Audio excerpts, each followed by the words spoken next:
Getting out of here in a couple of hours or so. Oh, it's such a long day, man. I gotta get some coffee in my system. It's just boring, you know? Nothing ever happened. No. No. No, no, no! I gotta go! I gotta go! Hey! Everything okay? Oh, no! Oh, no, no, no, no, no! Welcome to Strike Force. You are an elite battle squad assembled to defend Earth. This is who we're up against. The alien warlord Ultimus and his Kree soldiers who have joined forces with Hydra and AIM. Now, I know some of you aren't used to fighting side by side with each other, but the world needs you to put aside your feuds and stand together. Any questions? I am Groot. Any other questions? All right, it's go time. Now get out there and save the world.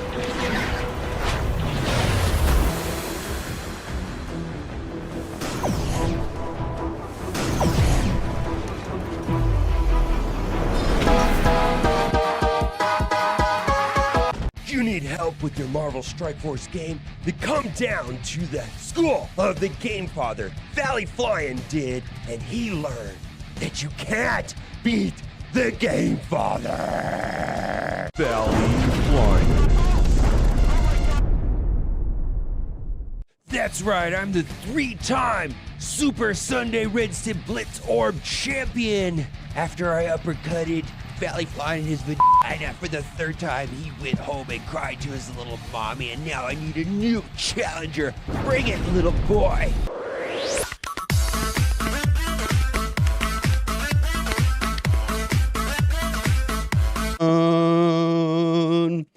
All one with the fucking dope. I be ballin' like a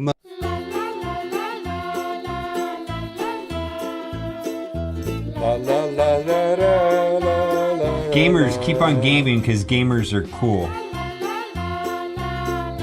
Alright gamers, keep on gaming because gamers What song do we want to start off with? OMG. It's so powerful it can turn off the sun!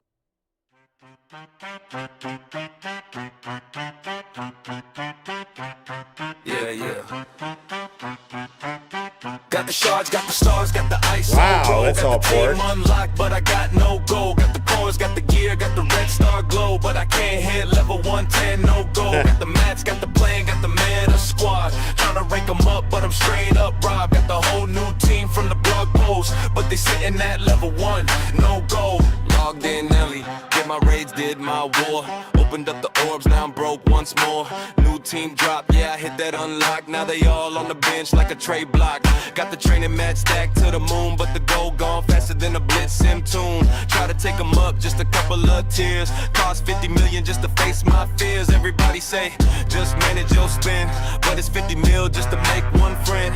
V2 in here, yeah, the price too cold. Rise to look rich, but I'm there with no gold. Got the shards, got the stars, got the ice, no roll. Got the team unlocked, but I got no gold. Got the cores, got the gear, got the red star glow, but I can't hit level 110, no gold. Got the mats, got the plan, got the meta squad. Tryna rank them up, but I'm straight up robbed. Got the whole new team from the blog post, but they sitting at level 1, no gold. Got guys made bicycle, in my lane.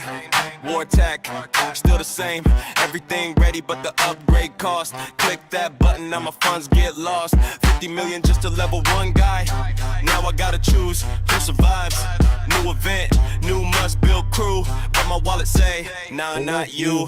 Can't theory craft when I can't invest. Half of my roster never leave the nest. Every patch just raise the toll. New content locked behind no goal. Got the team, got the grind, got the end game goal, but progression slow with no gold. Yeah, we play, yeah, we roll, but the game say stop. No gold. Yeah. Yeah, we gotta figure out a genre for this. Never gonna get a Nihilus. Also, is there, I'm kind of waiting. Oh my god, is this all borked? Come on. Why, thank you. How'd you know I was gonna be missing that? Oof. We went to Costco right now. Because I haven't left the house in like 4 days. Holy shit. So she's got her, she could show us. I got that dog in me. Yeah, the ladies at Costco really flipped out when they saw that shirt. Yeah, so I bought the pizza for $10. And I ate 2 pieces, and I'll have pizza for days. She got the hot dog, of course. Yeah. It's so big.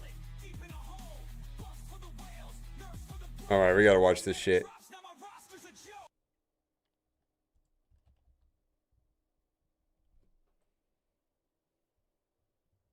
Don't know how to attack it. It's so big, you might not know how to attack it.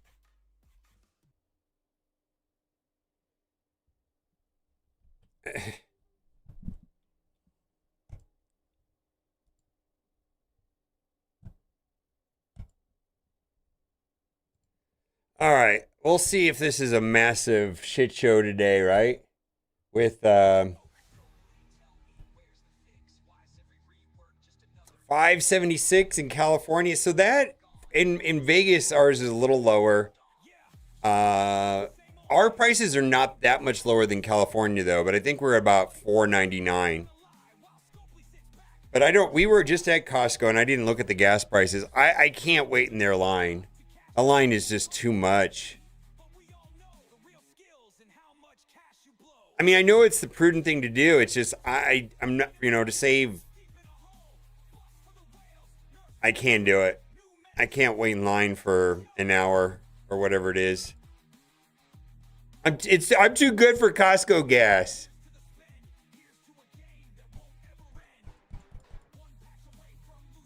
I suppose if I was saving like 30 cents a gallon, I might. 30 cents times 20 gallons is $6. Yeah, I could wait a while for $6.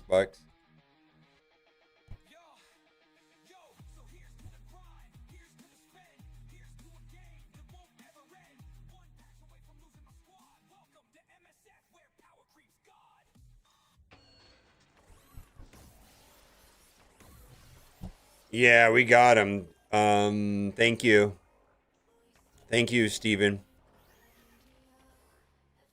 All right, let's do raids first before I blow up our alliance. We got alliance war today too. Woo!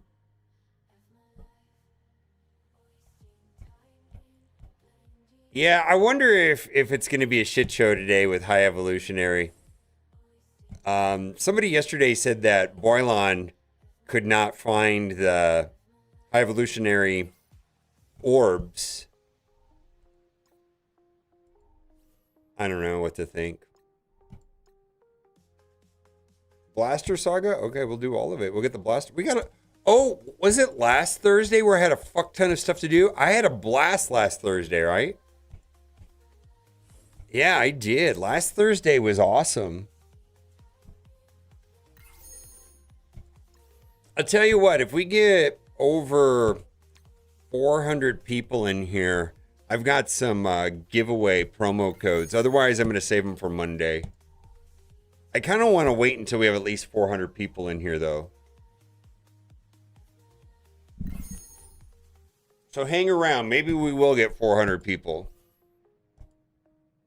Yesterday, we had 300 and something, if I remember correctly. Yeah, there was 300 and something here yesterday. But if we get over 400 today, they gave me 3 codes to give away, and I'll do it randomized, like the way we did it before. Otherwise, they're good to the end of the month. They said that I could distribute them anytime over the month, so I will wait until Monday if that's the case. All right, OG Thanos and Silver updating the game. Hey, the team is pretty really fucking strong. Holy shit. So, and I don't know if I said it in the video, but like I've been testing teams on test servers, back to Galaxy of Heroes days, so a long time, right? Like when a team is like busted and strong right out of the gate. And like it's pretty clear within like 5 minutes of testing whether or not the team is like, you know, when a team is weak. I know when a team is weak. I was just like, oh man, this team is just not doing anything. Team is kind of broken, man. It's really strong.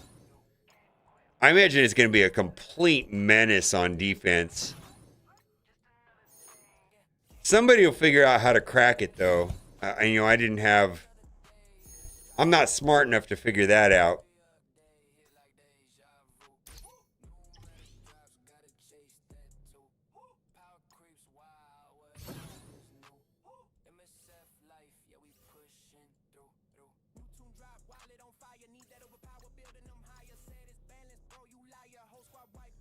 Huh.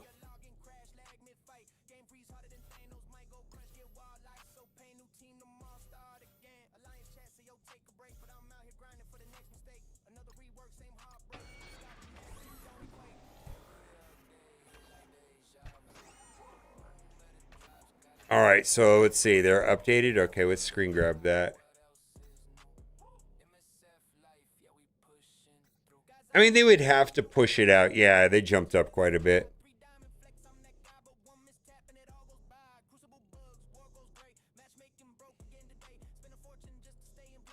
When I was first playing it, I thought that Sylvie was kind of weak, but she comes through. If she takes a turn, she wipes the other team with her ultimate.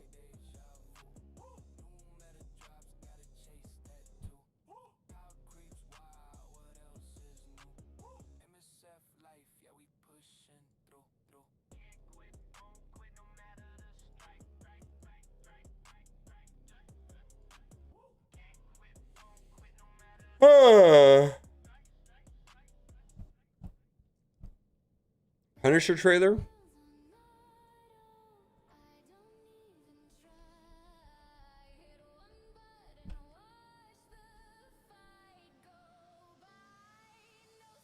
Is this real? I'm so tired of fake trailers or fan-made bullshit trailers. They piss me off.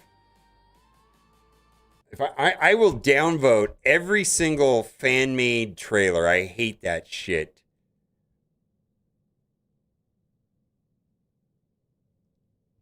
Oh yeah, thank you. I will do that. All right, it's real. Fine. Oh, Annihilus is in game. There we go. Dude, this guy is the team as far as I'm concerned. I mean, yeah, the other people do things, but boy, he just fucks the... Yeah, man, he's strong. Okay. Hey, Frank. How you doing, brother?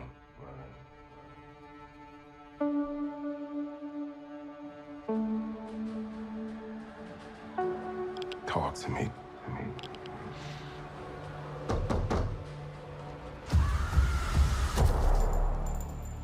Is it gonna be rated R?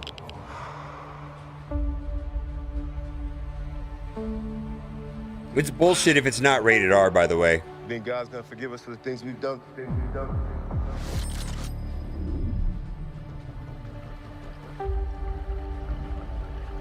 I'm not sure about me. But you?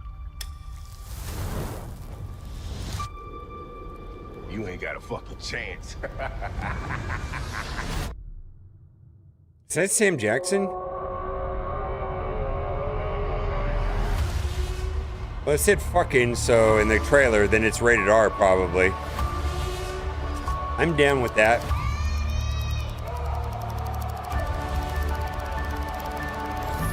That's all you got? That's all you got? It looks rated R.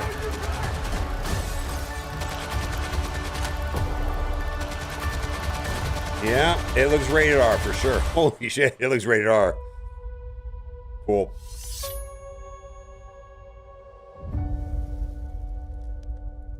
All right. I like that actor too. I don't know his name, but I've seen him in other things. I like him a lot.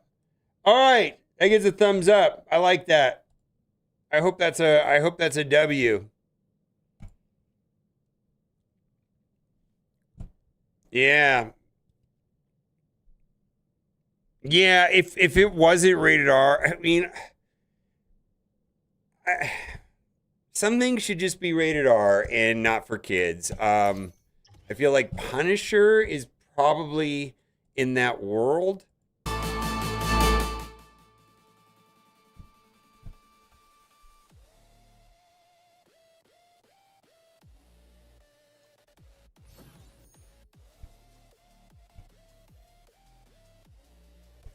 I mean, like, it's like Deadpool. Deadpool's rated R. Okay, Punisher's rated R. Jessica Jones is rated R, right? A lot of, not all, but a lot of the Luke Cage stuff is rated R, right? And more and more and more. I mean, a lot of it, right? But just the ones off the top of my head.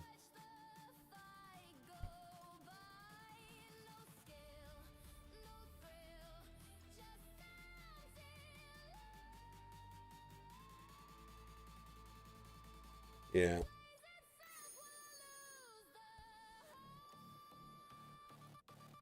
Missouri Comic Con this weekend. We got to meet Alan Tudyk, the voice of K2SO and Resident Alien in Firefly. Okay. K2SO was British then, right? If I remember correctly.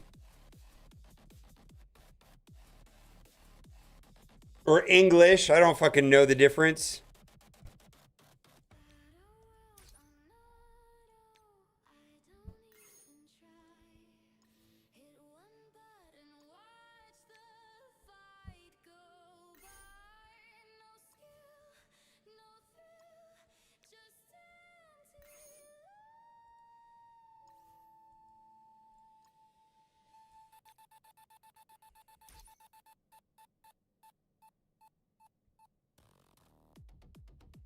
Well,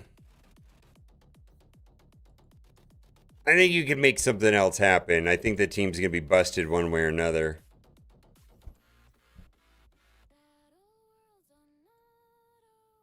I didn't do any extensive theory crafting. I just did some basic gameplay. The animations are quite good. It's a very satisfying team.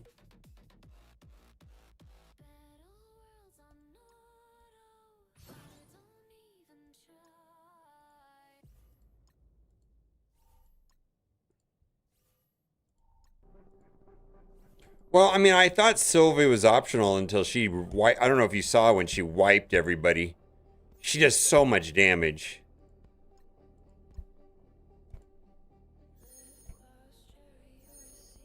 Stat of the game nowadays, we'll find out. The community could possibly have a meltdown in about an hour and a half. Is it an hour and a half or an hour? Whether it's justified or not depends. We'll have to see. Let's see. When there could be a potential meltdown in an hour and a half.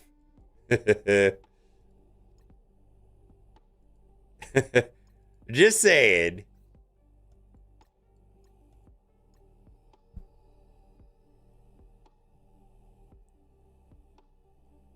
It doesn't look like that was in the plan.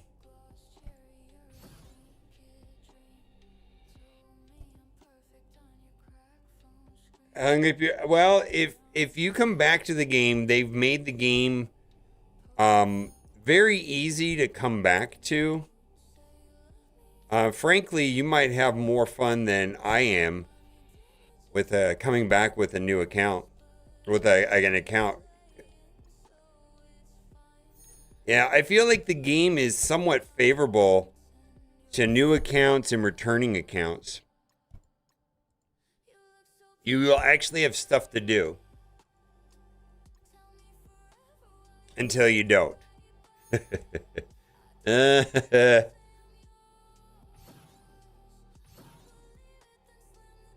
we'll do this. Yeah, I don't know. It may not be the way it was. I mean, I'm not. The game was Best Spider Buddies. What the hell?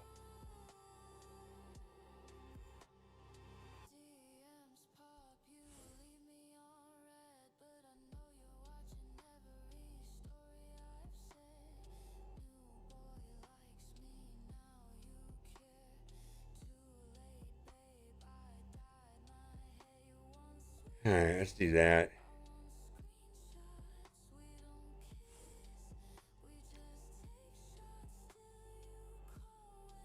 Yeah, I started a new account 15 days ago. I am having so much fun because there's a lot of chase to do, and also some of the DD I forgot about are a lot more fun. Yeah. I feel like the game does have, I think, a lot of my personal dissatisfaction. I don't think that's a real word. But part of my issues with Marvel Strike Force in general is because I'm extreme endgame. And, you know, like, for example, some of the stuff that I was enjoying of recent was Danger Room. Where the fuck is Danger Room?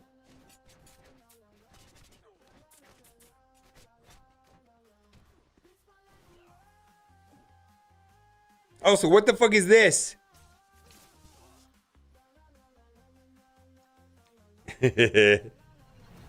Yeah. What is this? What is this? Anyways, last Thursday, though, I had an amazing day. And I got a boner right now just thinking about it. It was so much fun. Like, we had so much good shit to do on Thursday.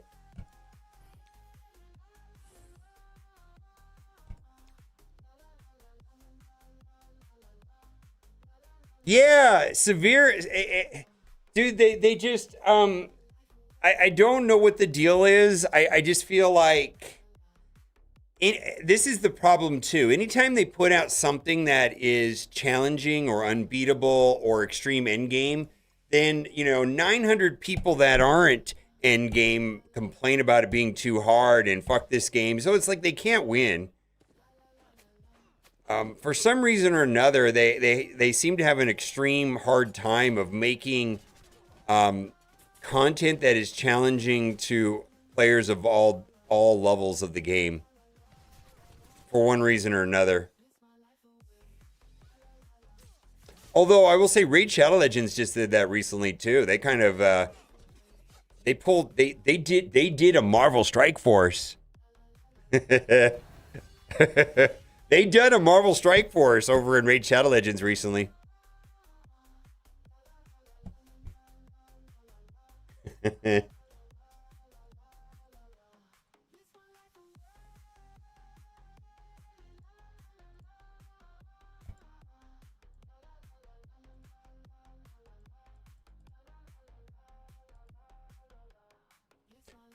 They created this thing called it was a coalition event, Demon Lord coalition event, and I'll be straight up with you how the way the event went down. It was like unfun for players like Kat. It was perfect for players like me, and in-game players finished it. Like extreme in-game players probably finished it the first day. And it was supposed to be a month-long event. And the in-game players were like, so what? We're done. And I was like, I had a blast because it took me like a week to figure it out. I still don't have it figured out. Like the idea is to get to 10,000 points, and I'm at like 9,600. And I'm struggling to figure out how to get that last 400 points. So I've had like the most fun. Everybody else has bitched and moaned about it. And I completely agree with them. Like Kat's not having fun with it. Extreme in-game players aren't having fun with it. It's just like it's in that category of, you know, it was way too hard for most people and not hard enough for, you know, like they didn't find that balance. So they done a Marvel Strike Force.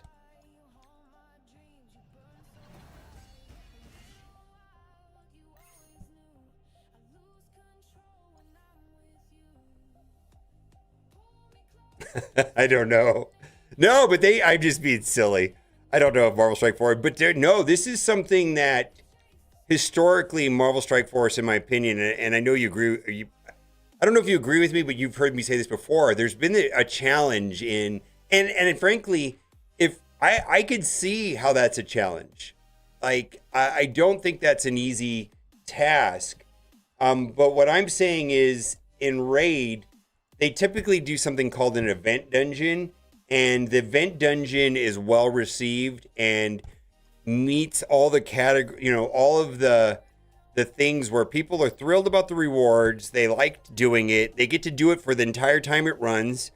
They're very satisfied with it, and it doesn't isolate any demographic of the player base. And so, the way that I look at Raid Shadow Legends, which is a little different than Marvel Strike Force, is they're very four distinct different types of players in there.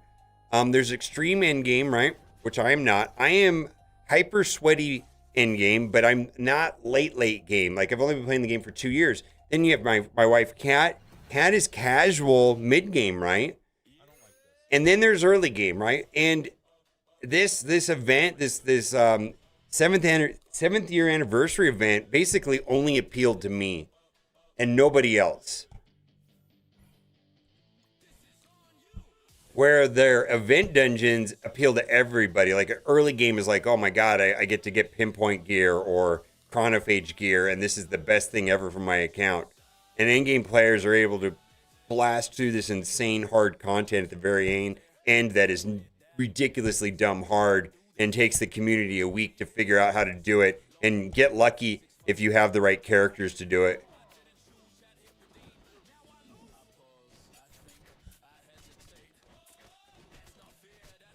But anyways, I think Marvel Strike Force is how we got off on track on this is that somebody asked if there was a good time to come back to the game. I think you're going to have more fun than me. I think the game is actually pretty fun for somebody coming back to the game. Someone's starting a new account. I think there's a lot to do. It's a good experience. You have to make some strategic decisions on your roster to manage the scarcity of resources, specifically gold and training materials. You can't waste your resources upgrading the wrong teams. You probably can't even upgrade all of your teams or even all of your teams to max. You have to be very deliberate about what you do. Which, in my opinion, is kind of what this game is, or should be. And I feel like it's gotten away from that. And I think it's heading back to that way, but it's at expense of pissing off a lot of the community. What do we got to do? We got to do this Chad thing, right? Where is it?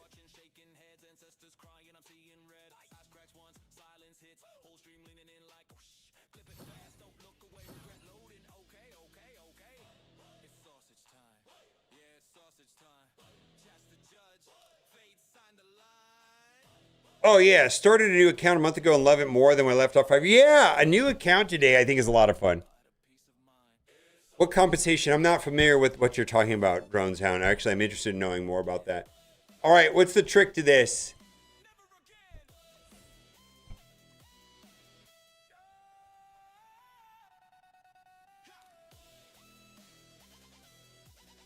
Hand to pull? All right.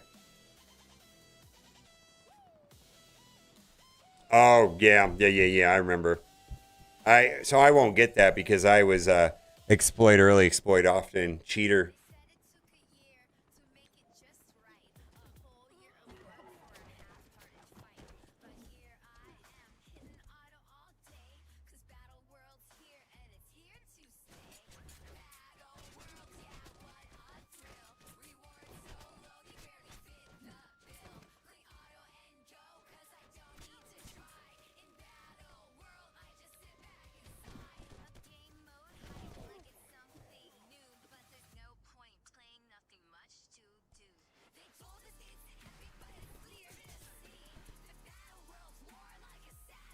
Does this take away positive effects? Yeah.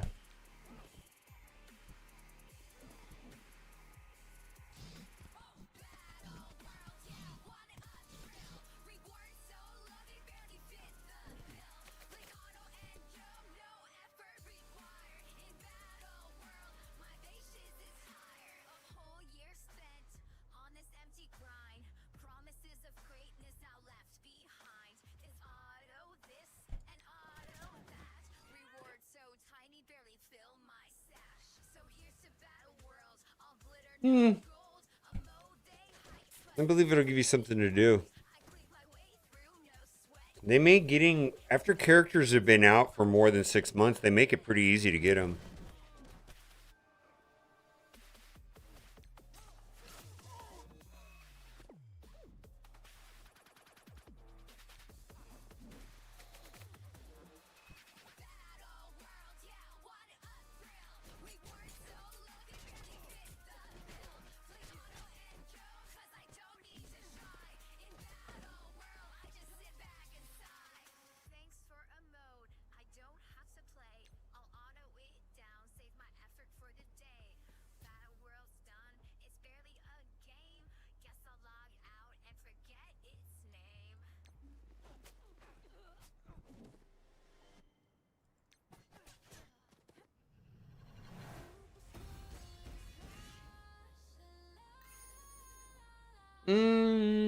Maybe.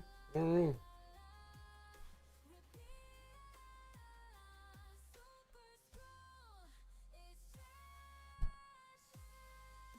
Was that what was hard?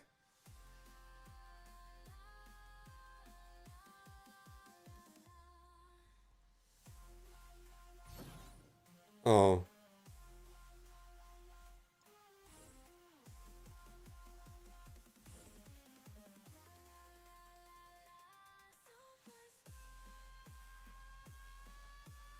Well, I'll do it this way again.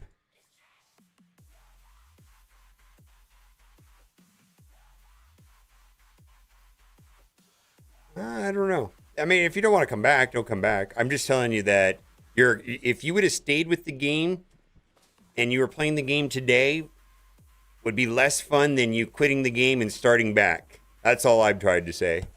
You're going to have more fun playing the game than I am right now.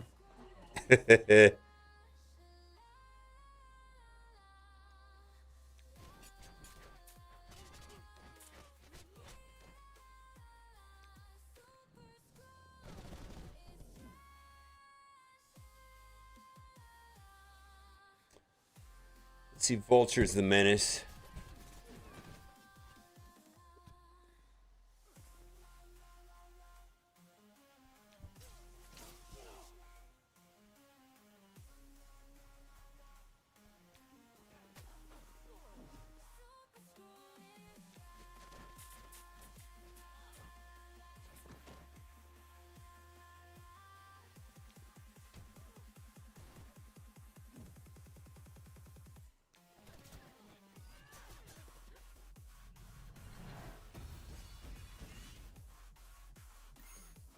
All right, well, I guess I'm confused. I just played both of them. I played the Chad one. Which one was hard? The Chad one was hard? Wow. Okay.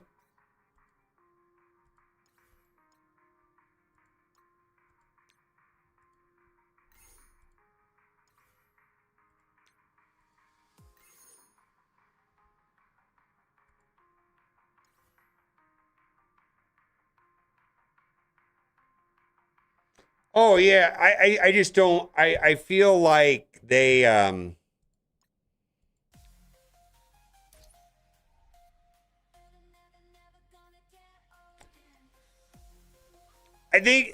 mean I don't know. We'll have to see. I feel like anything, well, I'll give you an example. Like probably the most exciting thing to be happening in Marvel Strike Force right now is going to be Annihilus. I don't know if that's going to matter too much to 99% of the community. So what they are releasing is may not be even playable. I don't know the format of it yet, but I don't think it's going to... Now, will that be longer term, intermediately term fun content to play on a daily basis like the old Dark Dimensions? That remains to be seen. If I was currently in a Dark Dimension and a traditional Dark Dimension and still working on getting Blue Marvel and or Odin, maybe I would still be having some limited amount of fun. But I mean, I feel like the content is stalled and I may not be able to get into it anyways. Danger Room is the one that bothers me the most, actually. I feel like that was well received. I hope they're not in the mindset of, hey, let's fix something that is not broken. That way, when it breaks, we can pat on ourselves for fixing it. I hope they're not doing that shit. I worked for a company and that's all they did until they went out of business.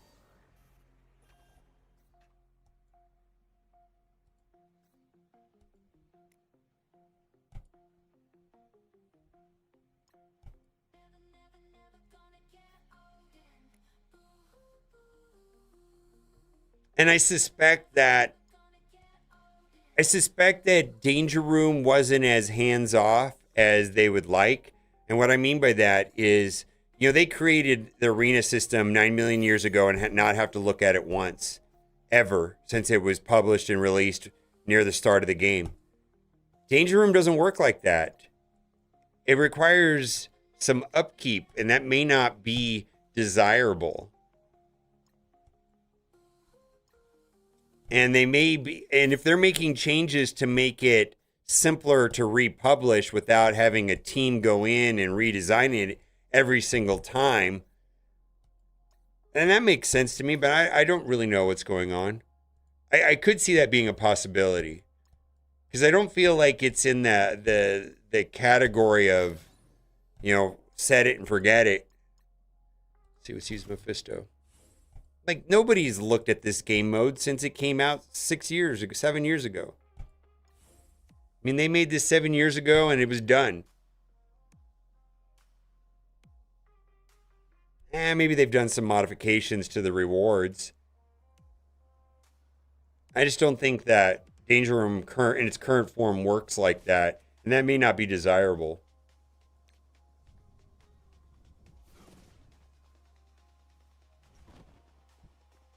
I don't know. I actually do not know.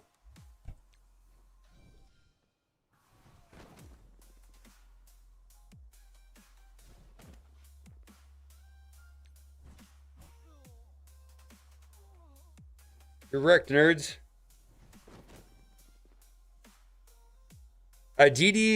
Dark Dimension gets released on the 15th for Annihilus. And it looks to be in the flavor of I don't know, it's kind of a hybrid. I kind of like what they did. I actually feel like it's pretty elegant. So they gave away all the legendaries throughout the year, and now they've put those legendaries in a saga like Apocalypse that is not tied to a specific team, because I think that was the downfall of the Apocalypse saga. So they're not going to have to retune it, readjust it every 5 years when nobody wants to upgrade a 4-year-old team. And then, so when you're approaching that, you can go through systematically and unlock the legendary characters and move towards getting Annihilus. I think it kind of feels like it's a hybrid Apocalypse / Dark Dimension. Like the Blaster Saga is available today, which we're going to play.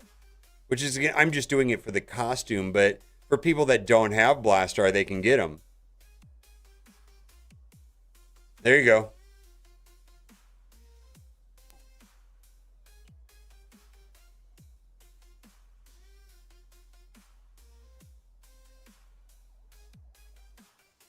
Yeah, what's been controversial of late is unexpected and severe pendulum swing on their stance on the economy. It's like they have ADD and they pivoted really fast in the last 3-4 months on almost to the point that I would say that a lot of people in the community have whiplash. It's been jarring. They've introduced Gear Tier 21 with little to no, from what I can see so far, better access to Gear 21. Blue Marvel's been in the game for a while with 0 free-to-play access to currently. I don't think there's a single free-to-play player that has Blue Marvel. As far as I know, 0 free-to-play players have Blue Marvel. And how long has he been in the game? 6 months? A lot of people are still working on Professor X. How long has he been in the game? A year? Yeah, Blue Marvel's been in the game for a year.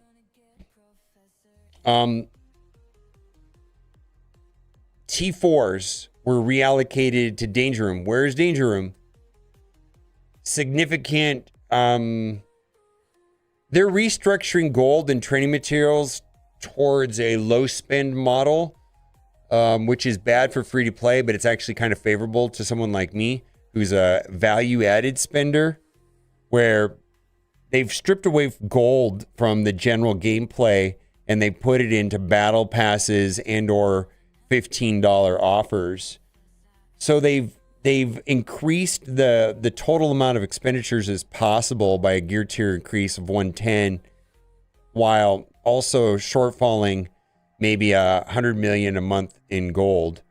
And they've increased the total number of teams. Now, they have not increased the total number of character releases, but what they've done is they've increased the total number of teams, because we've had some characters with, like Retcon was one free character. Jeff is essentially free with 4 reworked characters. Well, that sounds great, except for they still released 2 other teams that had 2 purchase characters every purchase character comes out every 10 days, and then rework characters. So the total number of characters that one has to upgrade in the month of last month, let's say, was way higher than normal because of all the reworks.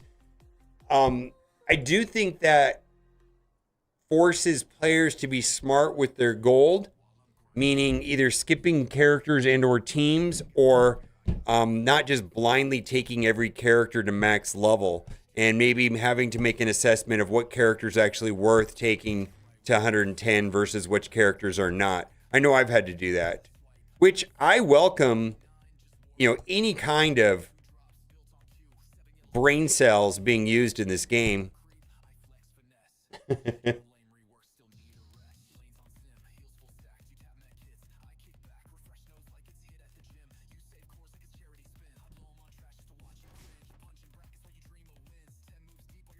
Oh yeah, no. I think the game got a lot hard. Like, I think being free to play now, you're gonna really have to min max and be really smart. I feel like the free to play players that are hyper engaged, like Big Positive Geek, probably is gonna be able to hang in there, but it's gonna be a struggle. Yeah, I don't think it's the same as it once was. Most of the changes in the economy in the last couple of months have been extremely unfavorable to free to play.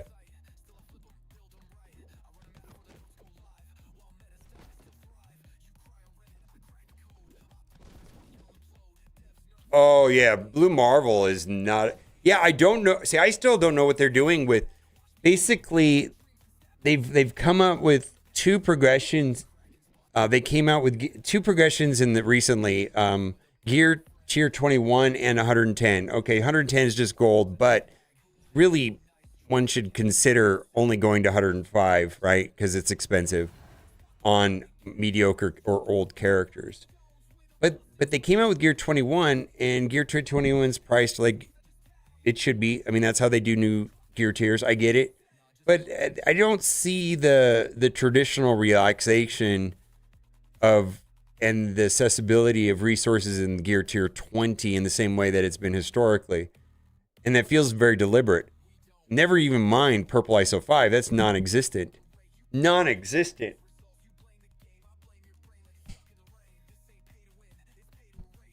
Yeah, I feel like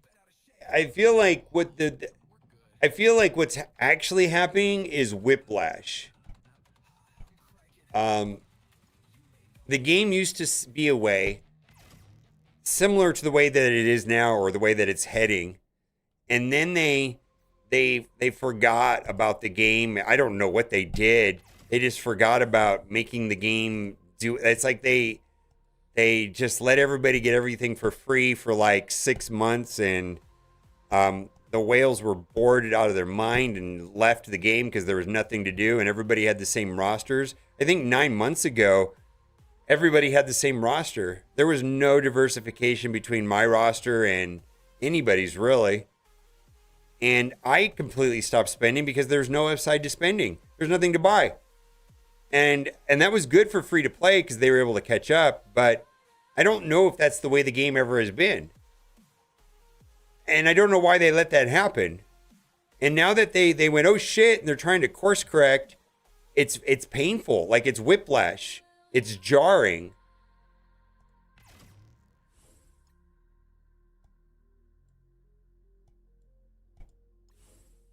And it didn't have to be that extreme. It's like, squirrel, squirrel, squirrel. Like, they're just bouncing around. I have no idea what's going on over there. Purple ISO 5? Yeah, what is it, right? I don't know if you're serious or not. Yeah, what is it?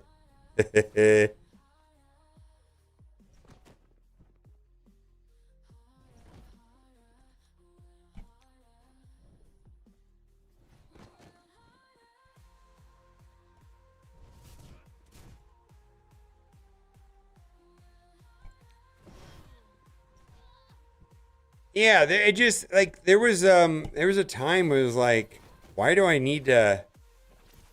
I remember saying in a stream, I don't know if you guys remember this, I got to a place where there was nothing I could do to progress my account incrementally in any possible way other than when a new character came out. The only decision-making tree was how much money do I spend on the next character? That is unfun. Absolutely unfun. Everything that was in my account was at the appropriate levels, mirroring everybody else's in the game, and there was no decision-making tree on what to upgrade, what not to upgrade, because everything was essentially upgraded. The only consideration that I had to make on a weekly basis is how much money do I want to spend on the next character release? And I don't do that. And because I had enough power cores, I didn't even need to do that. I just would core the character and be done with it. And I'm sure I'm not the only one. That was so stale. It was miserable.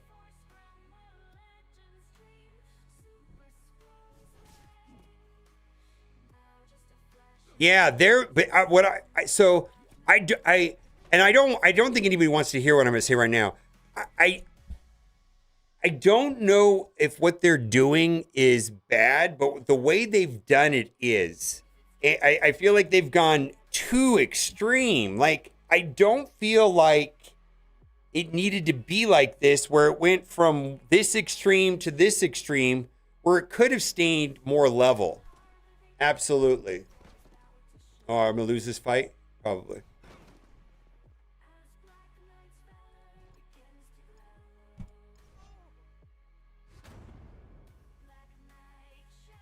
Yeah, progression completely died.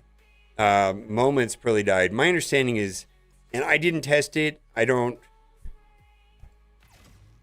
didn't see anything, but my understanding, what their original concept of moments broke the game and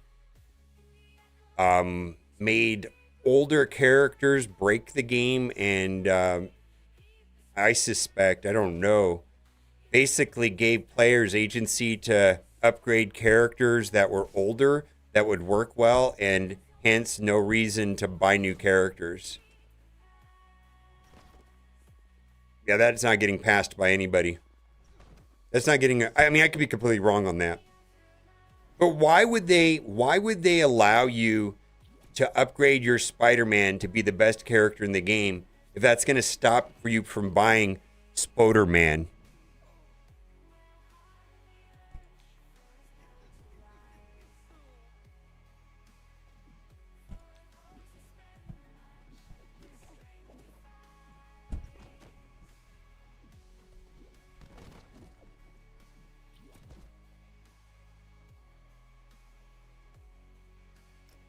If you could upgrade your Spider-Man, why wouldn't you buy the next Spoder-Man that's released?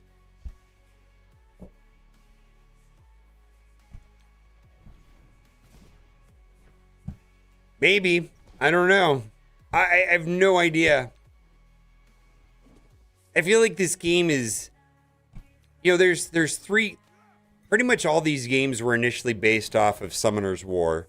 Summoner's War, Star Wars Galaxy of Heroes, Marvel Strike Force, then Raid Shadow Legends. They were released in that order. And every game has gone in a different direction, right? I feel that of those 4 games, Marvel Strike Force had, of the 3 games that were, indirect offshoots of Summoner's War came out, and then it was Star Wars Galaxy of Heroes, then it was Marvel Strike Force, and it was Raid Shadow Legends. There's been others, but let's just talk about those 4 because those are the 4 games I know. And all of them were different and unique. But as far as where they are today, Marvel Strike Force has gone more in a complete different direction than the other 3. It is split off vastly differently than the other three. Maybe that's good, maybe that's bad.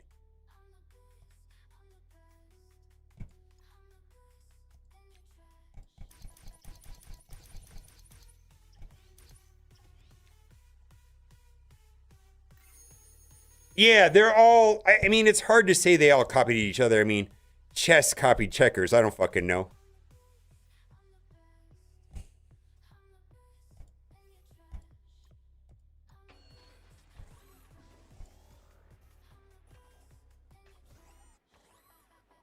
I don't know about that.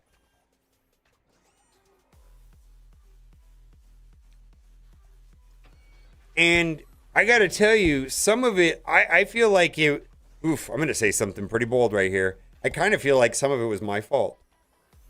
There was a key point, I believe, in the game when they were creating the ISO 8 system where I had severe reservations against creating a highly randomized mod system that was mostly dependent on speed, and getting the perfect rolls on speed, which was a valid position at the time.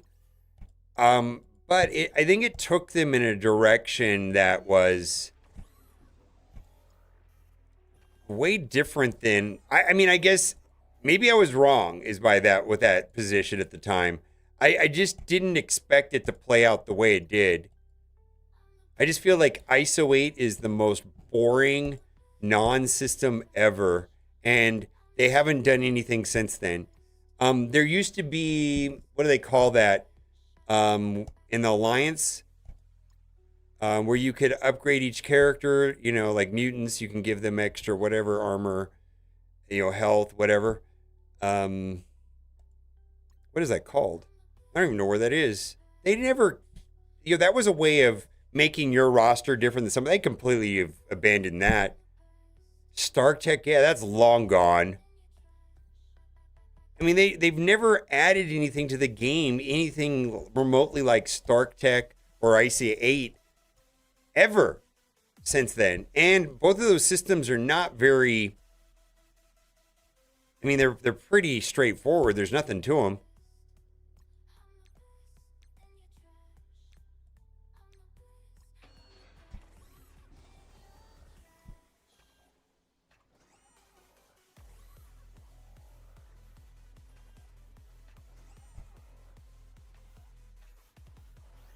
Stark Tech, yeah. Anyways, I'll see where the game goes. They're definitely going in a different direction. Seems like they're even going more simple and they're trying to streamline more. That may be good. I don't know. I have no idea. It could be good. I have to stay a little bit optimistic. I'm also on a more optimistic feeling today than usual. I could switch on a dime, but I could be fucked this game in like 10 minutes. What do you think?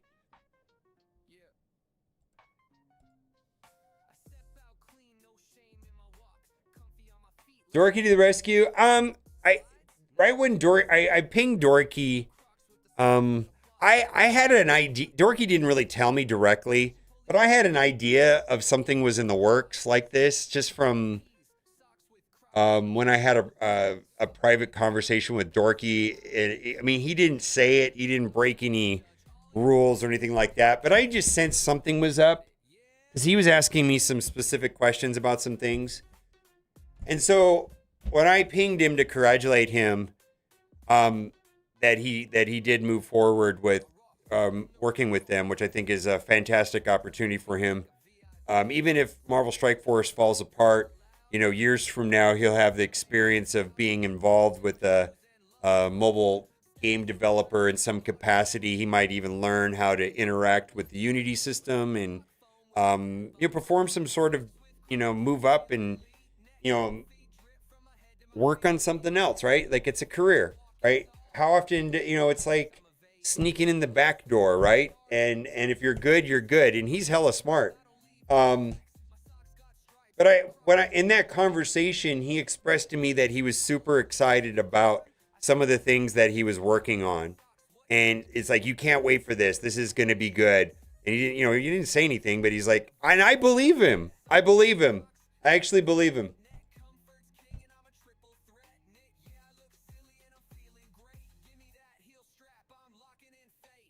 Yeah. Yeah, no, I'm super thrilled for them because it's not about Marvel Strike Force. It's about, well, first of all of these, these game developments, specific, even more so, let's say on a AAA title, it's like, yeah, you work for a studio, but you don't know if your studio is going to get another game to work on. You don't know if the team is going to stay together. You don't really know. I mean, I feel like every developer, they're very deliberate about making a network of friends. And, when there's a series and batch of layoffs because everything is cyclical or their project ends, it's kind of, who do you know? And I feel like it doesn't really matter what the outcome of Marvel Strike Force is for Dorky Dad, James. It's more about, can he get in and get his feet wet and hands on? And you guys remember Carrie from Star Wars Galaxy of Heroes? She was essentially like a content creator a million years ago for like GameStop. She was like on a GameStop TV show. I don't think she had any programming experience or anything like that. I've met developers where like they're in the thick of it, and I was like, what did you go to school for? Oh, I'm a lawyer. And you're coding games and you're making all the decisions. Yeah, I have no idea. I went to law school. I have no idea why I'm here and why I'm doing it. That happens a lot in the video game industry. There's a lot of people that are not like specifically computer science majors or whatever. It's a diverse group of people that a lot of it's hands-on. A lot of it is. And I don't think Unity is that complicated of a system. Who you know, what you know, and everything in life. Yep. Yeah. And so that's why I'm thinking this is a great opportunity for Dorky to get in the door. He's hella smart. He's really smart. He's going to thrive. He can figure anything out. And, he just gets in and he has a sane head and a voice of reason and people listen to him and he can implement things that make sense and make the game better. He's going to thrive and get promoted and get picked up by another game and another game and another game. And that's a whole career. I mean, he lives in the middle of Canada, right? Doesn't he live essentially like in Montana, but it's in the middle of Canada?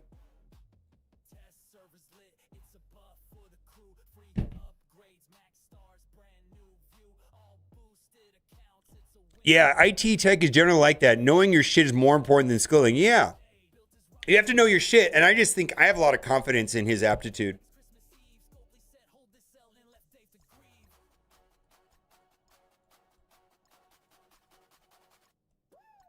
Well, here's the thing. Everything's a structure, right? They don't have to listen to him. That you gotta all of us gotta realize that. I mean, all of the frustrations I've ever heard in the community about Pathfinder and or Archangel, let's say, there's only so much one can do. They're not in charge of anything.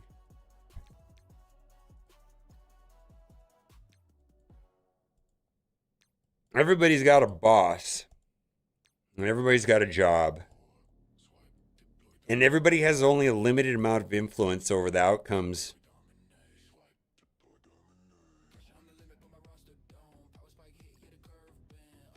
Turkey's a douchebag. Who cares? Fucking salary man now. I just so... Does everybody know that that's extreme sarcasm from Ceci's point of view? I think they're like best friends.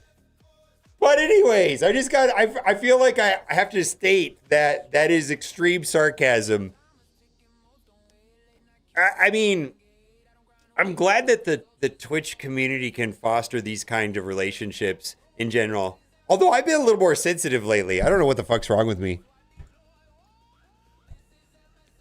No doubt that's sarcasm, yeah.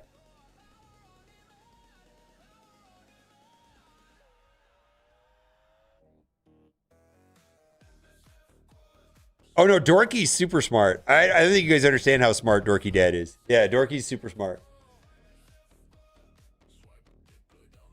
I am, yeah. All right, we ready for war? I think we're ready for war. We have 53 minutes to the community meltdown, or not.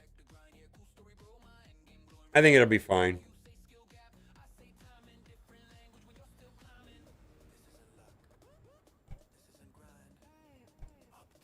Will I go 10 for 10?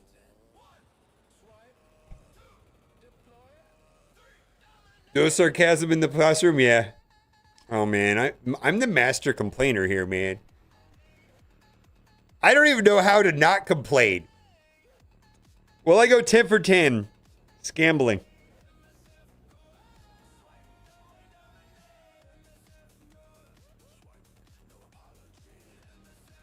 Yeah, well, they hired the person that cracked the lock the quickest to create the lock, right? It's actually a pretty smart plan.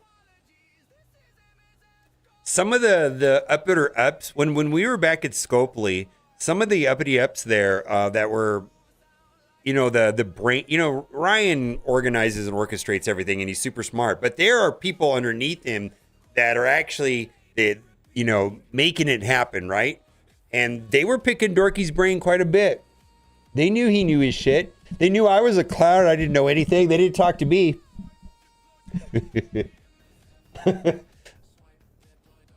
No, they were nice to me.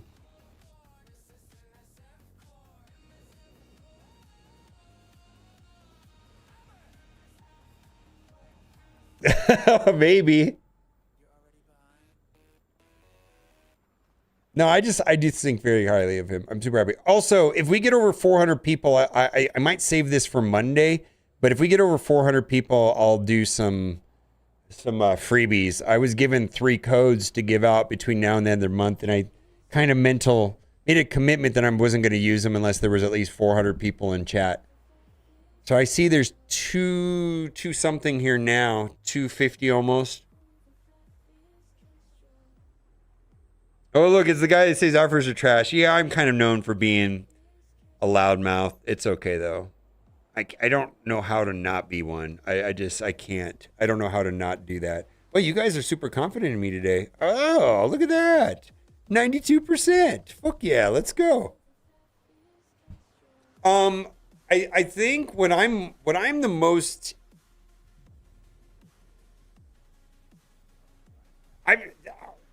What's going on with the release of... Let's just find out what happens. The release of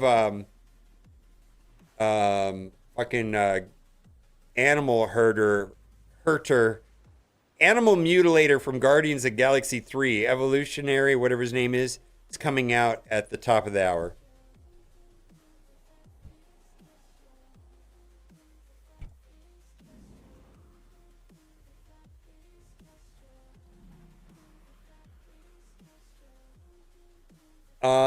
Two is an Undying, if I remember correctly.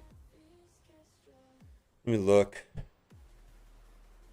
think there's an easier team than that.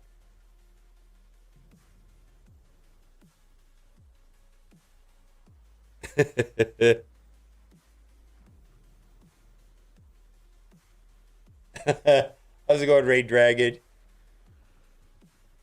Hi, Evolutionary. Ooh.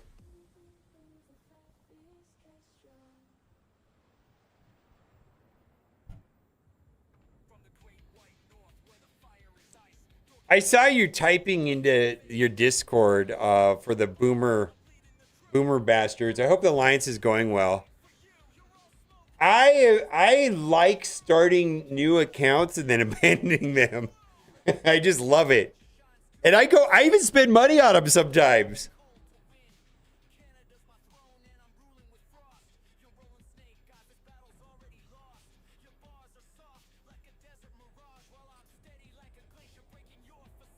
Woo!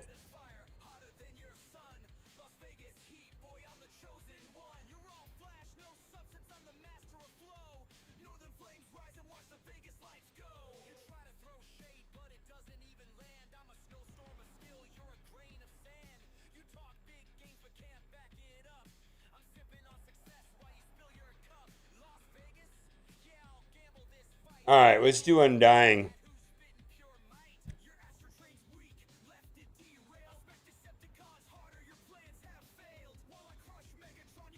Ooh, that's a little bit too much for me, Fly.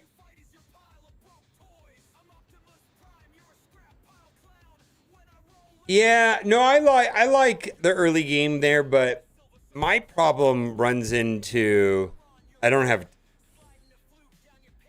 I'm always worried about burnout, and catching up.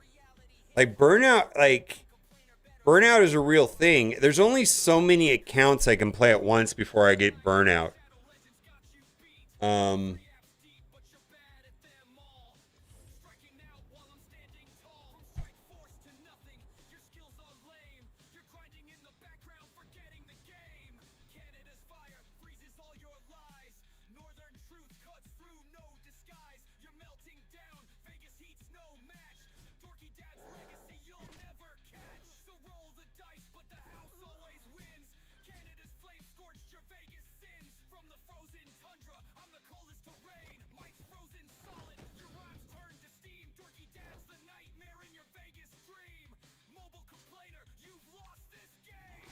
Yeah, I just hit a wall at some point.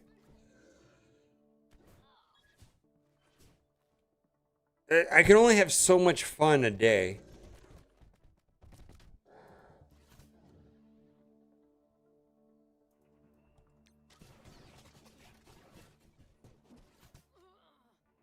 Well, I don't know. That may have been overkill.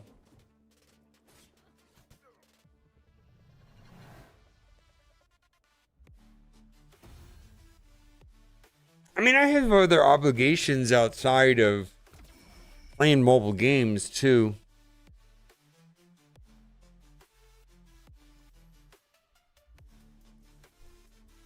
I mean, 3 nights a week I have obligations outside of here in the community. You know, things that...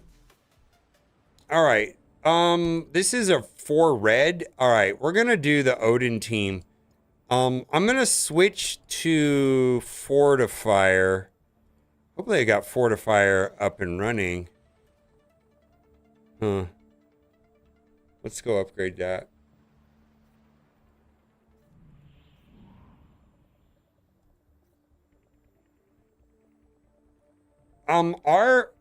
My main clan, I don't know if Valdi or any of the guys there. Anyways, let's get off topic. But anyways, oh, bingo night? No, I'm involved in. You know, I have a personal interest in, you know, breaking free from, you know, substance abuse problems because of my own personal story. So I've got obligations.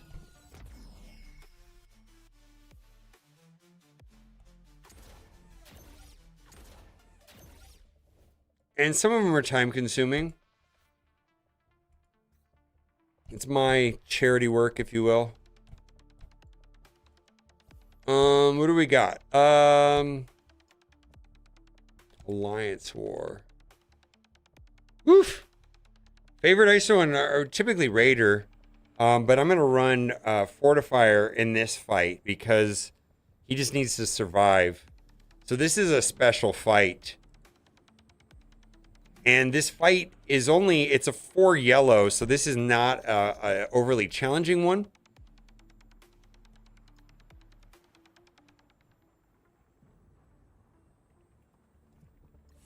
I need to reset this.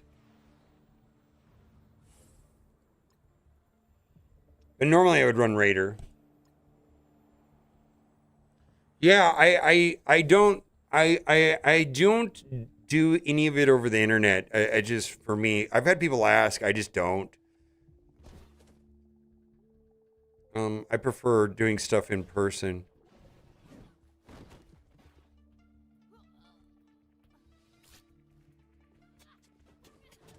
Yeah. I mean, other than encouraging people to reach out to somebody local in their area, right? Oh no, he's gonna chain back and forth. That's not good. Oh my god, that's the part that's can be bad. All right. Oh, come on. All right, I think we made it. Please survive. Oh my god. All right, I think we're good.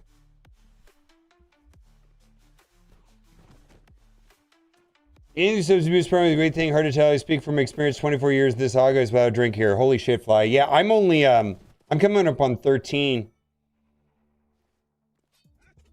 The way I look at it, and everybody has a different way of looking at it, is no matter how far down the road you go on that path that we're talking about, you're still the same distance away from the gutter.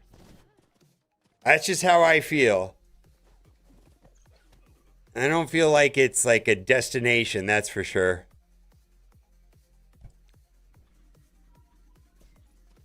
$14? Okay, so we're in the same ballpark. Yeah, we're in the same ballpark.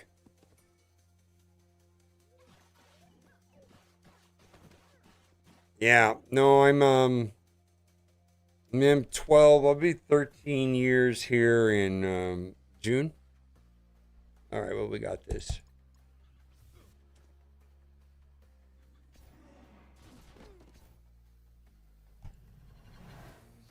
Yeah, so Fortifier ISO was a suggestion, I believe, from Ceci or Beta or Na which was yesterday. But weed in there has different story. And every my issue is see, I had just the same. I had weed was just as bad for me. I get it, and everybody's different on that. I've oh that hurts. I got heartburn. Yeah, I just there's nothing. If I could, I would. I tried. And if I was successful, I'd be doing it right now. And I couldn't get there. Could not get there.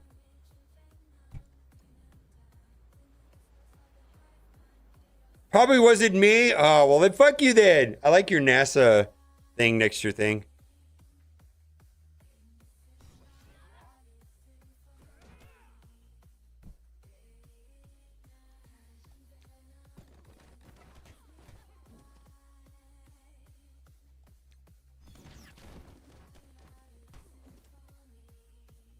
The weeds, yeah. I'm a big fan of the people that I know being weed smokers rather than drinkers. It depends. There's nothing wrong with drinkers either. I actually have no issue with other people doing whatever they do.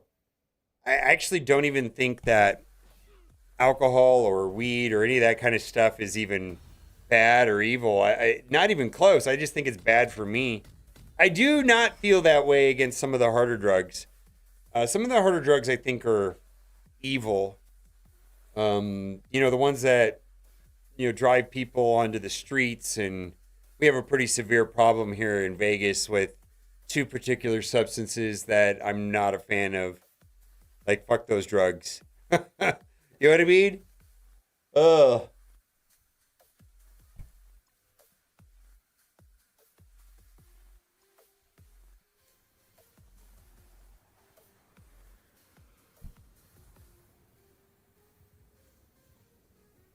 Yeah, I mean, let's see. We want Vigilante here? Vigilante for both of these, right? Let's look at Starjammers. Yeah, I just think weed is. I'd rather have people like if weed gets you through the day and makes life manageable and enjoyable for you. I mean, go for it. Holy fuck!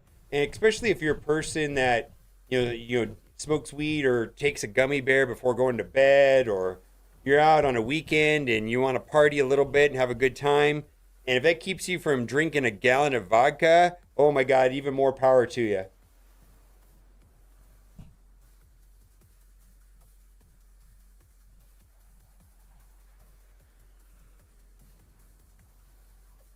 What do I got to do here? That doesn't even have,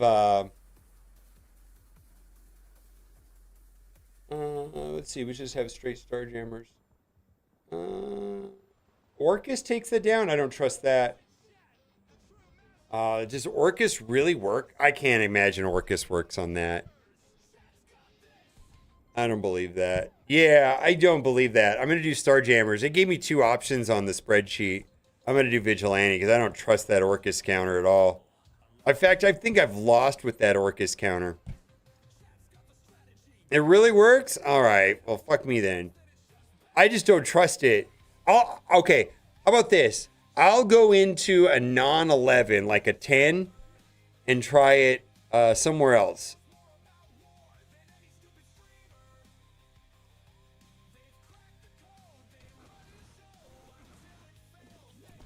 Well,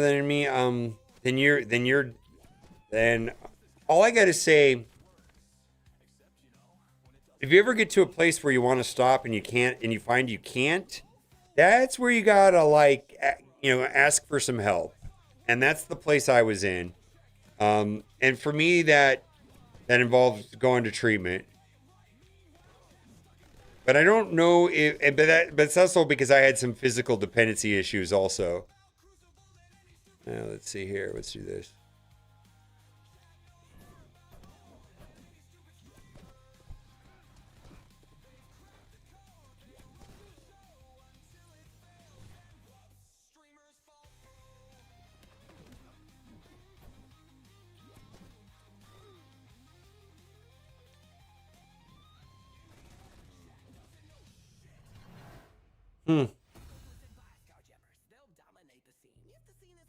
My experience with my personal experience and other people's experience is that marijuana weed is not 100% harmless. As a percentage of the population, it's much lower though. Let's say alcohol negatively impacts 10% of the population. Maybe, of the people that get into alcohol, 10% of them have a problem.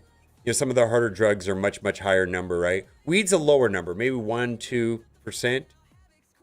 But I just want to tell you, there is a percentage of the population that really struggles. I've seen it many, many times. I was one of those people. It's not a joke when it's a problem. And it's also much harder to quit than some of the harder stuff.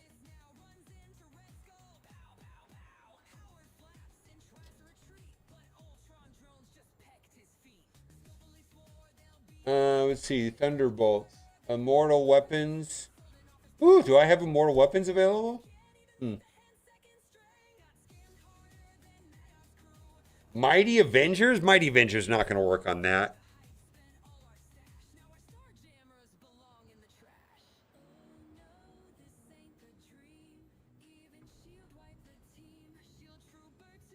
Quitting cigarettes was the hardest thing I ever did. I'll 100% thing with that. Yeah. Quitting cigarettes was harder than the rest of it, if I'm being completely frank. Mostly, and part of the reason why it was harder too is like, it wasn't going to kill me today. I'm more afraid of a gun than a knife, and cigarettes was definitely a knife.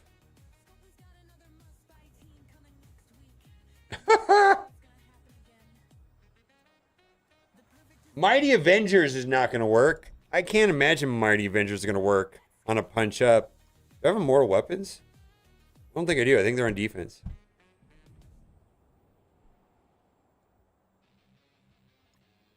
Yeah.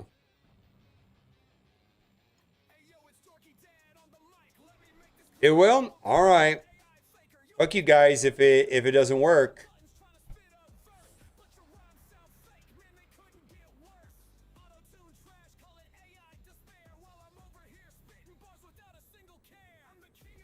Okay. I don't trust this Mighty Avengers team anymore. It's starting to fall off. It's not dead yet, but it's getting there.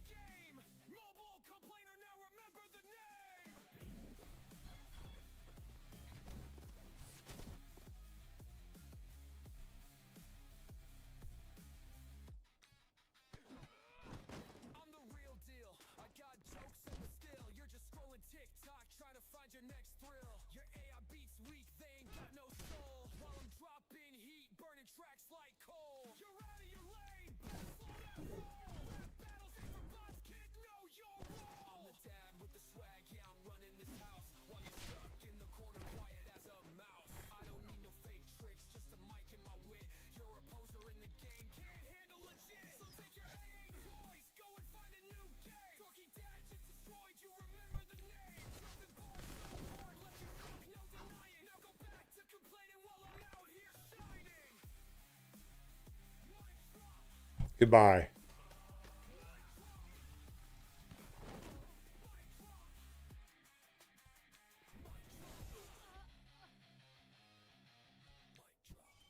All right, that was pretty clean.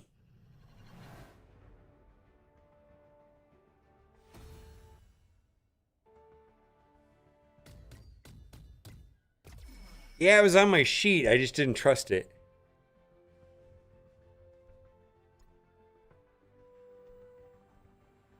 Woof. Oh, I can see who voted 1 and 2. I can see. It's right there on the side of your next to your name, fuckers. Can I winter guard that?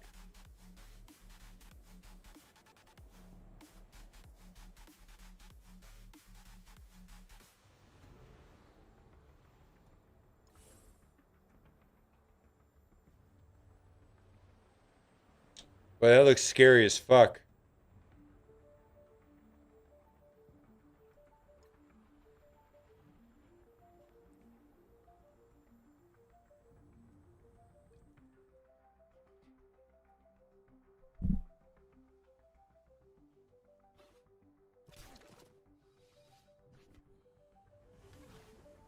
Darkstar is amazing. She carries the team. She is the team as far as I'm concerned.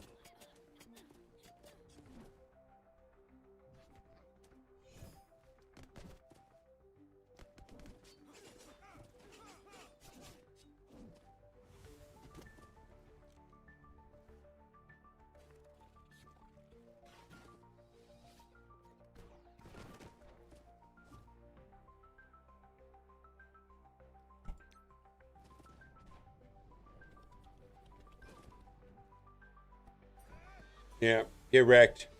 Yeah, see, she is the team.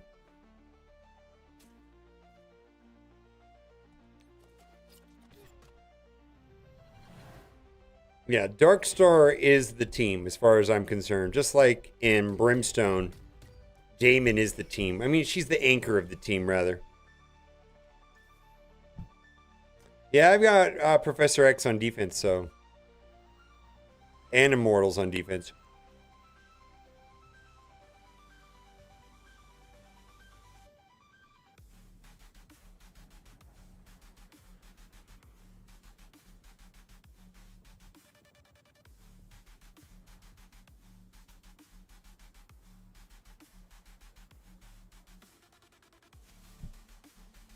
Well, Retcon will get the best of you. I want to promise you that.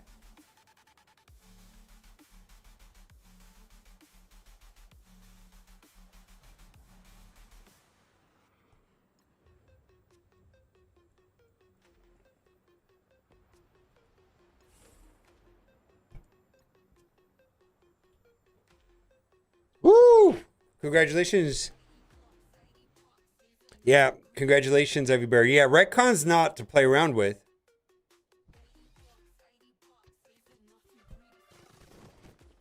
It'll blindside you.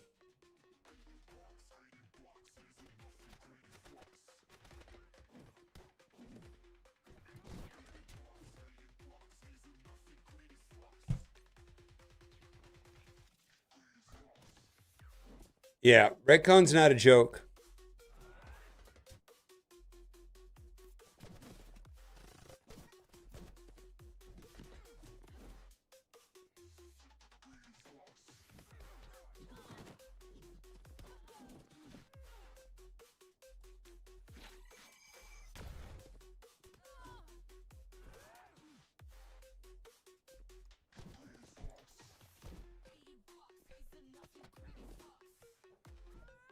Marvelous Force coming through with a Prime for the very first time. Did you know that Amazon now owns Twitch? And if you have Amazon Prime, you can link it to your Twitch account and get one free Twitch Prime sub a month to give to your favorite streamer. And since Amareth went to Kick, it's got to be me. I have no more competition.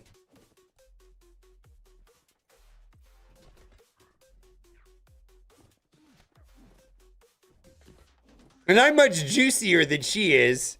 And she's not here on Twitch anymore. They're out on Jeff. That's what the retcon dimension is. They're out right now.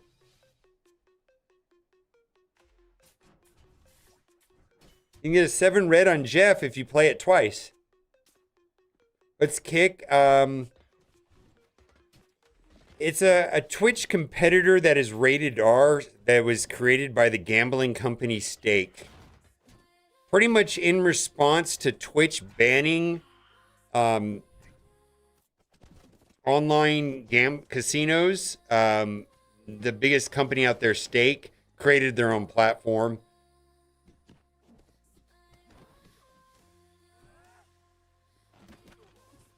And so they have a more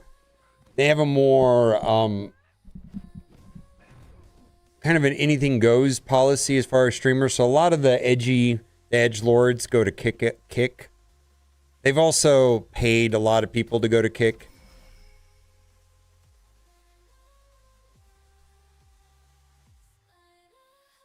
I saw some video. I played it. I showed it to Arnold. Yeah.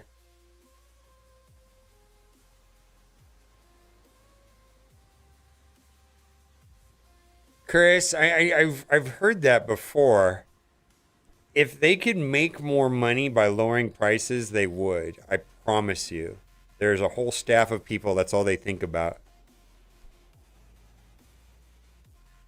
And I believe it's been thoroughly tested and A/B tested. Many times, constantly. That's their entire job, to figure out if lowering or raising the prices will mean more revenue.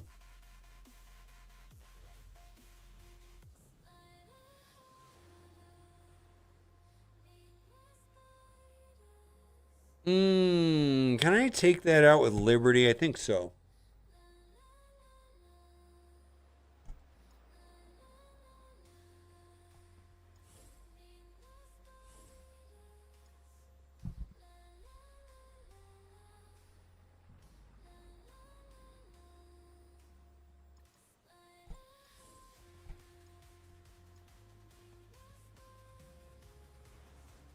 Yeah, I know. I hope that. Well, there was this. Do you guys remember? I don't know if anybody remembers this, but in Galaxy of Heroes, there was. What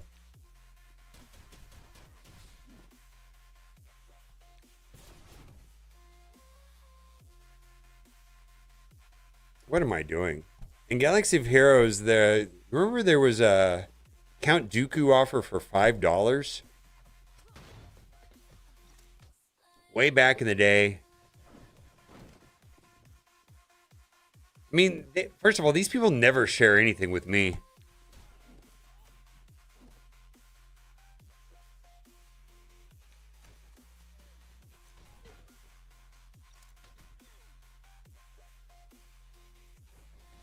Anyways, it doesn't matter.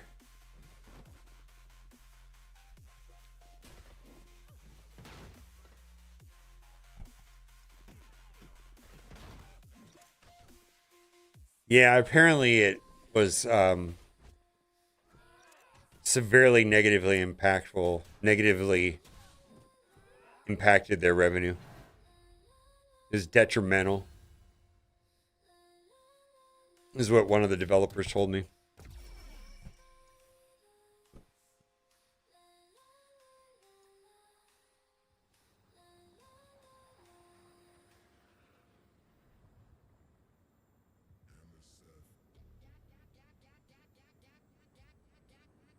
Yeah, I'm telling you, there's people that this is all they think about 100% of their day for the last 15 years.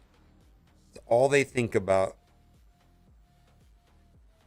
Maybe you're smarter than them, maybe you're not. I don't know.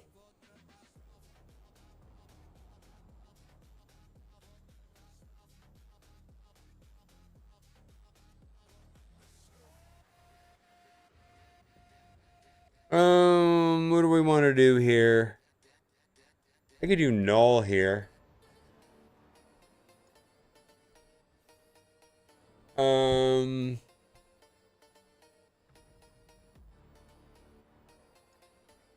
Let's do this weird null team.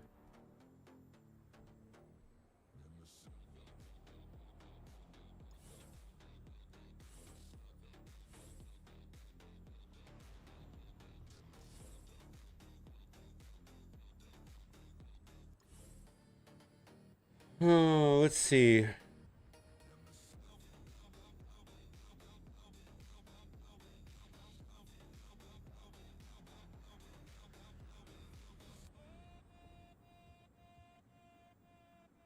Oh, yeah, I don't want to. I know it sounds so stupid. I hate that shit. Oh, save and attack. How does it? Doesn't that screw over people in the other time zones? This is the latest time zone. How is that fair to anybody in an earlier time zone?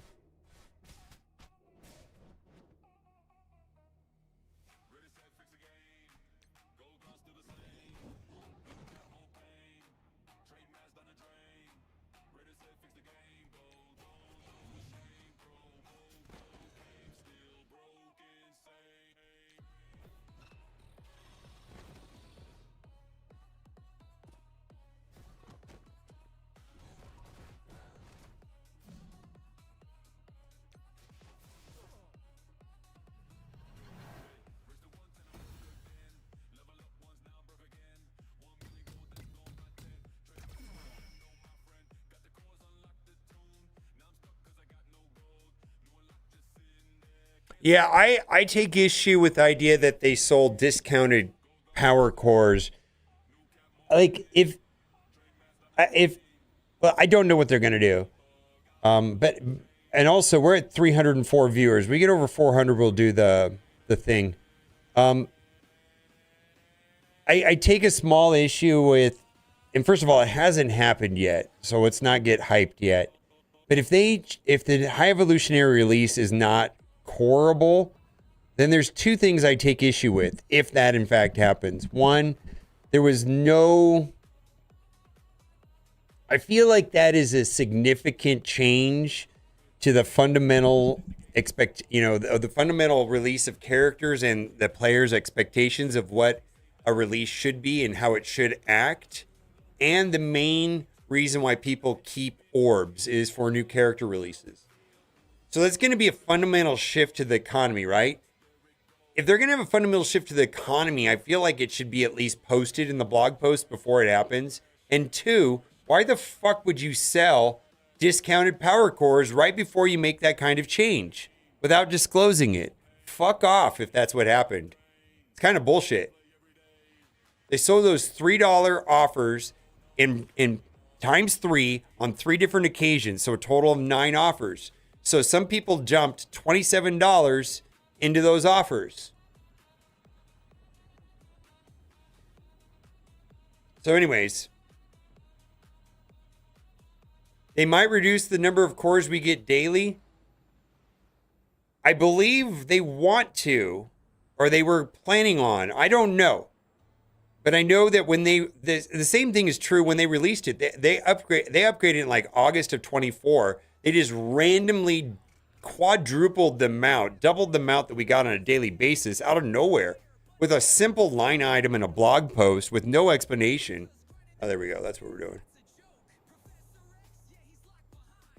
Ooh, we got to do...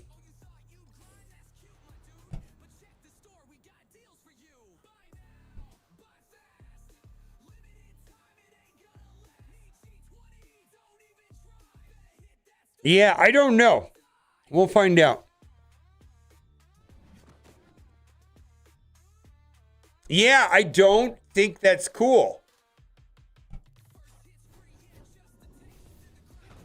Yeah, I just think that's kind of bad form, bad faith to omit critical information in Friday's blog post and then then selling the items at a discount, which the people were purchasing with the expectation.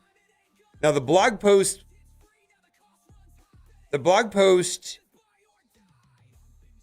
is not, never been not even close remotely ever been 100% accurate. There's all kinds of things missing, last minute typos. My version, which I usually publish at 11 a.m., is oftentimes different than the 2 o'clock edition. There's all kinds of shit that goes sideways in those blog posts. Those blog posts are not bulletproof. They never have been. You blame Dorky?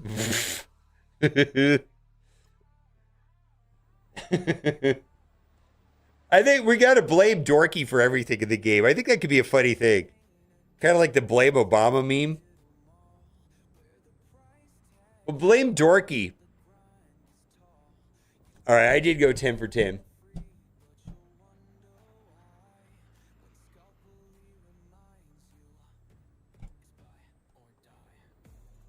All right, we'll do one more attack after the break. I don't know what I have left. I've got Vigilantes and random Vigilantes, Night Stalkers, Ares,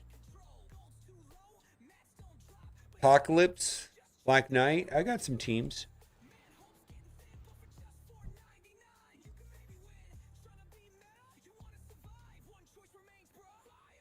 Blame Canada? Holy shit, I like that.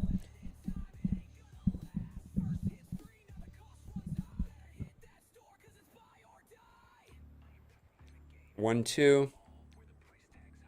What the hell? Why are we dropping attacks?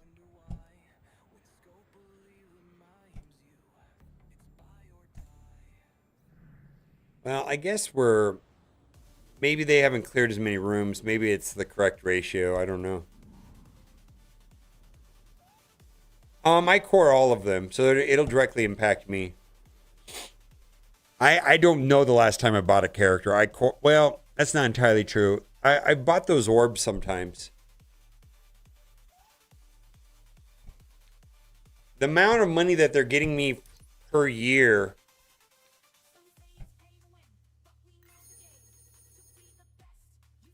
%10 of what it once was, because I can core them.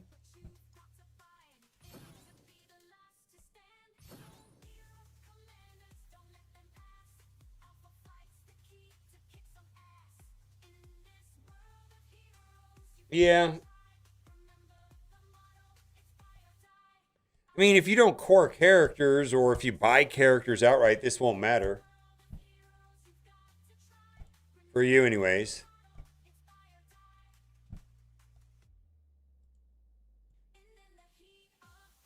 All right.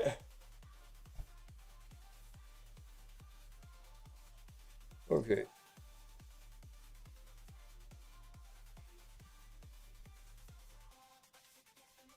It's Doolam's fault.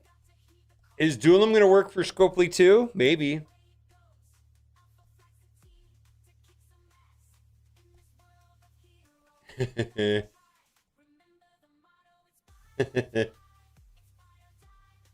But anyways, fuck that guy.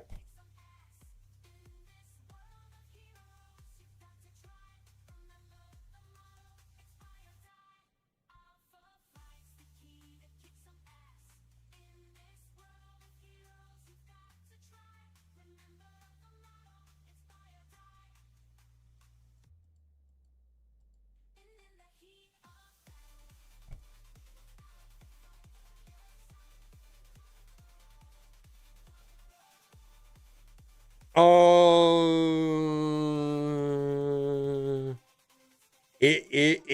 well, that was worded wrong in my video, and then they changed it afterwards. I believe it does exactly what you say, though. I tested it. It's in the video today, but I don't look at it that closely. I wasn't QAing. I was just showing the team blowing up other teams. Offline, I can test it. I can't test it on the stream, though. And you can thank me for that.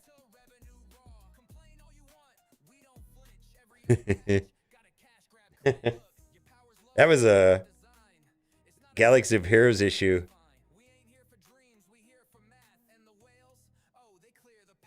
Fix discussed? No, if you look at the way that it was worded in my video on the release of the kit for Sylvie's changes, it's very different than the blog post.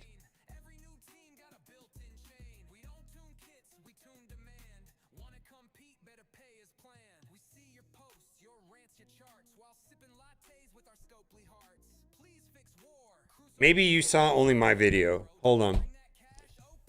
It was the. It doesn't reduce. It doesn't reduce negative effects on the enemy. It reduces positive effects on the enemy. It was worded wrong in my sheet specifically. They changed it. It was a typo.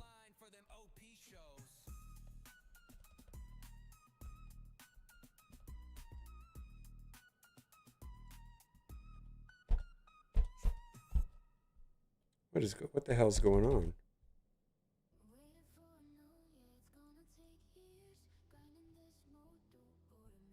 Reduce a random negative effect by one each attack target.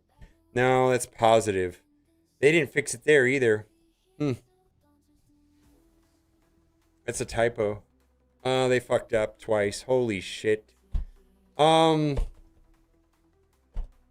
me ping Pathfinder.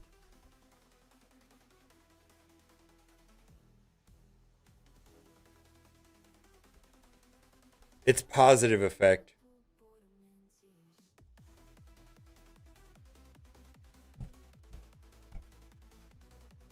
Yep. Let me ping Pathfinder.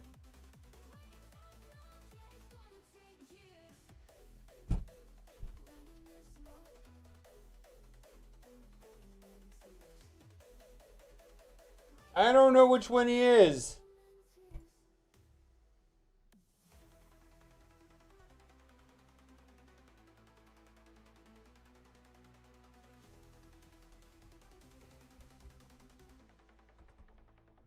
Oh, God. I hate Discord.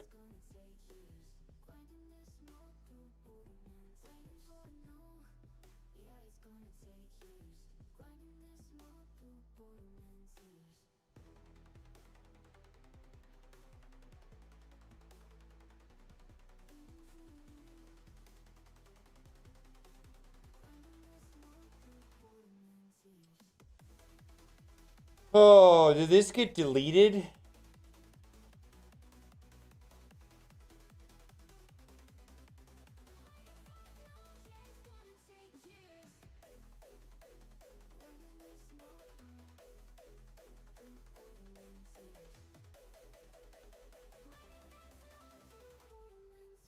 No, he came into my chat. He came into my chat and said something about this.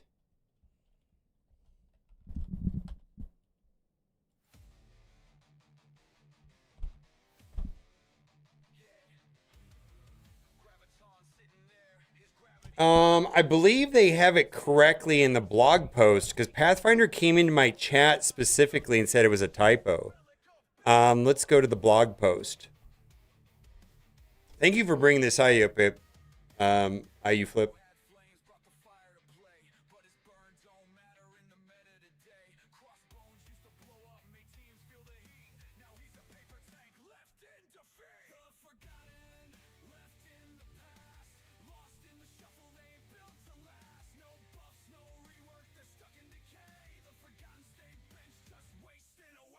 Right here, random positive effect.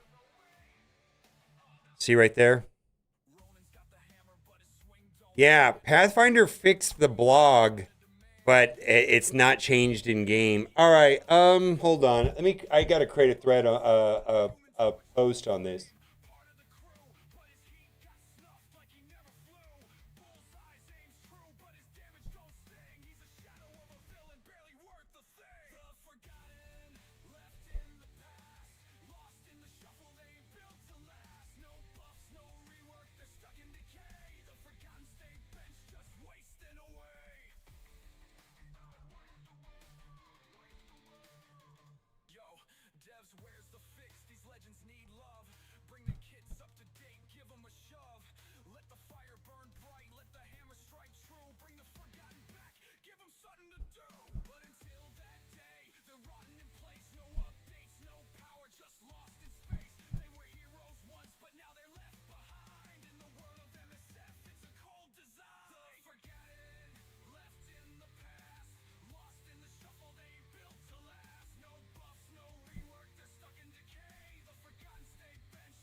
because he's the one that knows about it.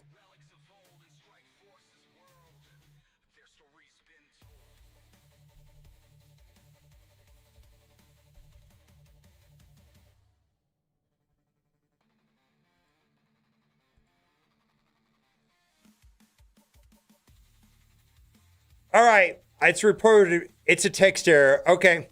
Okay, thank you.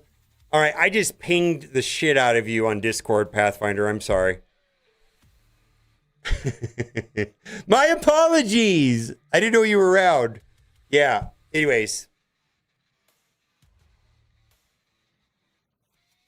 Okay. I just pinged the shit out of you in the Discord. Yeah, thanks.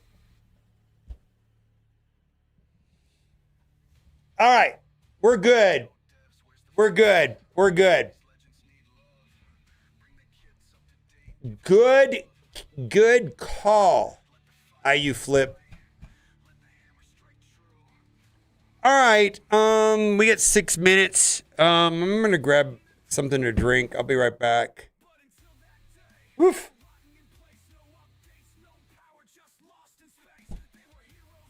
Here,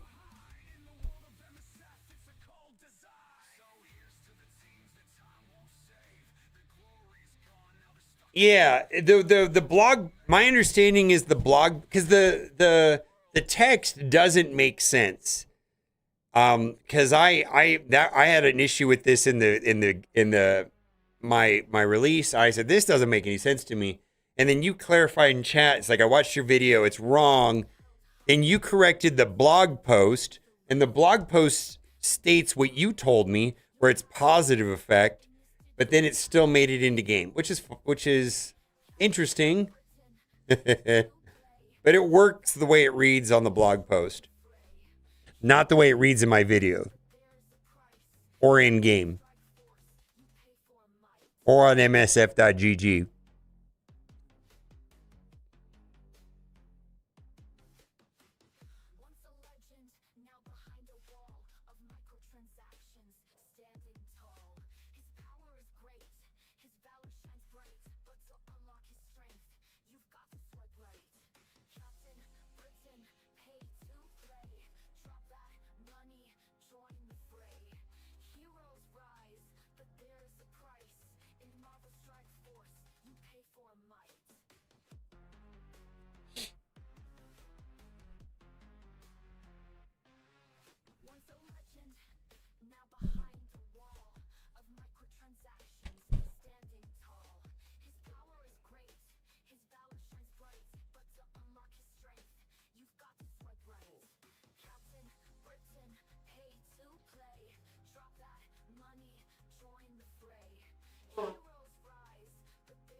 Yeah, no Crocs. I've been in a no socks mood lately, and Crocs you have to wear with socks because they're gross otherwise.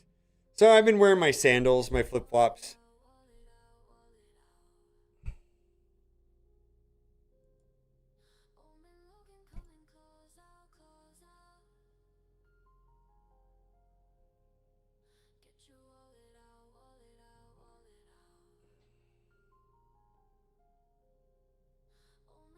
Thank you, Steven.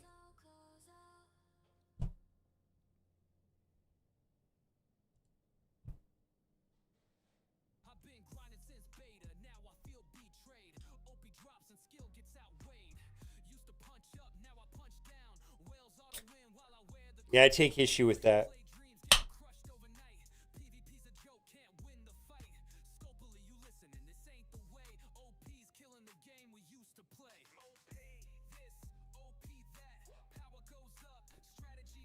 Some people, I spent $9. Some people spent $27.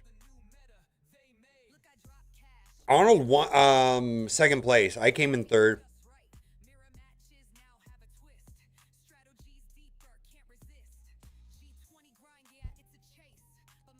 We got nothing.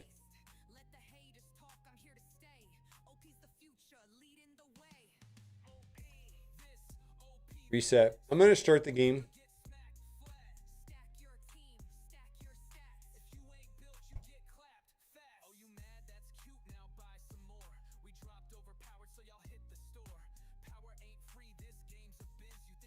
Well, here's the problem.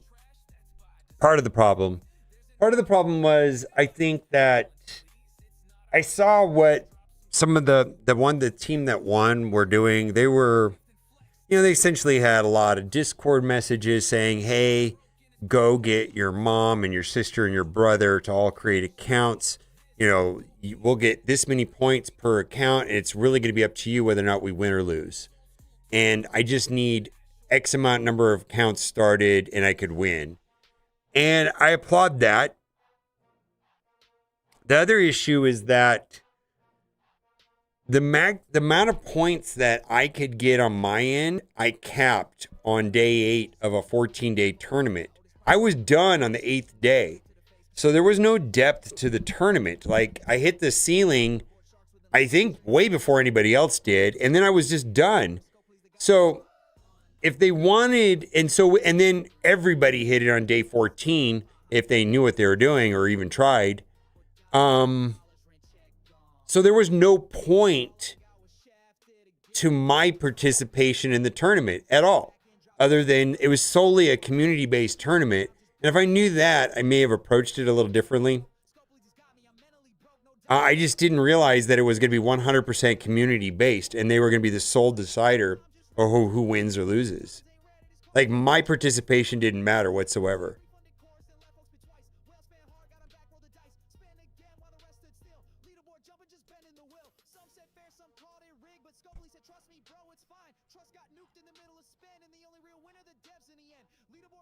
Genetic perfection orb.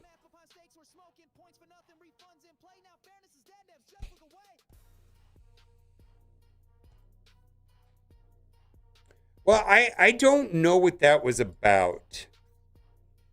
The two that left, I think were in both.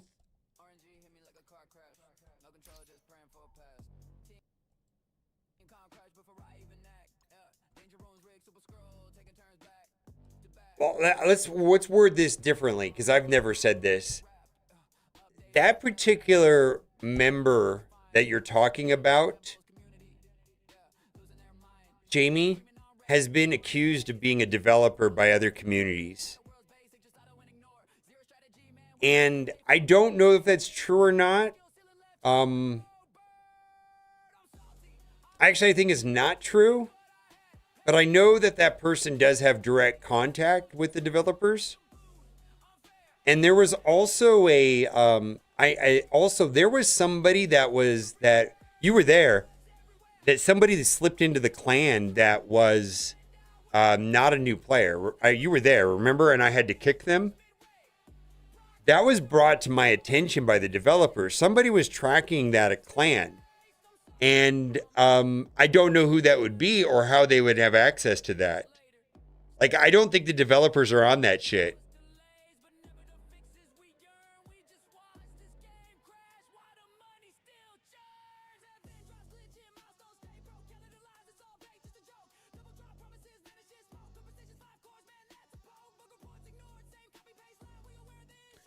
They're gonna change. Oh, never mind. Did Ryan Jacobson say anything about Arena in his videos at all? Holy fuck, I gotta shut my mouth.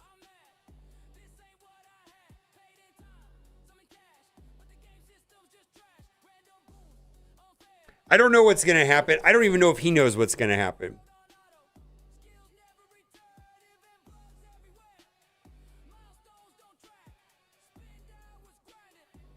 Thank you, Nah.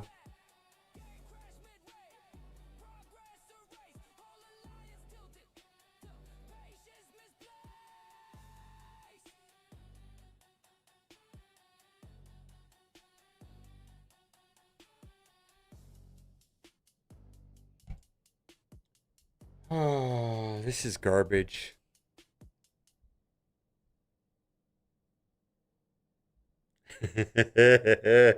I don't know. I actually feel that part of my statement is true. I don't know that they have a clear idea themselves.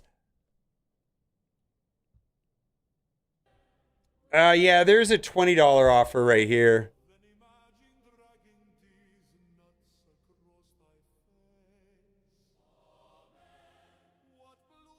No, but seriously, he did say they're looking at Arena after war, so fuck you, Nah. I knew he said something. Holy shit.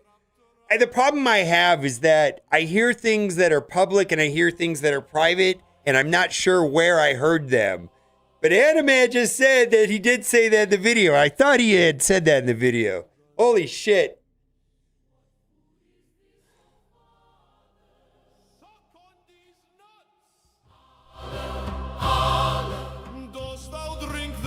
Kombucha. We sip kombucha mouth on these nuts. Bubbles of joy around. I know, right?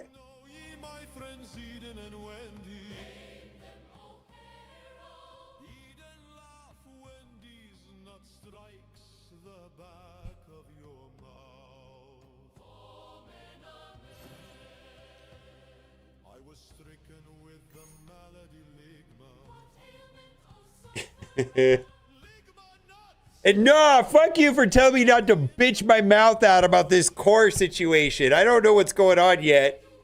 I should have bitched and made a video about it. Holy shit.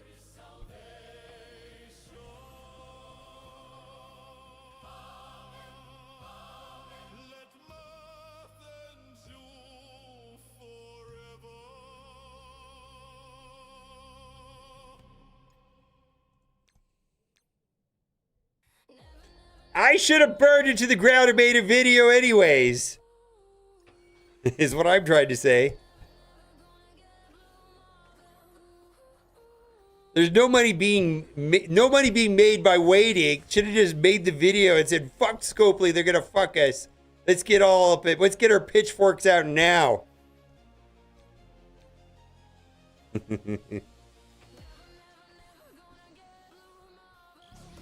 Make a pre-shot, yeah. Oh, we got some 21s. Very nice. All right. Well, this is kind of fucked. Yeah, this is kind of wild. I take issue. First of all, the $20 price point doesn't bother me. What bothers me is this. You know, why did they,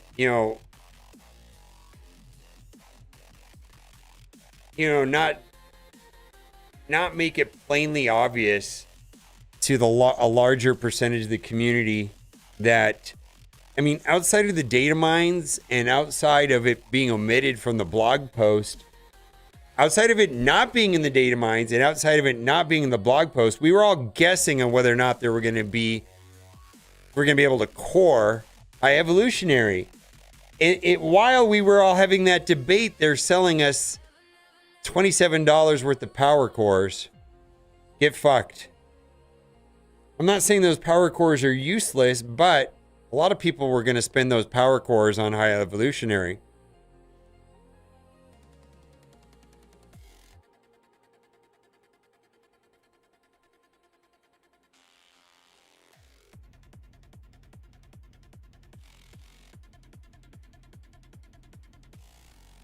Oh.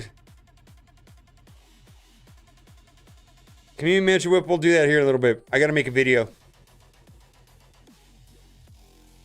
Yeah, the blog post was very...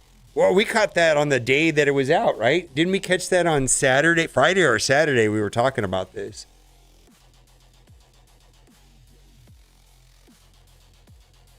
I didn't catch it, but other people did.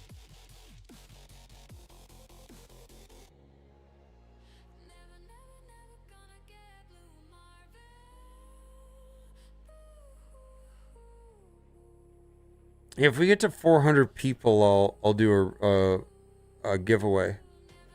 Yeah, somebody mentioned it. Yeah, I remember we were talking about it.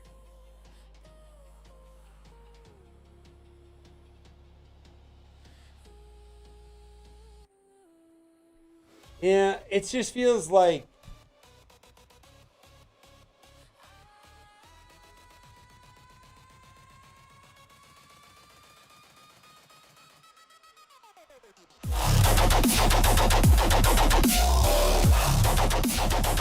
work.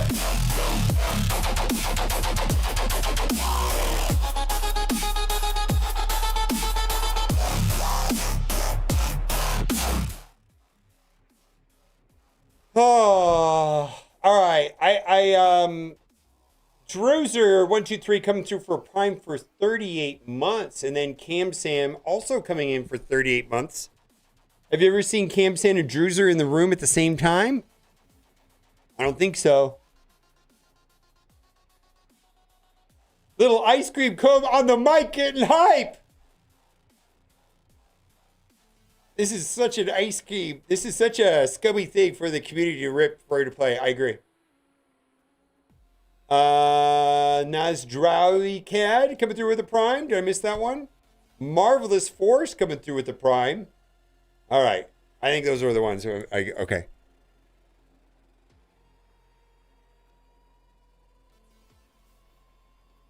Little Ice Cream Cone. That's gonna be my DJ. That's gonna be my rapper name. Little Ice Cream Cone. I think it's been taken though.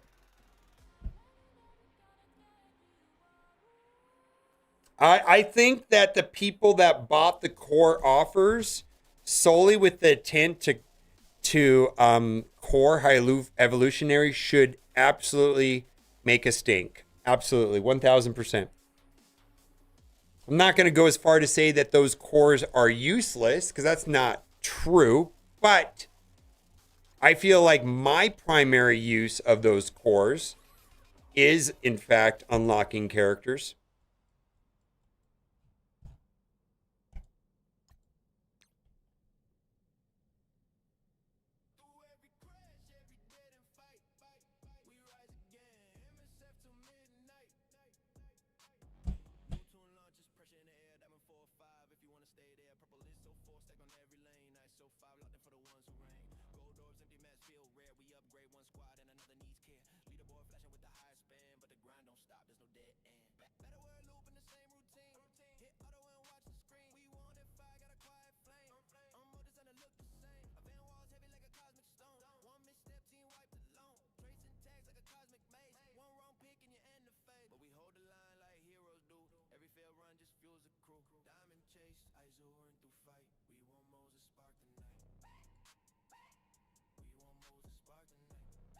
Animan, listen.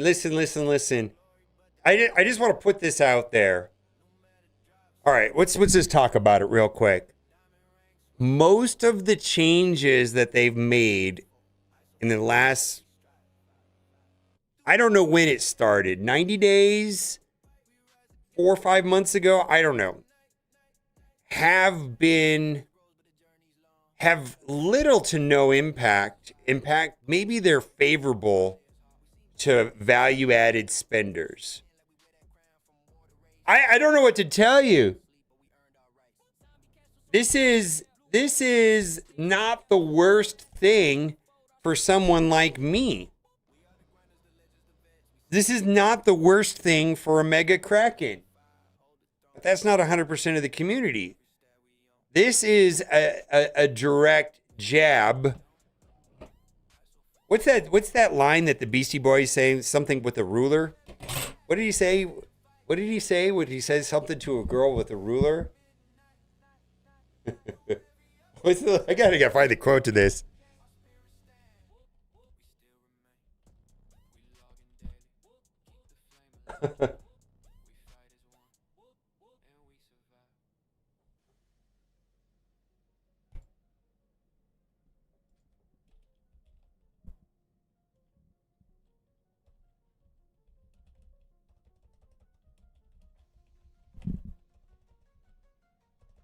Oh my God.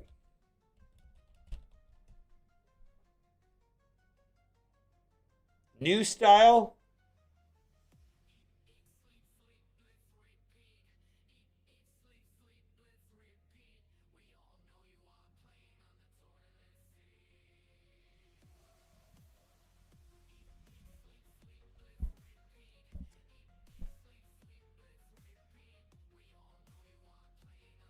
Yeah, I'm the king of the classroom, cooling in the back.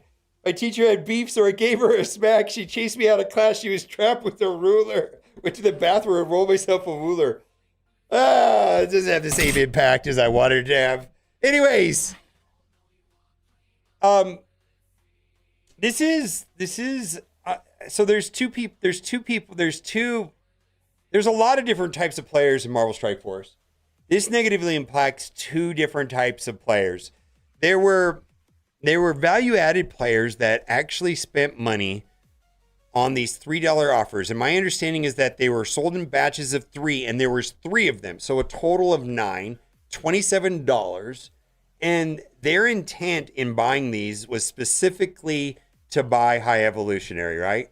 And there was no like adequate disclosure that a fundamental shift in the release method of a character was changing. Yes, the blog post was accurate, which is unusual. It's never accurate. It's almost always wrong. And I can give you an example of that right now. If we go in game, we look at Sylvie's passive, blah, blah, blah, random negative effect. Okay. And then the blog post says something different. But the only reason why the blog post says something different is because I brought it up to Pathfinder. He changed it between the time my video was released at 11 a.m. and 2 o'clock. The blog post is always wrong. So why would that even be a consideration, right? Oh, they just forgot to put the power cores. You think if they were going to change the unlock method, the traditional unlock method that's been ever since the beginning of the game, a fundamental change in the way characters are released since the start of the game 8 years ago, you think there would have been a line in the blog post? Hey, fuckos, we're changing the way. Get fucked. Get scammed. Buy our $3 offers. All right. That being said, is this the worst thing for a value-added Marvel Strike Force player? No, it's not. Actually, it's a pretty good deal. $20 for a character unlock is what it is. Like, I don't think that's awful. Now, here's the thing. Is that bad for value players? No. Is that bad for spenders? No. Is it bad for free-to-players? Yes. There's a lot of things that have been bad for free-to-play players lately. For example, there's been some reduced access to, let's say, gold. And they've had a lot of gold added to the battle passes. Is that good for value-added spenders? Yes. Is that good for big-time spenders? Yes. Is that bad for free-to-play? Oh, yeah, it's bad for free-to-play. They've had these offers for $15 where you get 80 million gold. Is that good for value-added players? Yes. Is that good for big spenders? Yes. Is that bad for free-to-play? Oh, yeah. So a lot of things are going on, right? Check Discord. All right, get fucked. Let's see what's going on. I'm holding off on making the video for a couple minutes. I'm letting this settle for a second.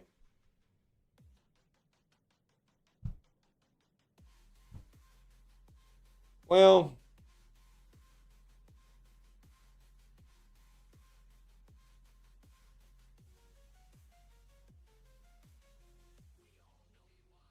Yeah. Yeah. Yeah, that's this offer right here, right?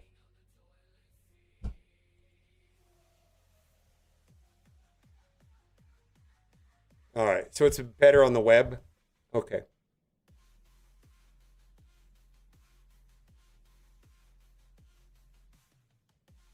That's in game and that's on the web.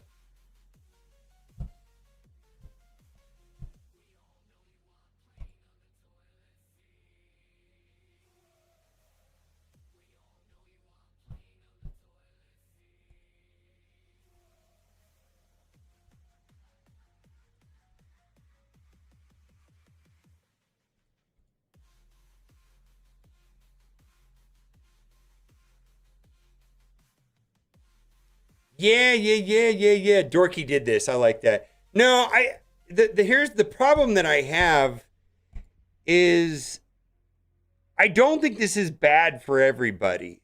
I mean, let's just be realistic. I mean, what is a new character supposed to cost in Marvel Striker? Is this a change for the worse? Yeah. Is it scummy? Yeah. I think specifically this is shady as fuck. I think this is super shady. I mean, I only bought one. All right, hold on a second. I bought one of these, but after the discussion we had on Friday and Saturday in chat about the omission of the Power Core option in the blog post, I did not buy the other two solely for that reason. I'm not gonna lie, I did that. I was like, fuck this game. I don't know what's going on. Why would I want to spend another $18?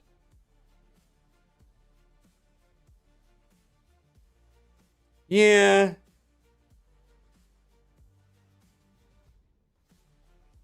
Well, I unlock every character. I don't know. I don't know what I'm gonna do.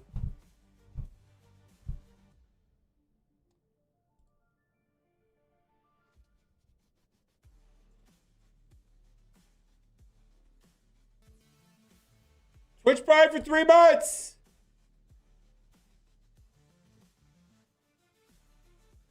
Yeah, I don't know. Well, cores have been the lifeblood of the game, but they fucked up in August of 24 by drastically they totally changed the economy in the player's favor, but I feel like they didn't fully understand what it was going to do to their new character offer sales. And this is their way of reversing that in some way. But how much were the characters back then? In August of 24, before they essentially drastically moved up, more than double, right? Double the amount of power cores you can get on a daily basis. Unlocks for $50.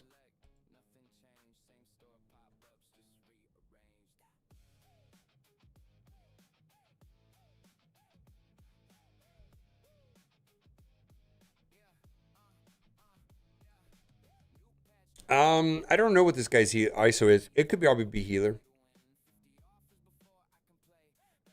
Yeah. This is a 2-star unlock.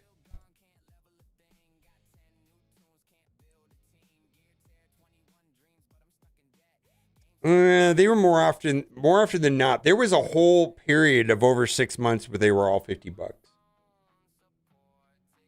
I'm not saying that 0 of them were lower, but there was a large stretch where they were always $50. All right.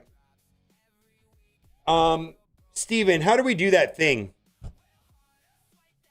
If you don't mind helping me on how do I do that thing for the giveaway?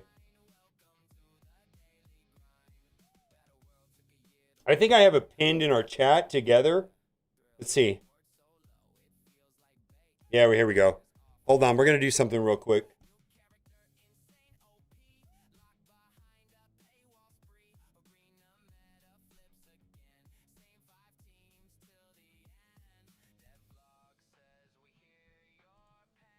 All right, how do I log in?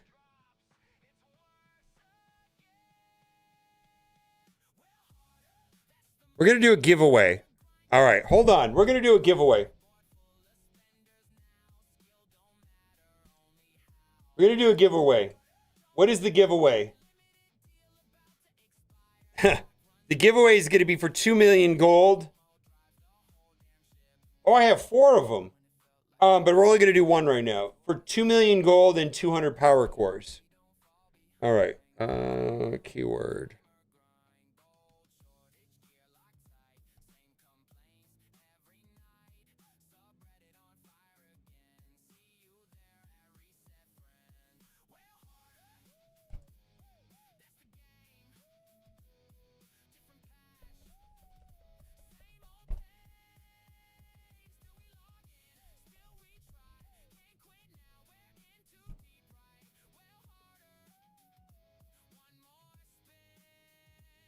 All right.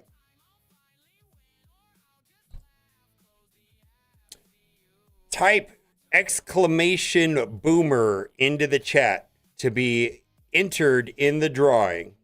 Exclamation boomer.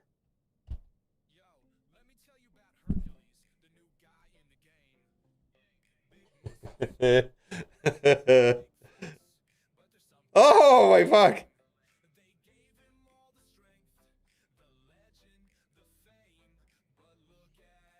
All right, we'll do it.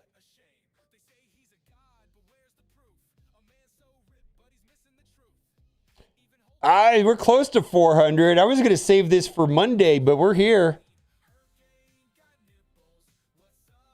Boomer. The people that are there, you guys are doing it correctly. Follow the majority of them. You can see the number is going up.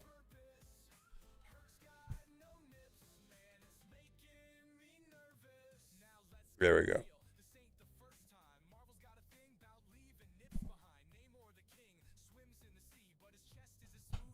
Yeah, Balmer. Boomer! You can only enter once. What am I supposed to do with these power cores? The 200 power cores you could do nothing with. Exclamation boomer. There you go. Nah. We have 444. Yeah, I do think we're over 400. My one thing here says 393, but I think we're over 393 on my end. That could be wrong.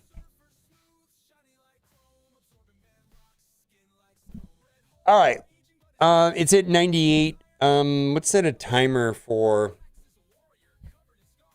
a couple seconds. I want Game Father. I'm tired of this game. I think it's time. There you go. Boomer. 99. All right. Let's see. Last chance. Jump in now. We got 100. There you go. DJ set. Shows 410 for me. Let's see. Mine still says 393. 393. I don't know how that works. So power cores. Yeah, I know, right? Not a scam. All right. We're at 103, 104, 413. It could be.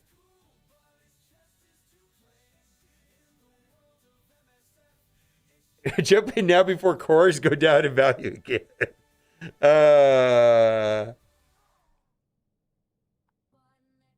104. Let's shut it down in 10 seconds. 10, 9, 8, 7, 105. 10, 9, 8, 7, 6, 5, 4, 3, 2, 1. Let's do it.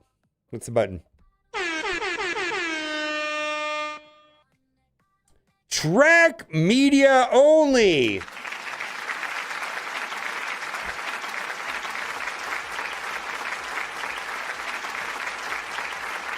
All right, there it is right there. Cool, he's there.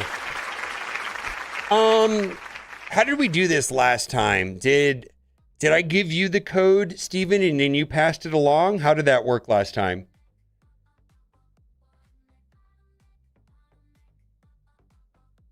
How did we? I don't remember how we did this last time. Or did they message me? Oh, let me message, let me see.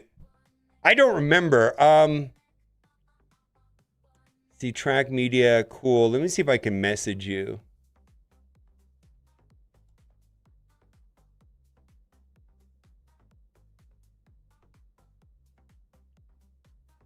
I don't remember how we did it. Yeah, they messaged me. Let's see if I can figure this out.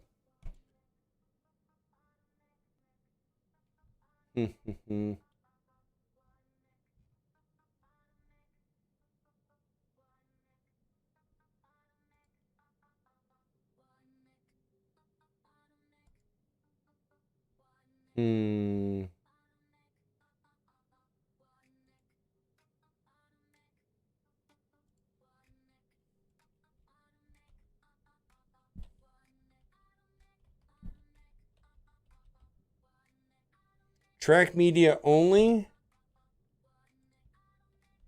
I sent you a direct message on Twitch. If you respond to that.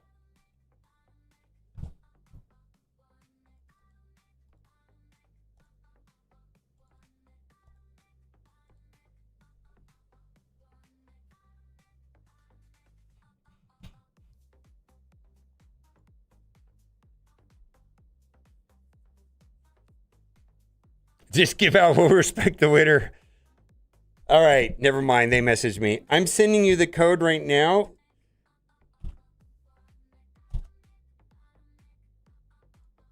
And you're set. Hey, congratulations.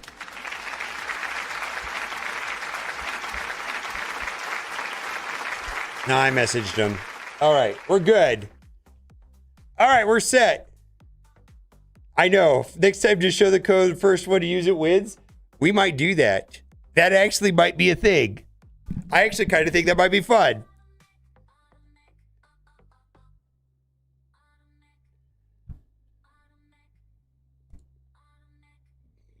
All right. Yeah, I think I have to initiate the DM on Twitch. I don't use Twitch DMs. You know who does use or used to use Twitch DMs? Dr. Disrespect. Fuck that guy.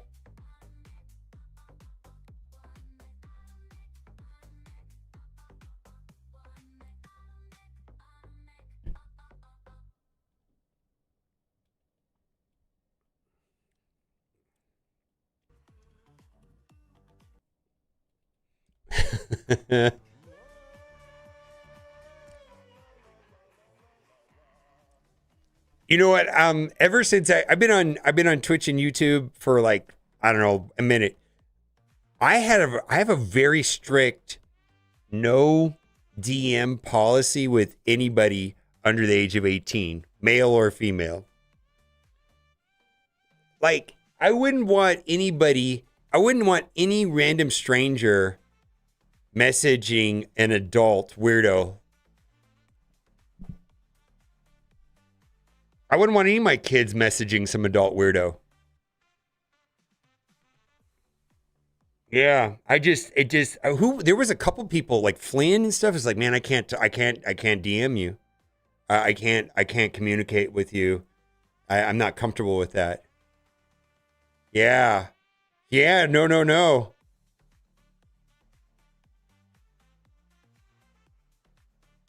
No, I know. It's something that I've had rigid for as long as I've been doing this. It's just like, I don't need to, I don't want to talk to, I mean, I wouldn't want my kids talking to a weirdo, and I'm a weirdo.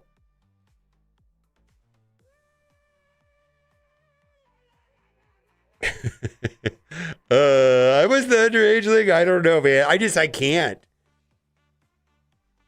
Oh, Sexy Beast, we can't do that then. We can't. I didn't know you were 16. I can't. I'm gonna if you really are 16, I have to unfriend you on Discord. I'm so sorry. I can't. I can't. It's like a hard policy for me. I'm sorry. Oh. Unfriended. Are you serious, Sexy Beast? Are you serious? I can't. I can't do it. I can't do it. Okay. Holy fuck you then. Fuck you, Sexy Beast. I was ready to unfriend you on Discord. I was just like, I can't do this.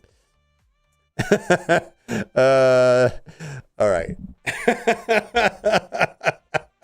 I don't engage anybody sexually on the internet. I save that for real life.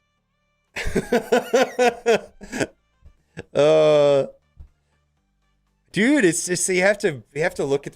Okay, let's make this video. All right. All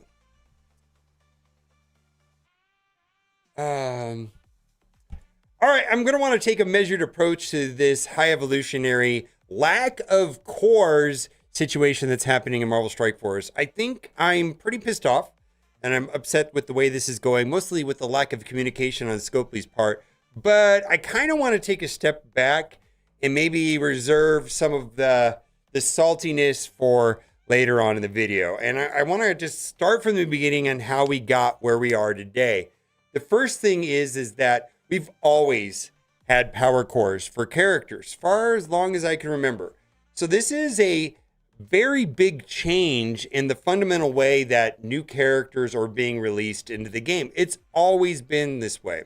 So where I take most of the issue is that in the Friday's blog post, a lot of people were rightfully suspicious that it omitted the text saying that there was going to be a power cores for 675 power cores where you could get the orbs. It just wasn't there. And in every other character from prior, like we went and looked at old blog posts, it was there. Then also the data mines came in and it wasn't there as well. And so it was like, well, why didn't they make a bigger deal about that? And this is where I think the most of my issue is that during this same time, they had offers. And here's a screenshot. And there actually was a total of 3. And there was a series of 3.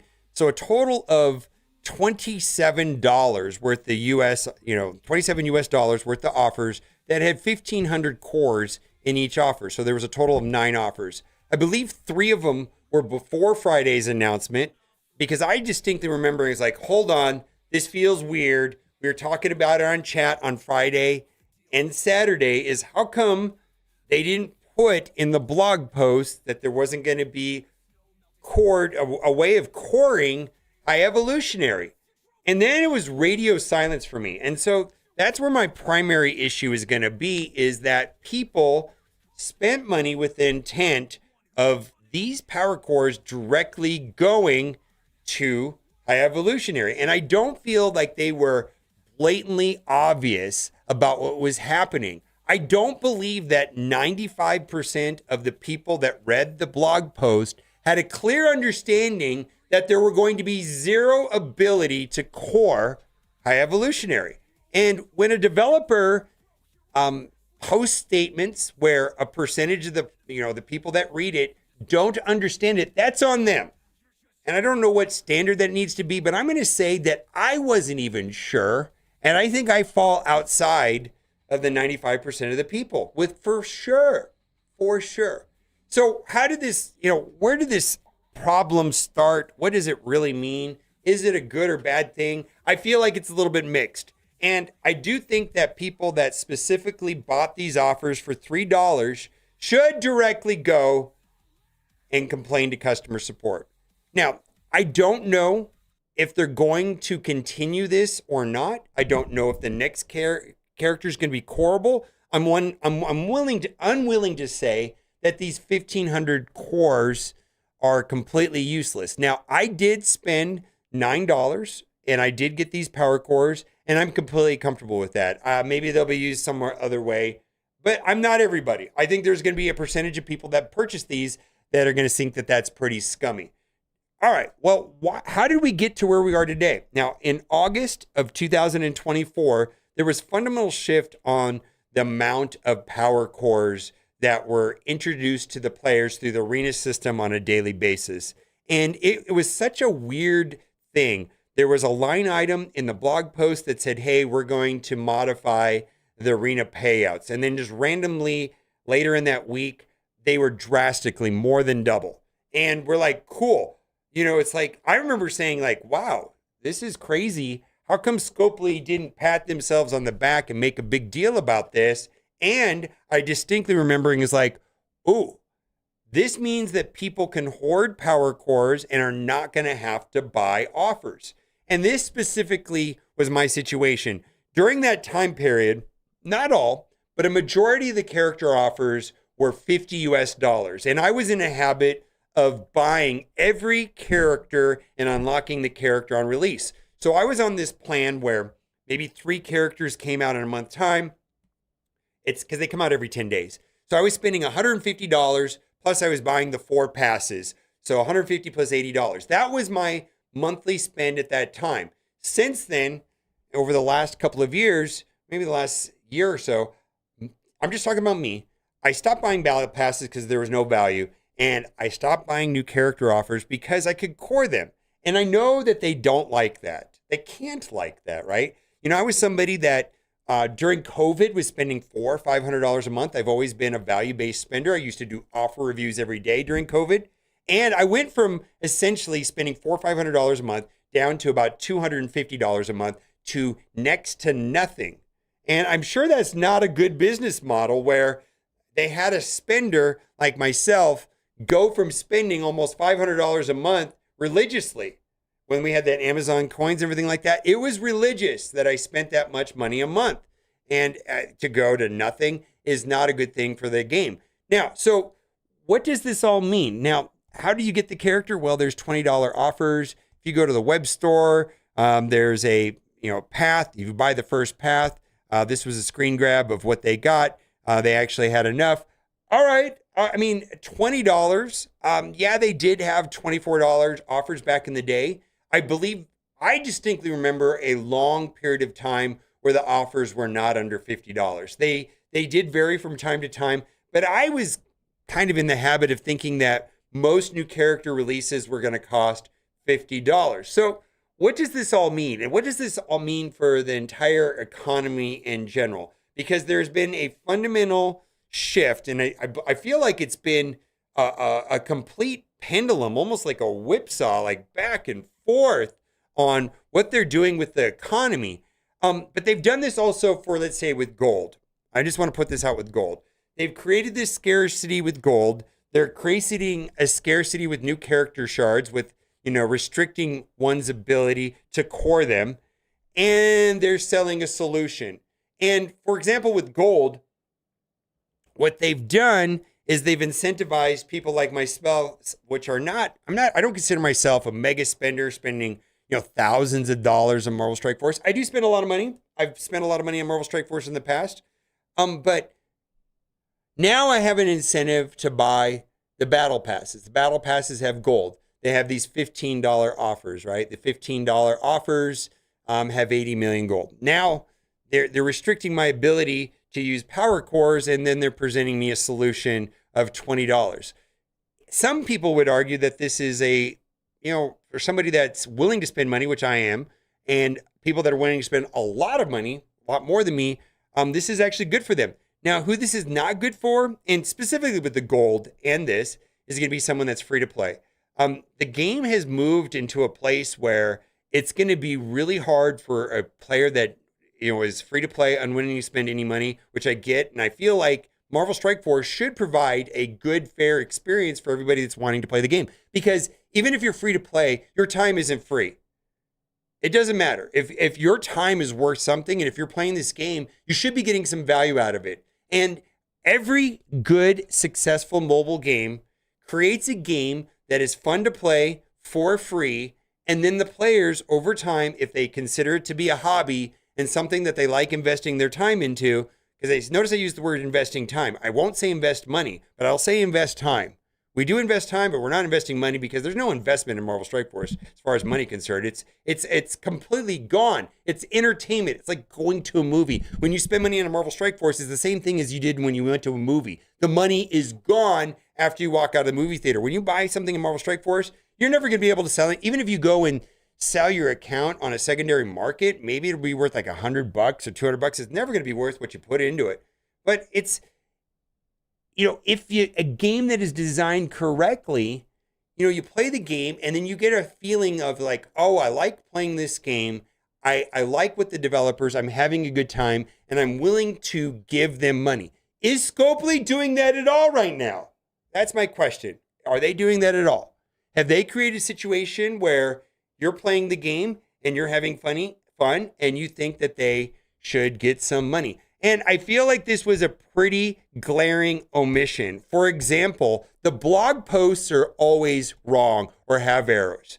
For example, if you go into game right now, and if you go into my video, if you look at Sylvie's passive, it says something really weird. Reduce a random negative effect by 1 on each attack target. And I was like, why is the blog post wrong in my video? Then I got a message from Pathfinder in my chat after he saw my video and said, hey, Mobile Boomer, I'm going to fix the blog post and I'm going to change it to positive. Okay, the blog post was potentially wrong at the time of release of my video, which was 3 hours before the public release of the blog post. And then even today, it's wrong in game and wrong in the kit, and they got to change it. They do stuff wrong all the time in the blog post. So it wasn't obvious to the community that the omission of the power cores was real and deliberate, because they make mistakes always. I want to say more, it's a higher percentage of the blog posts being wrong than correct. I think the data mines are more accurate than on blog posts. It's just the way the game has been for a long time. So if you're one of these people that spin on this offer, I say complain. You have a good case to be made. I do want to say I don't think that these power cores are necessarily useless. They may revert back to the traditional way of making them available. I don't know what's going to happen on the next character, but tell us what the fuck you're doing, Scopely. Communicate. Holy shit. All right, that's it. I'm done. That's my video.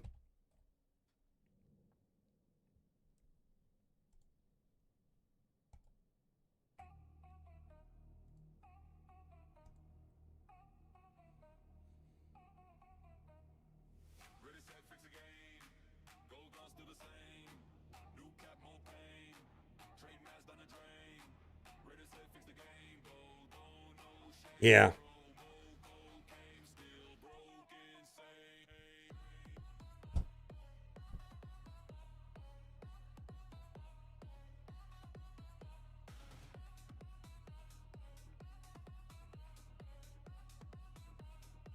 Yeah, I don't know. I think if a person, I don't have an issue with the ones I spent, but if someone bought them solely for the intent of buying, of coring High Evolutionary, I actually wanted to core High Evolutionary at the same time as the event was running. Like, that would have been awesome, right? It's not happening. That may be what's happening. That they don't want anybody double dipping on those two things. Because that would feel good, right? Core the shit out of High Evolutionary while the Daemon event is running. I love to do that.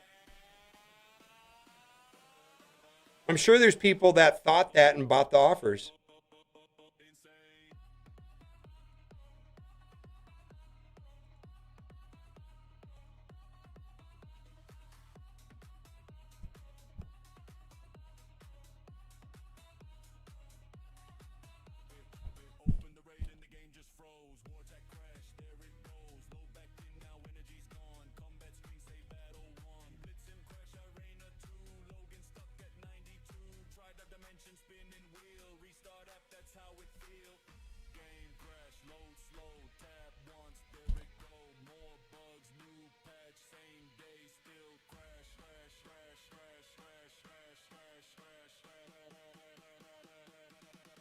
There you go. I haven't seen your video, Blind. I have no idea.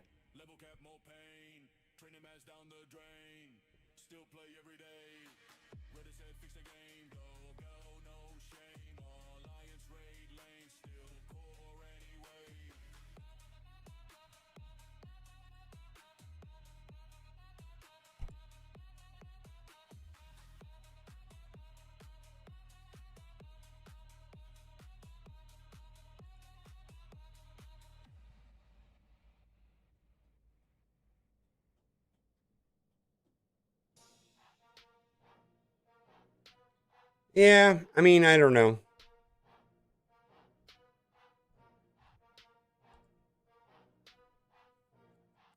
I think they screwed I think they really fucked up when they made that random ass change to the arena system in August of 24, and I think they're trying to unwind it. And I think they also know that the community would flip the fuck out if they halved the amount of power cores we got every day in Arena. I think they know that. I think if they tried to do something like that, people would freak out. So what they're doing is they're reducing the value of the power cores. I mean, the power core, one of the main uses of the power cores was coring characters, and if that's not available anymore, it's not available anymore.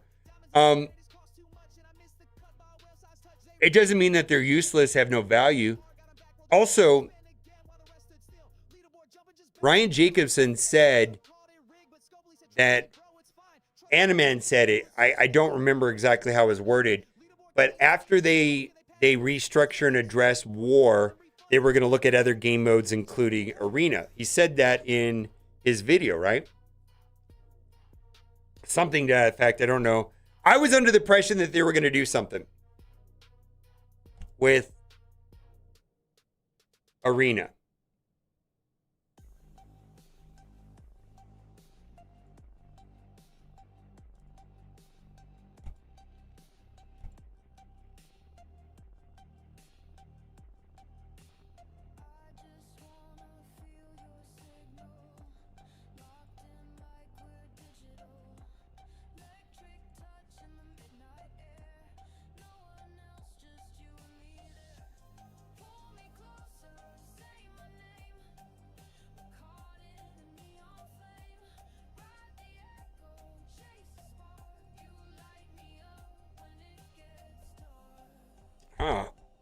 I've been streaming for 2.5 hours. I've been having fun playing Marvel Strike Force today. I know that sounds strange.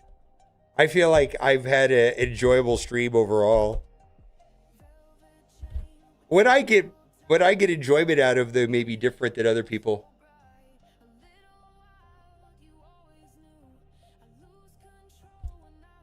How are you doing, Boylon? I still want to get together for Raid Shadow Legends. I actually was thinking about you this morning. You were in my dreams, Boylon. I was waking up and I was like, oh, Boylon. I was thinking about you. I don't know why, but I was thinking about you. I was like, oh shit, I got to get a hold of Boylon. I want to make a Raid Shadow Legends video. Offline, of course. I've been sick. I'm still sick today. Today was the first meal that I've eaten since Monday morning. I haven't eaten since Monday morning. My first meal was today when I went to Costco and ate Costco pizza. I got food poisoning over Easter. It was pretty awful. Does Kat know that I was sick? Oh yeah, she knows. Yeah, we went to an Easter party and we know 5 people that got sick. The husband of the host got sick. Kat's mom got sick. Kat's other friend, that husband got sick, and another husband got sick, and then I got sick. So there were 6 of us that got sick from the party. Pretty awful.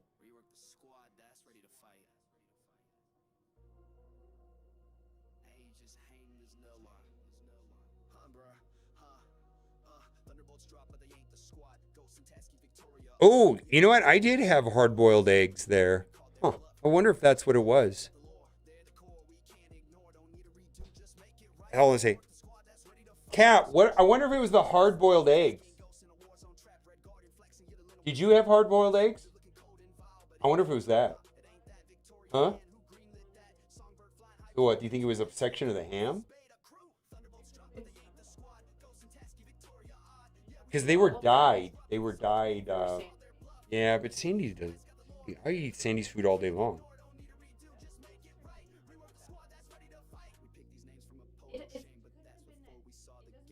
I want to blame a corporate entity.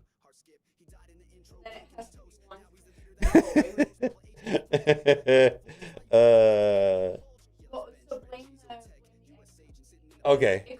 Yeah. I don't want to blame one of my friends for getting us all sick.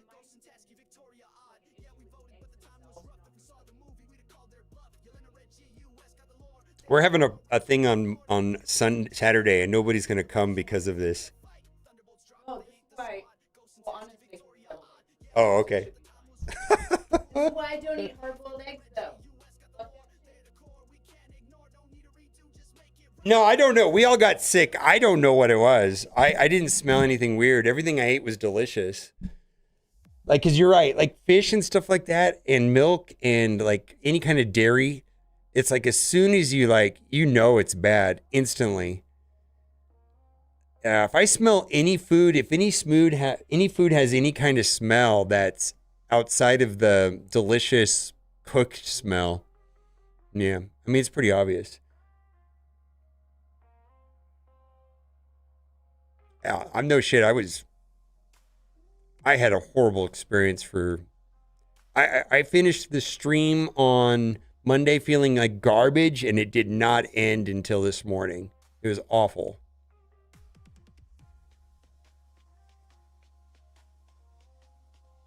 Absolutely awful.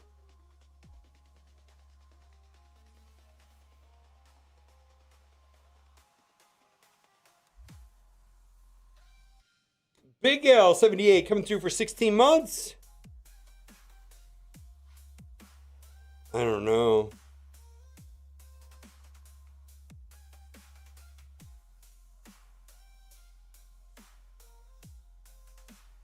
Yeah, so Kat's mom used to be a state board health inspector back in the day. And she said that it was probably the ham, and parts of the ham were cooked and parts of the ham weren't cooked. And so that could also account for certain people getting sick and other people not getting sick. Contaminated. Part of it were contaminated and part of it wasn't. She said that actually happens in ham. She was a health inspector for years, apparently. She thought, and she got sick too, and she said she thought it was the ham. Yeah. Yeah, that's what I said. I thought the hams were pre-cooked. Or are these one of these? I don't know. I don't know. Yeah, I don't know. All I know is we were all puking and shitting our brains out for like 48 hours straight. It was awful. At least it was awful for me.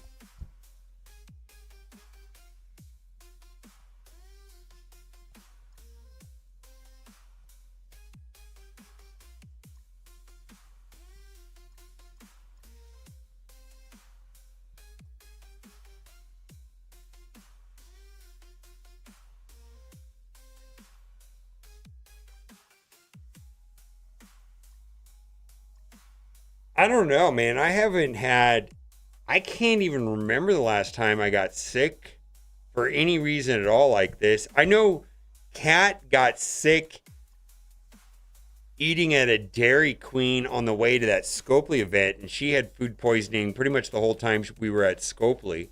That was pretty awful. She got sick from a Dairy Queen eating their popcorn shrimp in the middle of the landlocked Baker desert. I don't even think we're in Baker. We were somewhere even more. Baker? Yeah, we were in the middle, fucking nowhere. The reason I got the shrimp is because I just had a crown put in that day, and I needed something soft. Yeah. That's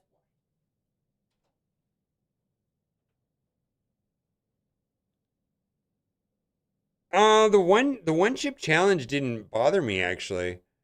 I actually thought that was an overall good experience. The one chip challenge. I got like a quite pleasant body high about 2-3 hours after I ate it. I actually very much enjoyed that. I didn't know that was a thing. Yeah, fuck shrimp from Dairy Queen. Holy hell, that's awful. It's a bad idea. Shrimp from Dairy Queen. Let me show you in a map where we were.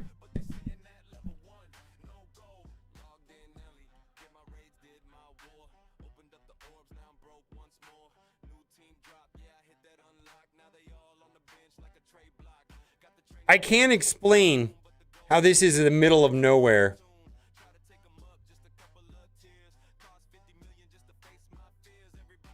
This is literally in the middle of the desert.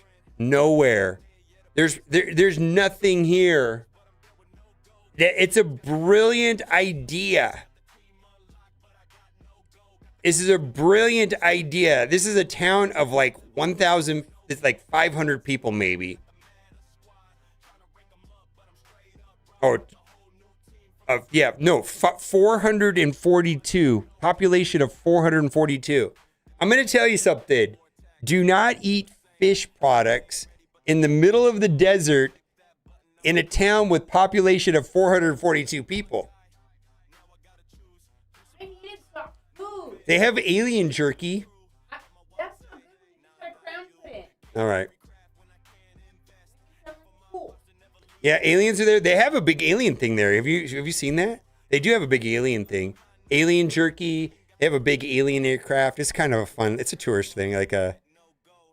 I don't know if they got a picture of the alien thing. Yeah, alien fresh jerky. It's like a big, like alien shaped tank. It's actually pretty cool.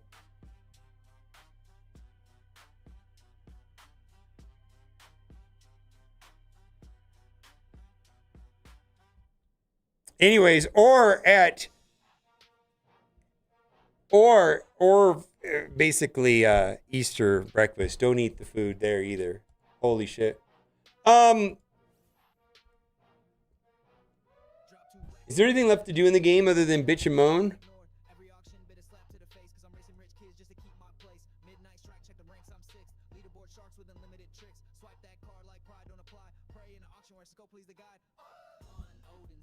Only moaning?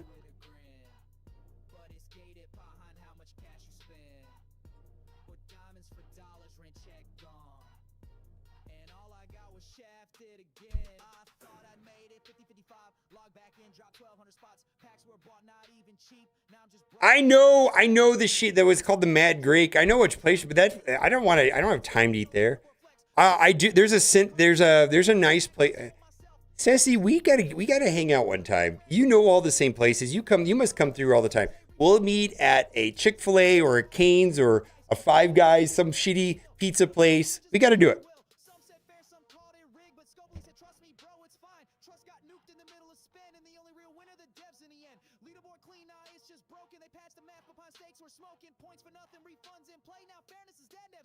I know about the Mad Greek place. Yeah. We don't stop there. We go to the place that's next to the Tesla charger, and it's not really next to Tesla chargers, but it's like has a Fat Burger and a Subway and a Cinnabon. I like that place. I go to the Fat Burger or the Cinnabon. I like Cinnabon. Hey, Sassy says he doesn't eat fine dining. He said it many times. This Five Guys is too much. I will. Oh my God, Five Guys. Okay. We'll take it. We'll take it down a notch if you're okay with that. Chevron. Okay.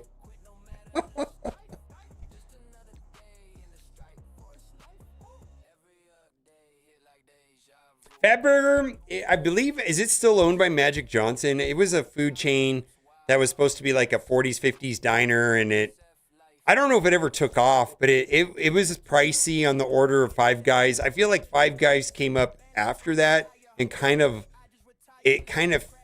filled that same bucket of people that wanted a better fast food burger. And that was Five Guys. Pretty much stopped going to Fat Burger after Five Guys came to town. If I was in the mood for wasting my money on a fast food burger, I would do it at Five Guys. Yeah, Fat Burger's good. Yeah, I think it was Magic Johnson that owned it.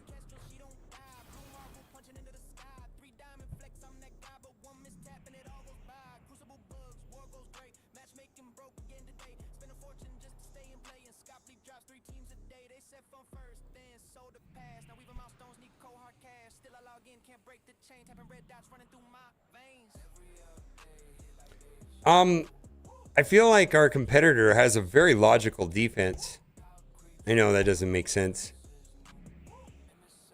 Sometimes they don't.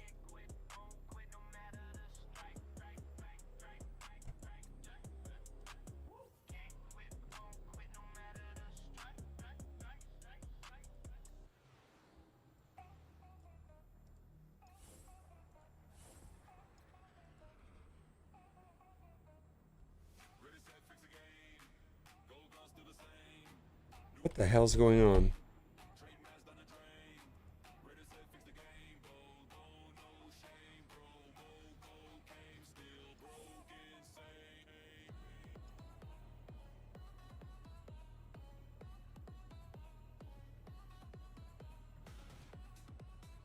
We went to Five Guys and didn't order fries. You didn't? Did you get fries? I didn't order. I never eat fries. I don't eat fries at burger chains.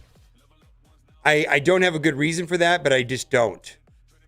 Yeah, I also I don't want to get into it. No, I don't eat fries.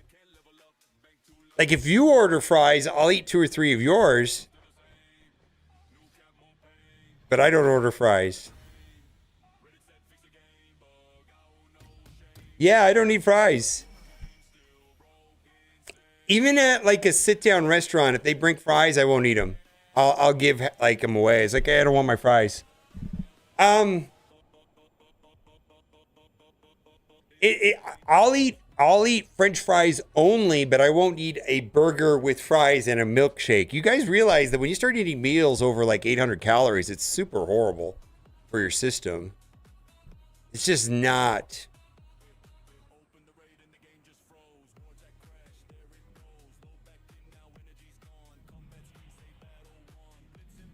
And then you get a 800 calorie burger with a 700 calorie French fries with an 800 milkshake, and then that's just a formula for badness.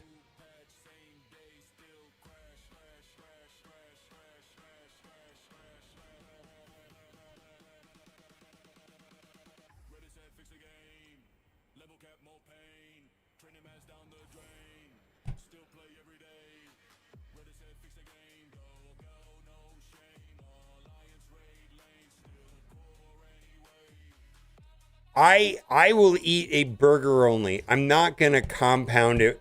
Dude, listen. I went to the doctor and they said, and I had blood work done twice last week, and they were really happy with me losing. I lost more than 20 pounds in like 6 months. I'm very happy. I'm at 186 and I was at 206. I'm very happy with that.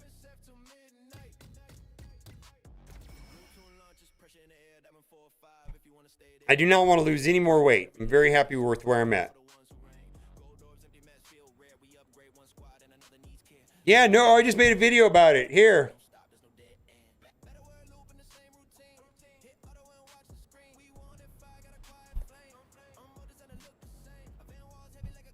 You got to get him pregnant with this baby elephant? Yeah. Well, when you're pregnant, don't worry about it. Like even Cat looks great. It's like, dude, it doesn't matter. Just have a baby. Yeah, it's just you having a baby. That is the most attractive thing that a woman could do for a man is have a baby. For them or with them.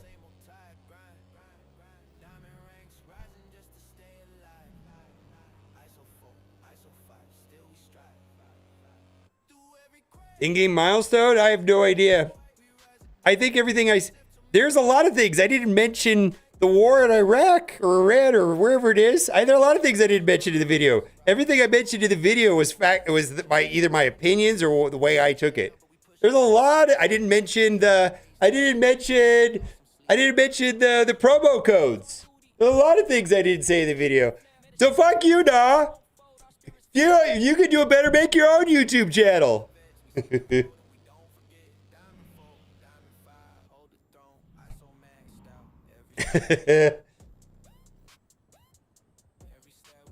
Yeah. Yeah, the crux of my video is communication and Scopely's communication levels.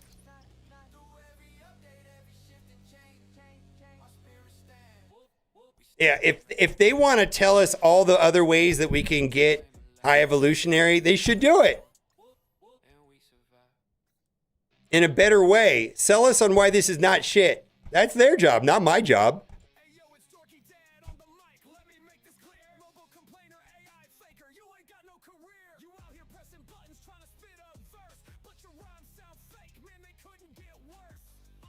Yeah, I put this in the video. I didn't. I just said that there was a way. Yeah, I showed what you got right here. 55. Yeah. $20. No, you get the character unlocked for $20. I didn't get into a 3-star, 2-star, whatever. It's $3. $20.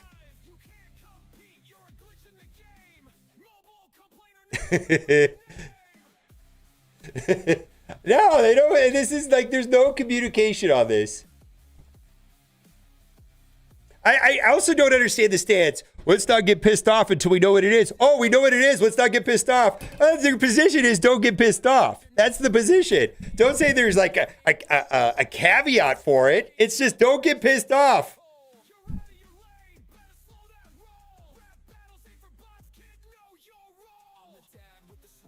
Oh, the milestones? No, I didn't say we made about the milestones. I mean, they asked about the cores. Maybe I looked at a different message.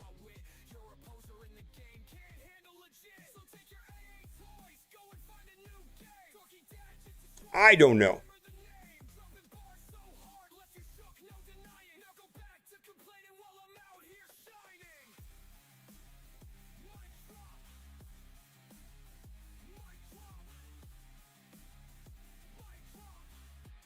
I don't know. You're making me look at chat. I don't know.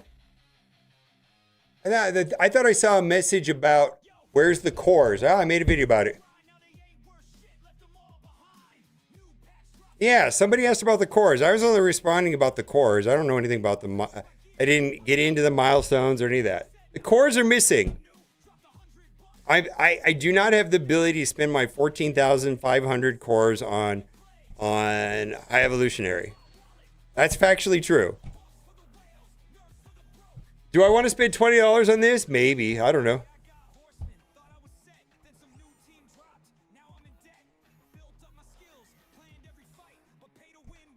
I don't know what I'm going to do on it.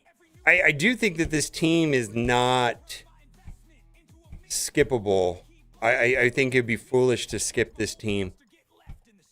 This team also felt really good on the test server. Like it is going to dominate Alliance War. And I can't, it seems like an above average team. Specifically, Executioner was the one that really was like, oh boy, this guy.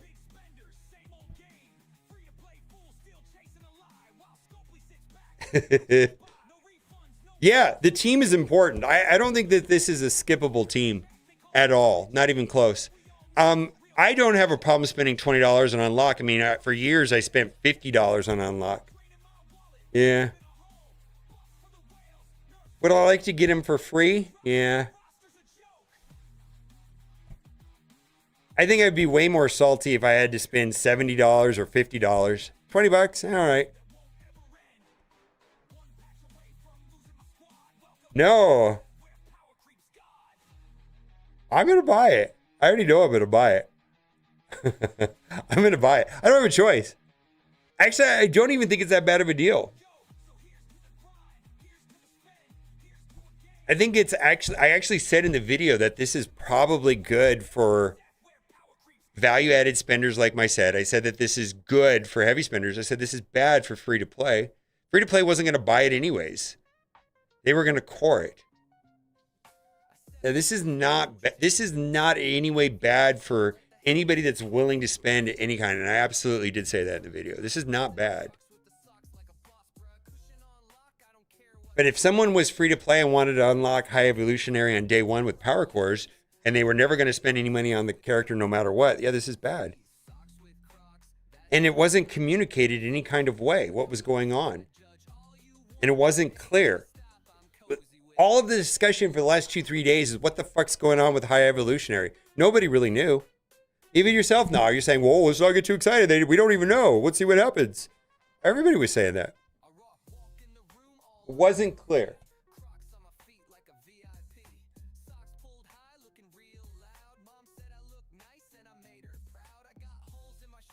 Yeah, I already know I'm gonna buy this. I just don't know. I think I'm gonna think about it for 9 days.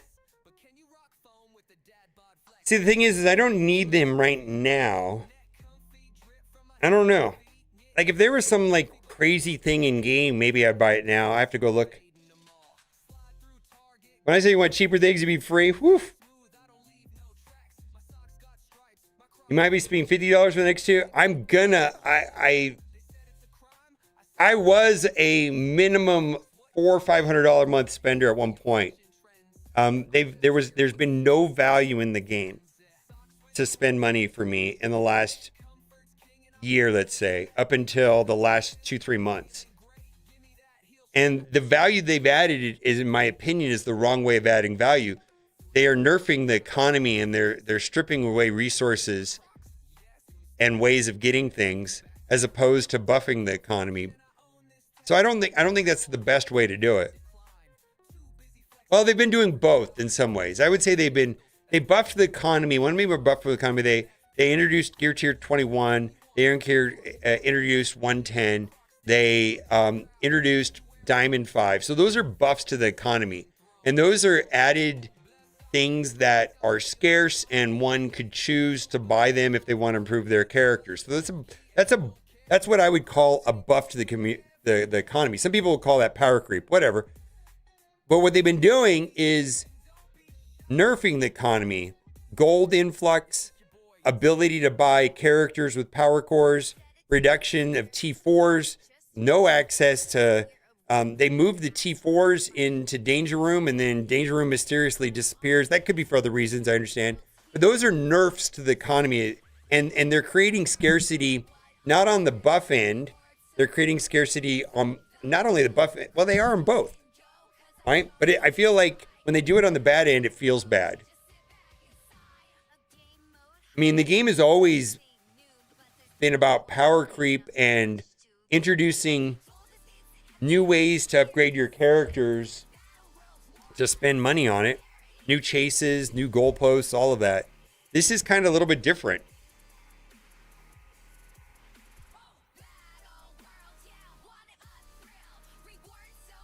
Yeah, I know, right?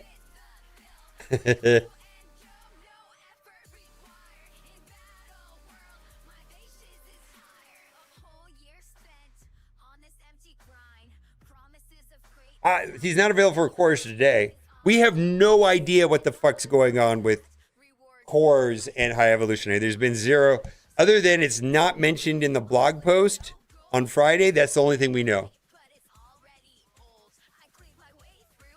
We don't know what's happening with future characters. We have no idea what's going on. Radio silence on this.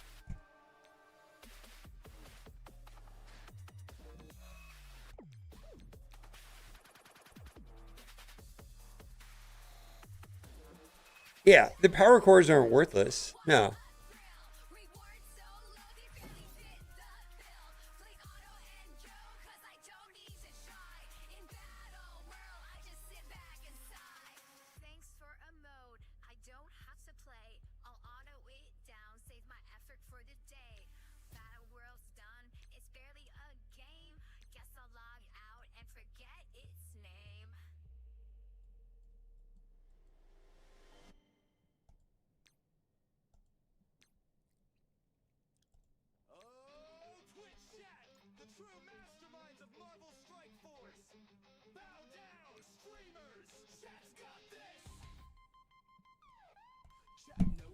Yeah, I don't know what's going on. Here's the thing, though. I hate to say it.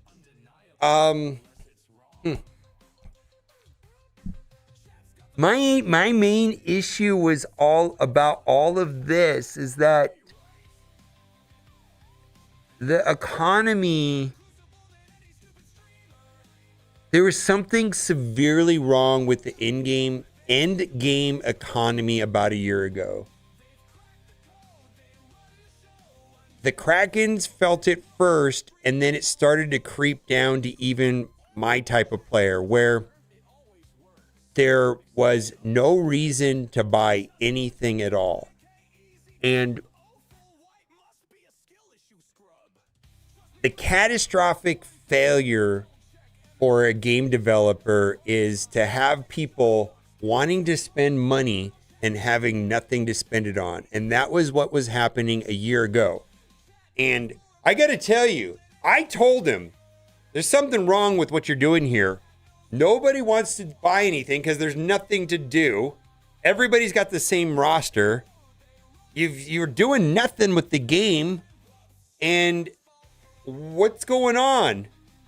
And I felt like they didn't correct, and strangely enough, the way they corrected was so steep and severe after ignoring this blatant problem for almost a year. Yeah. Yes, you guys know what I'm talking about. There was nothing to buy, nothing to do for probably at least 6 months to a year. Like going back 6 months ago to maybe 18 months, 6 months ago to 18 months ago, there was nothing to do. It was like, what the hell's going on over there? And I know they were told about this. I told them about it. And that's when they were switching everything over to shop credits, and they're switching the stores over, and they're giving away free legendaries. And we're like, what the hell's going on with your economy? What are we supposed to do? We all have the same rosters. Everybody's the same. It was weird. Yeah, and what's that? We're at the Red Star.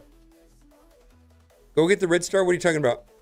High Evolutionary Red. Oh, yeah. Let's do that. Thank you. Thank you. Yeah, and I feel like they didn't listen, and then now they're correcting like so hard. I feel my issue is the severity of the correction and them not addressing the problem.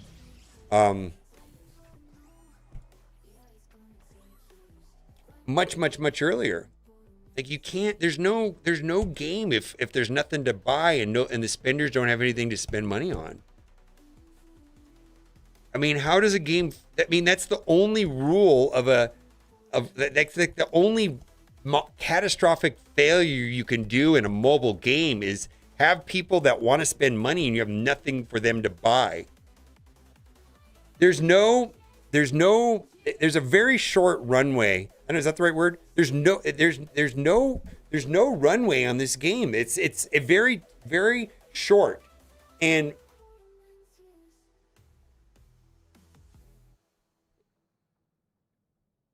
I've seen it. Boy, this is kind of weird. I'm trying to put this in a way that's really that'll make sense to everybody. In Raid Shadow Legends, you can spend nothing and get 95% of the game done, and then you could spend $1,000 a month and you could make it to 97%, and then you could spend $1 million and you can make to 100%. They'll take all of your money, and if you just want to be the best and have the most and have that upgrade and be bigger, they'll take all of your money. There's like almost an unlimited amount of money you can spend in that game. That Marvel Strike Force has nothing like that. And is that a good thing or a bad thing? Well, it's a good thing if you want the game to stick around. It's a bad thing if you're not spending money, I guess. There's no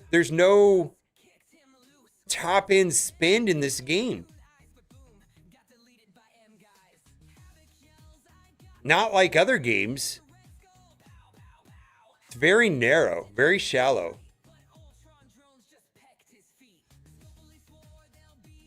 Yeah, well, Raid Shadow Legends got all kinds of... Raid Shadow Legends is not... I don't even know if that's a good example. I think it's all of these games have something like that. There's at least something to buy if you're a spender. I mean, and the thing is when... What I want is that when somebody goes out and buys a 10 diamond on Odin for $100,000, I do not care. I just don't care. And I'll give you a good example on that is somebody's going to get a 5 diamond Annihilus. And I don't care how much money they spend on that. I just don't. Somebody is going to get a 5 diamond Annihilus, right? I do not care how much they spend. Does anybody care how much they spend on that? I think that's it's none of my business. Like, it just doesn't matter. Cool. It's your money. You're an adult. Spend it the way you want to. It doesn't matter to me. It's none of my business. Cool. Scopely made money. I get to keep playing your game.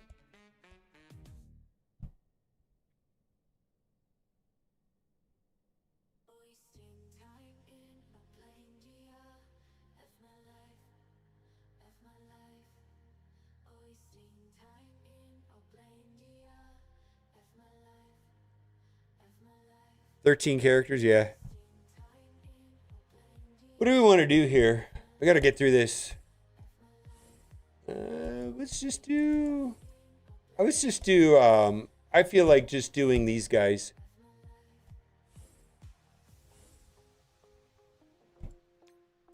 Blue. Yeah. What's up? What about it? PlayStation 5? Probably. I wouldn't. No, that's garbage. I mean, I can't. I mean, I can't imagine that. Oh, look! It didn't even show up. It got deleted. Yeah. Weird. Okay. You know, that's 1000%. Yeah, because a call came through too. Wait a minute, there's a Oh, voicemail. it's a voicemail. Oh.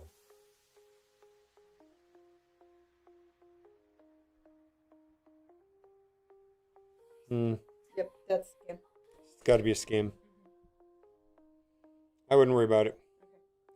I thought Scammy it was, Scammerton. If I just thought you they'll should send you in oof.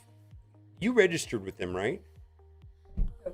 Walmart? You tried and they canceled your account? Remember they canceled your account? Oh, no, that was a pickup order. Well, that's what it sounds like. No, it didn't look like that. It Okay. did not look like that at all. Okay. Yeah. They canceled my order because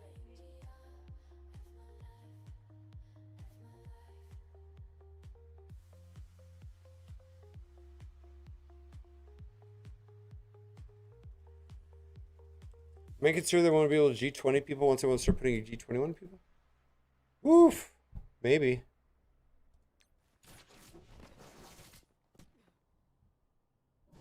Yeah, I don't know. I feel like they screwed up the economy. I just, to me, the severity of the changes feels so wild.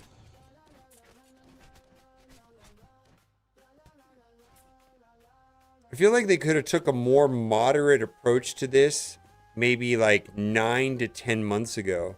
All right, this team doesn't work.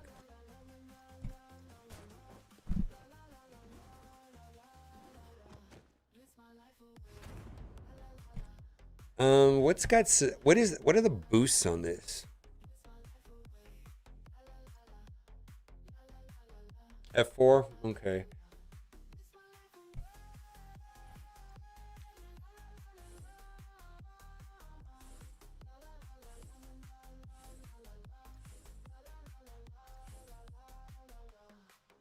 Straight F4?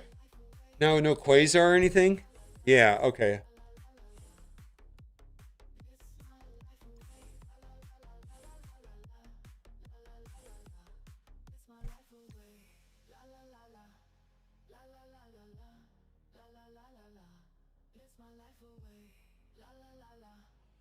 No, I'm just saying that, like, in other games when other people are spending $10,000 a month on the game, it doesn't affect me. I just do not care.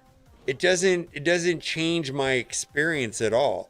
I feel like all of the stuff here in this game somehow impacts other players, or just direct. All of these types of things that they're doing right now affect me directly, as opposed to in other games, they extract the money from the people that want to spend, and I don't care. I just don't care. Doesn't affect me. In the same way that the amount of money that whoever places first to get a nihilist doesn't affect me. It just doesn't affect me. I'm happy for them that you know, they have different means than I do, and they're big boys and they spend their money the way they want to, and I'm okay with that. It doesn't affect me.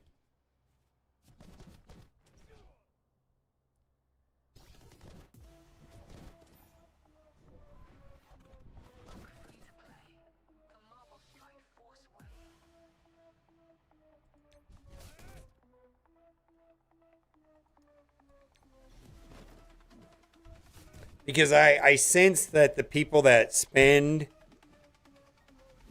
actually get value out of it. They wouldn't do it unless they did. They enjoy it.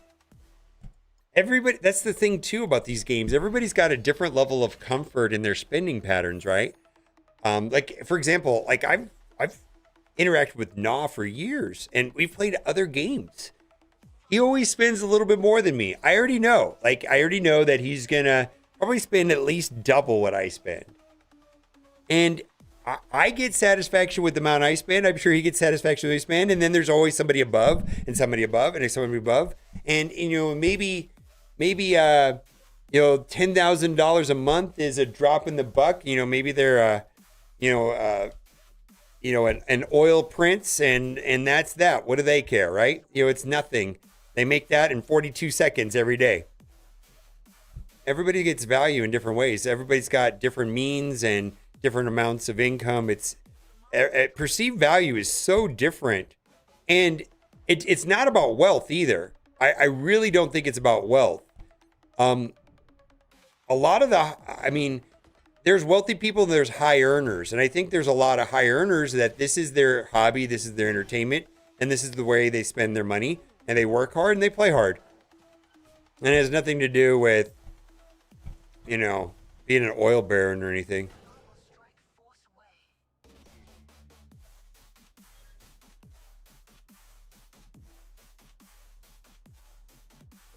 Well, that hit the...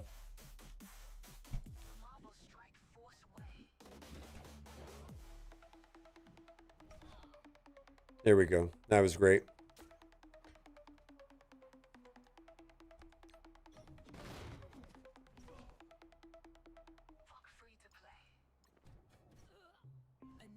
No, you are not. No, you are not. I know what you spend a month. It's nowhere near that.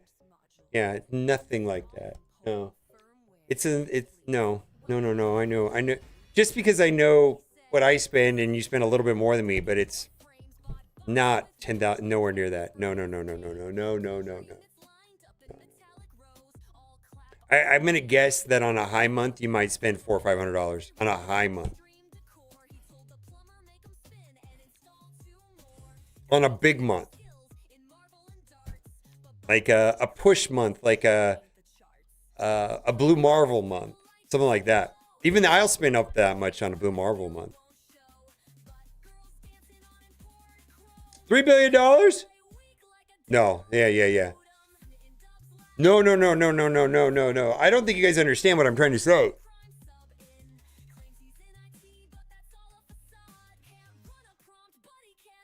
I don't even know if Marvel Strike Force has the ability of taking thousands of dollars a month from the top end spenders. Other than leaderboards, I just don't see it. I mean, you could max out High Evolution 80 Day for what, $260? I mean, if you buy every new character, that's under $1,000 a month, right?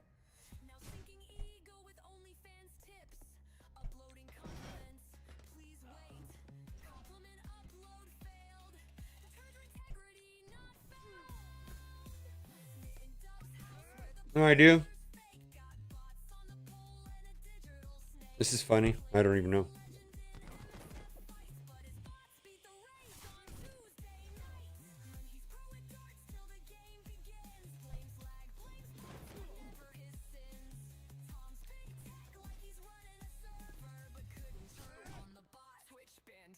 Yeah.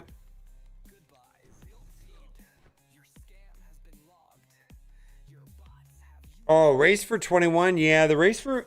I mean, what do they... I don't know what Annihilus is coming in at. I'm guessing... I know the initial numbers were overstated. A lot of people were saying $7,500 or something like that. But I think it's closer to 5, right? For Annihilus.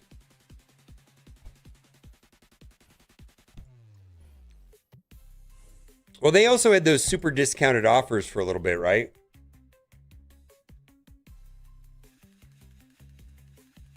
I mean, I don't know. I'm not in that bracket of spending. 7? No, I don't think it's that high.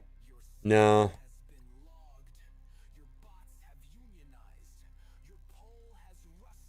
Yeah. Yeah, there was some pretty severe discounts, and then there was one free character over the course of the month. There was a lot of other calculations.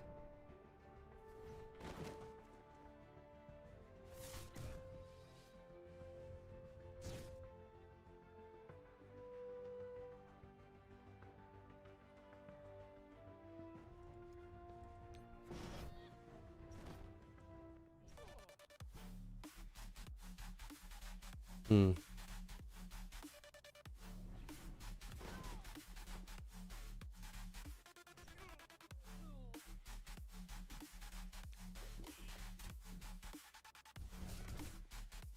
No, I know, but here's the thing about that. I actually don't have any problem with the Gear Tier 21 or the first people to get a Nihilus. I feel like that's the way they've always monetized the game, and I feel like that's the way they should monetize the game. What they're doing with other parts of the game where they're subtracting resources or subtracting ways of getting access to characters.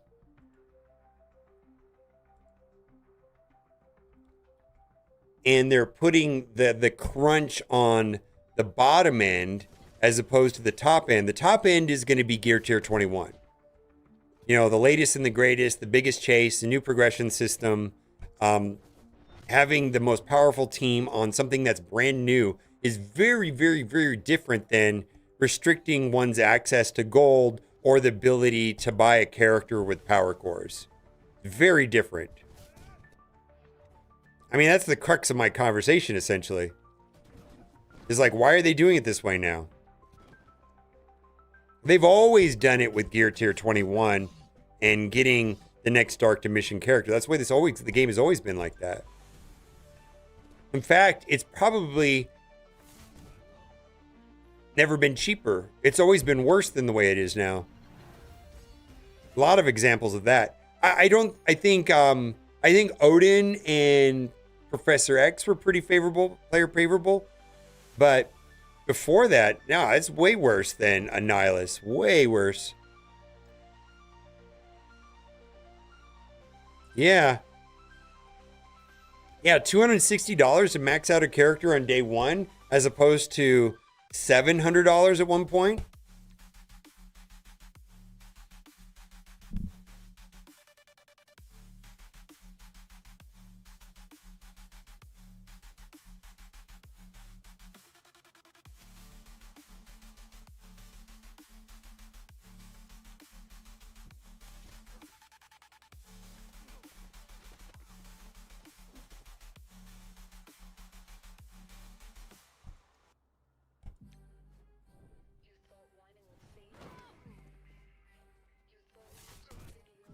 Oh, should I target him?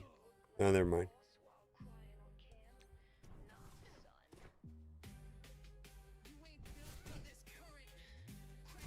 Yeah.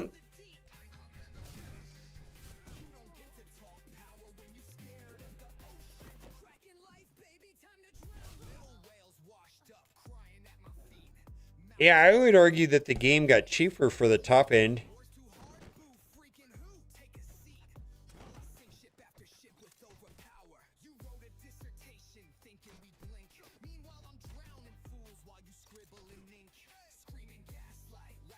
Are you serious? Holy fuck. I saw you post that like 3 times now in chat, nah.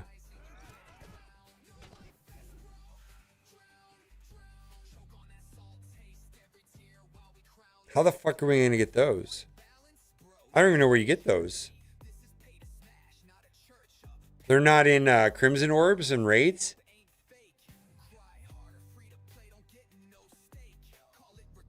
Fractal store? You can't buy 85,000 of them, though.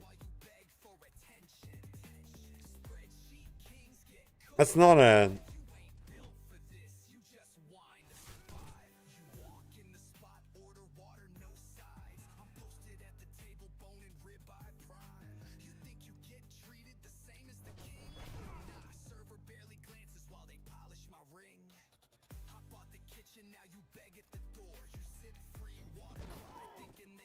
$5 for $500. That's not a real number.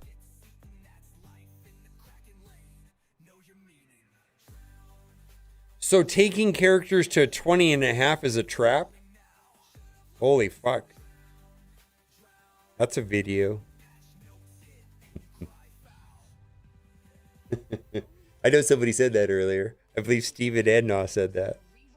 Holy shit.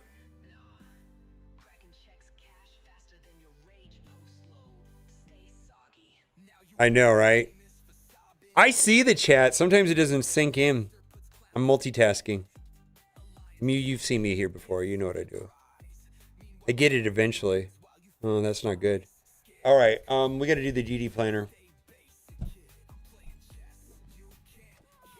Yeah, I know. I'm dense like that. You guys know. What happened here? We got to back out of this, right?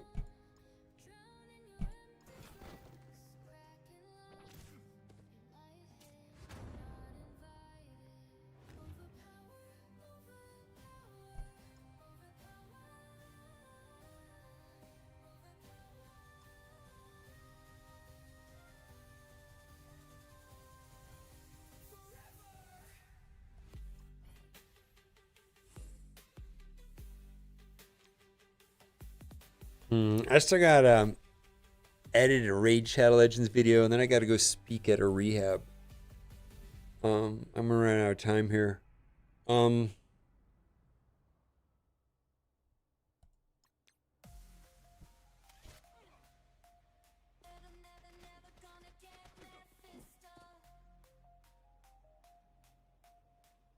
No, I'm not gonna.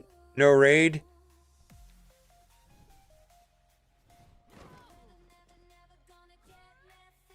All right.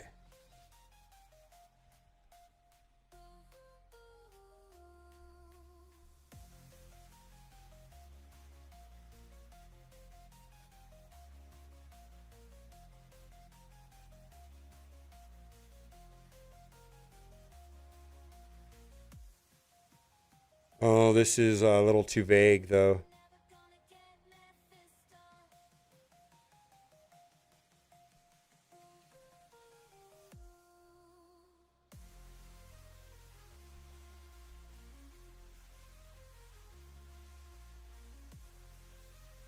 I don't think people understood this post. I didn't see this post. Also, this post doesn't really...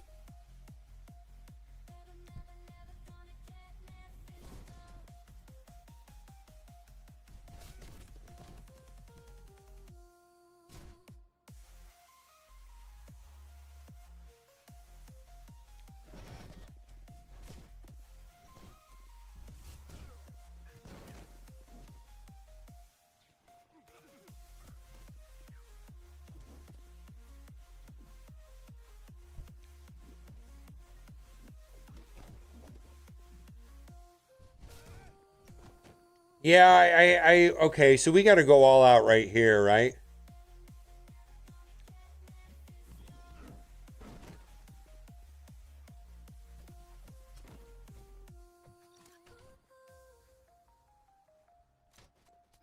How do they all drop in with all the turn meter and I don't have an abundance?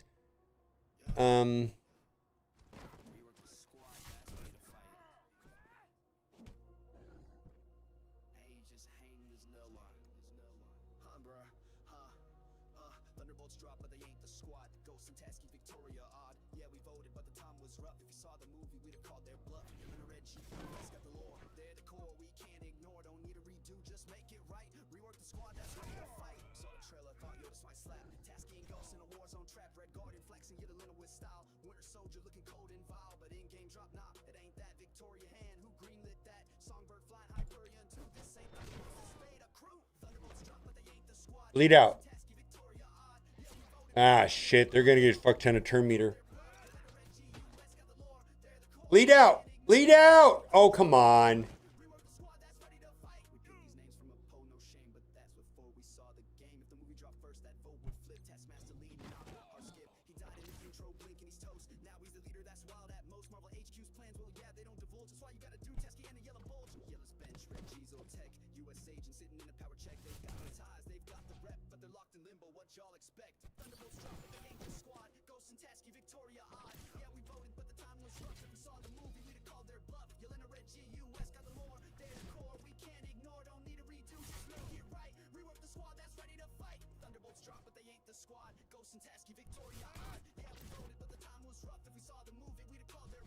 My cooldowns are screwed.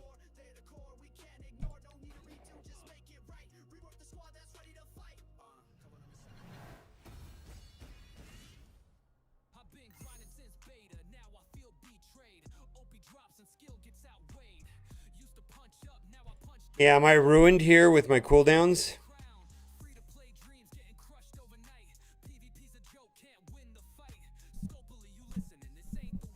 Oh, well then fuck cooldowns.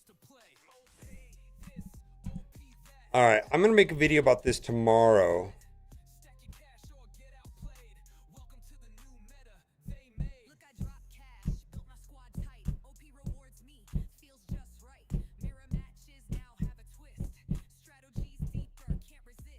Oh, really? Okay.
Oh, it doesn't matter. I keep saving cooldowns.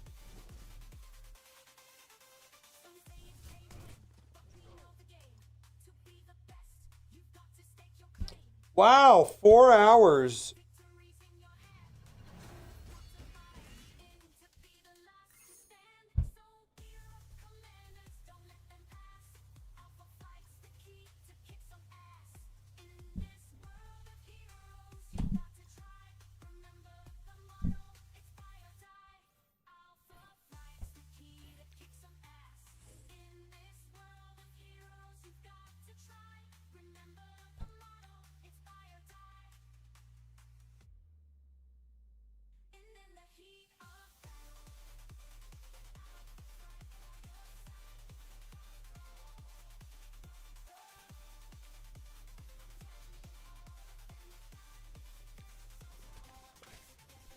Oh, is that the costume for them too? Ah.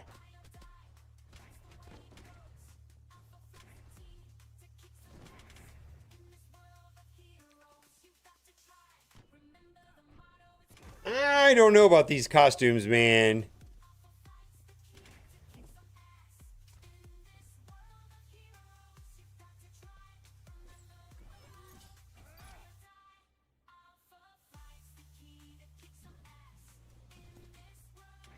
I think it's his hair that bothers me over here.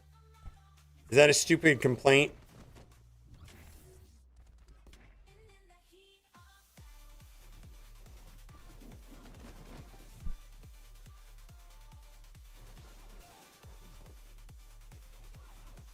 Dude,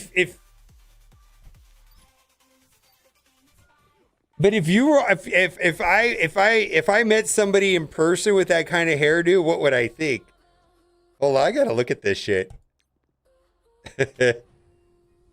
As someone that doesn't have any hair, it would really piss me off if someone did that to their hair. What the hell's wrong with you?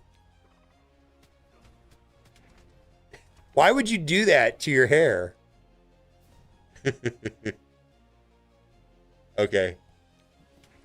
So the basic on I gotta focus on the Sebastian. Hey man, let's see. He doesn't have charge.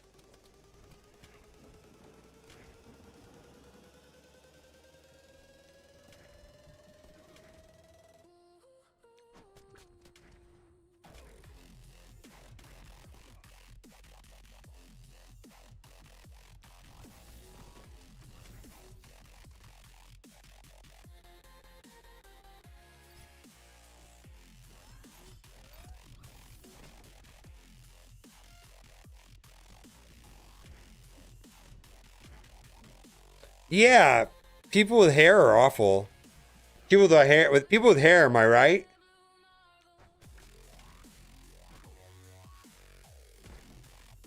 Stupid hair people.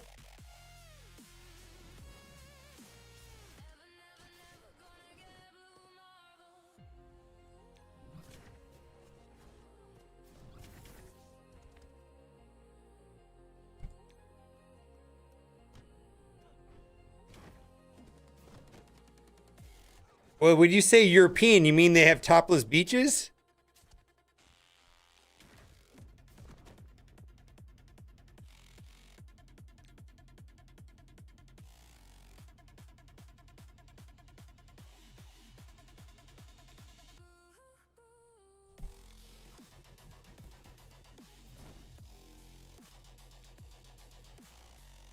I do have stupid hair. Fuck my hair, man.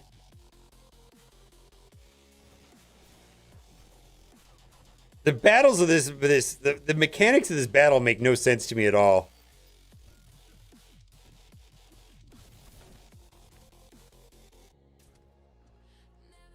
I'm thinking about the core decision-making process in this battle. Do I target Blastar or do I target Thunderstrike?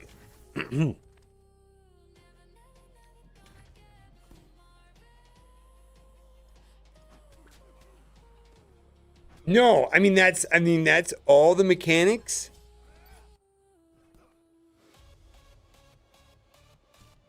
I actually think the null vice fight is somewhat clever. Yeah, Dorky cracked it day one, but I thought that was at least somewhat interesting.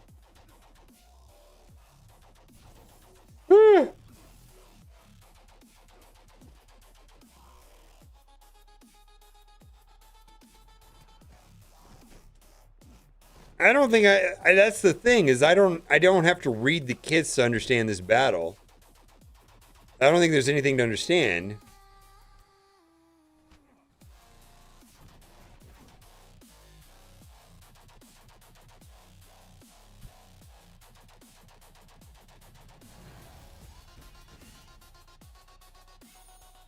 No, I believe he did Jeff Dimension.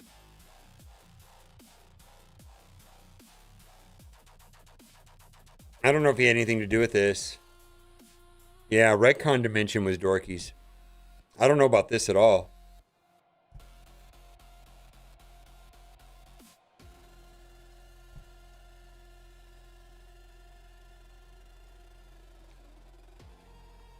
But I got to give you some very razor clear instructions. No matter what's going on with the game, it's always Dorky's fault. Let's not forget that. Always Dorky's fault. Always. In-game economy, fuck Dorky Dad. Fuck that guy. Idiot streamer gets good drops, fuck Dorky Dad.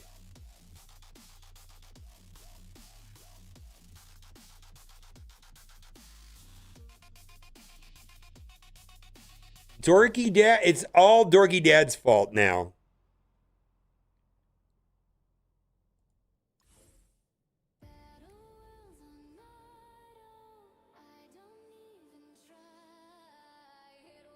Actually, I like that. I mean, it's got a kind of a yellow, purple, and green.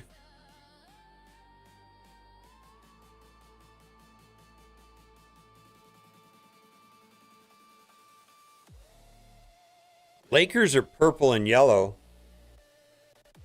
Purple, yellow, and green.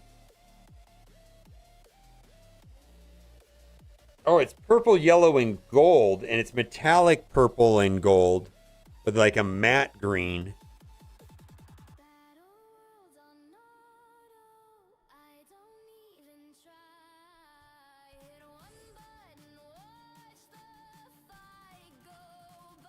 Nihilist colors.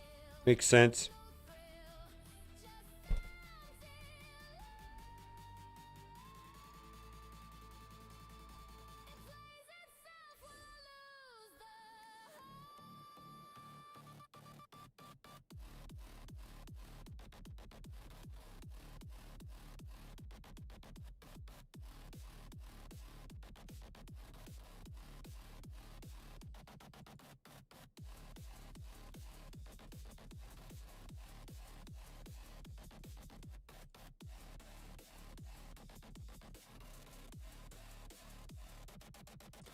Okay, I get it.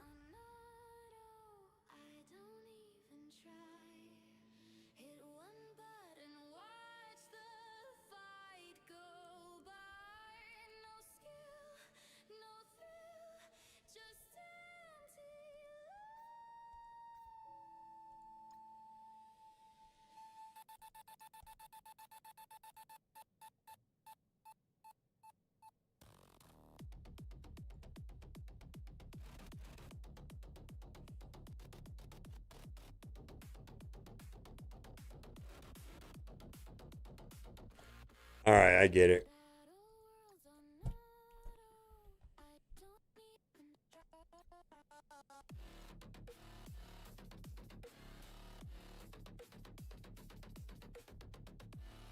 I get it. I get it. Yep, wipe that shit off your face. I get it. I get it.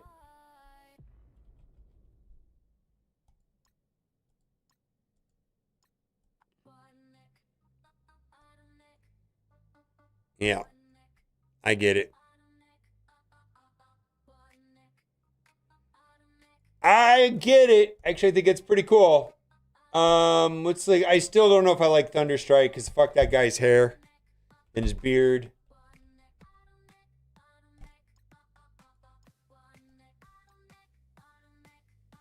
Yeah, just fuck this guy in general. I don't even think it's his costume. I hate that guy. The only guy that I hate more than this. Yeah, I get it. It's fine. He's got the corrupted, whatever it is, and then it's on his. He's got some pimples and shit on his face and glowy red eyes. Yeah, I get it. Okay, fuck that guy. The only guy I still gonna stick to the fact that Multiple Man is the most garbage looking character. This guy's awful. I hate this guy. I just want to punch this guy in the face.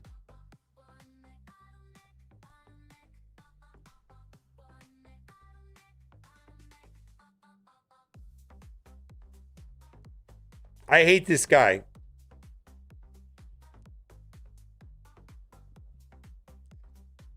Okay. Well, this is just a normal character.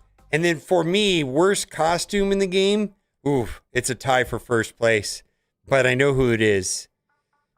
Worst costume in the game. If you don't agree with me, you're wrong. Absolute worst costume in the game. Terrible.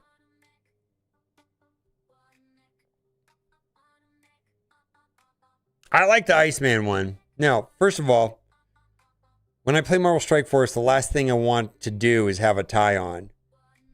I don't want to have a tie on ever. So that makes it the worst costume in the game.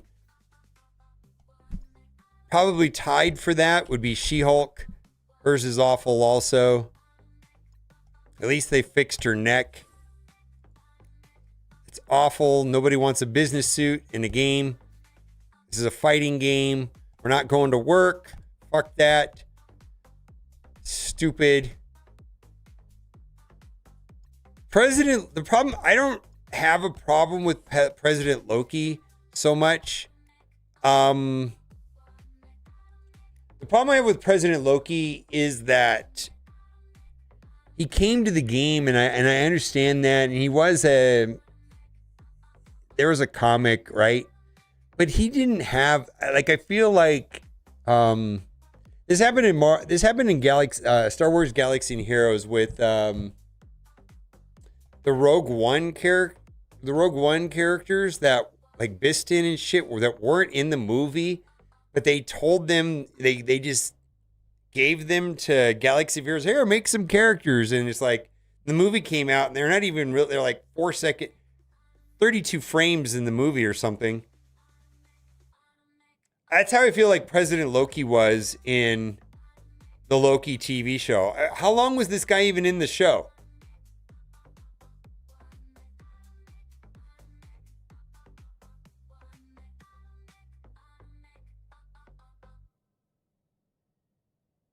Yeah, I mean, it's just like, well, okay.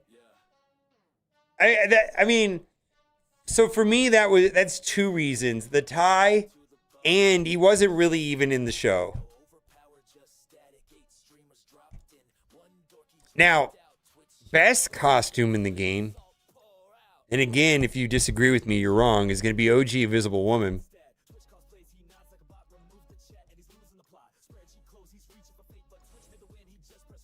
I mean, this is borderline Karen to, oh shit. Like I said, if you disagree with me, you're just wrong. You don't know what you're talking about.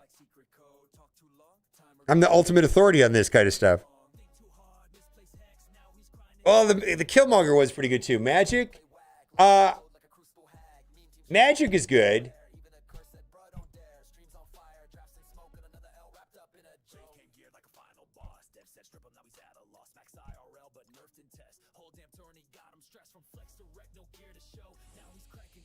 That was from that Midnight Suns, right?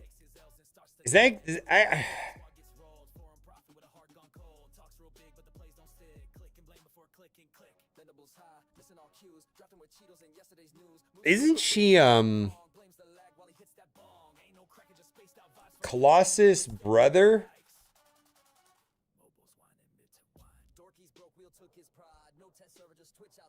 I'm not sure if I like the original one better or not. I mean, this is good. Oh, sister? Well, you know how it is nowadays.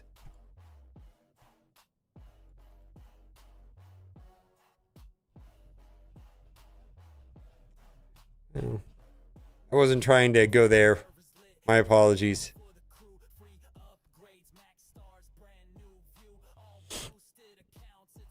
This is hands down the best. I don't know. I think this is the best character model the game's ever had, easily. This shit's wild.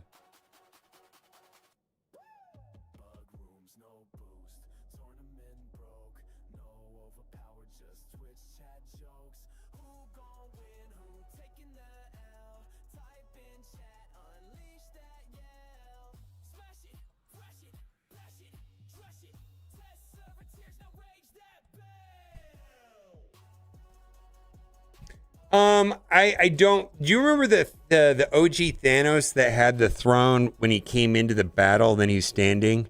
It didn't stick around, right? It's not even represented here, but there was a throne when he came into battle, and then it disappeared. There's some sort of animation.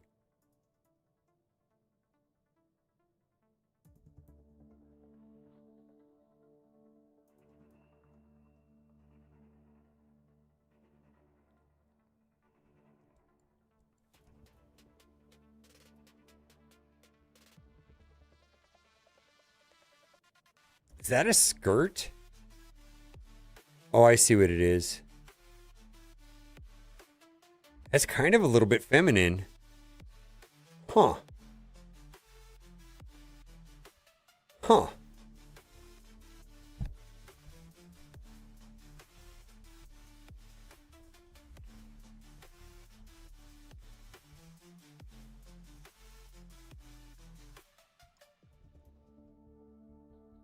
Oh, I see. That's very different.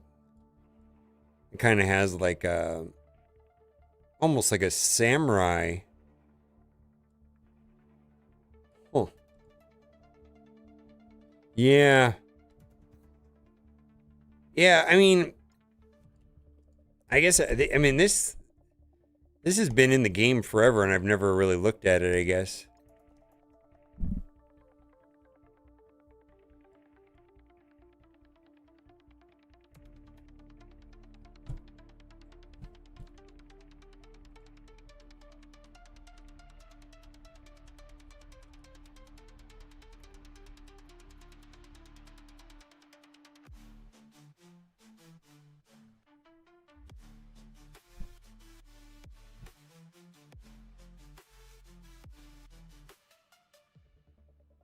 It was like a kilt in the movie, right? Maybe they had, I see.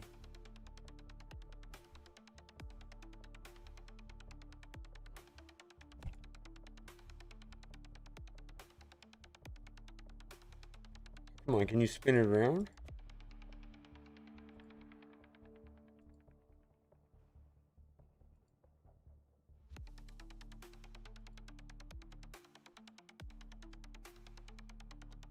You see, that's different.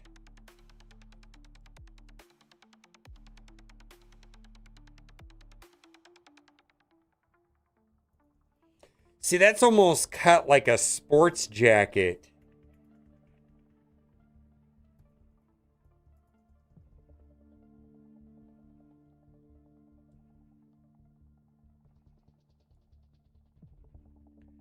I mean, they always do it differently than what else is that? That's $447? What the fuck? Why? $447. What the hell am I looking at?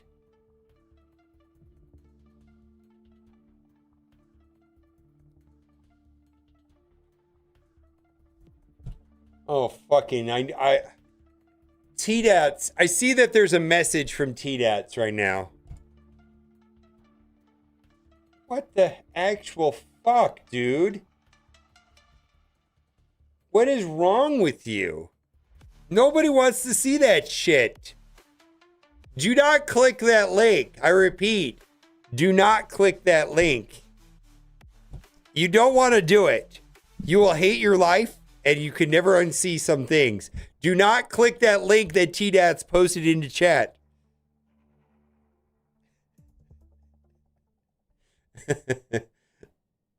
That's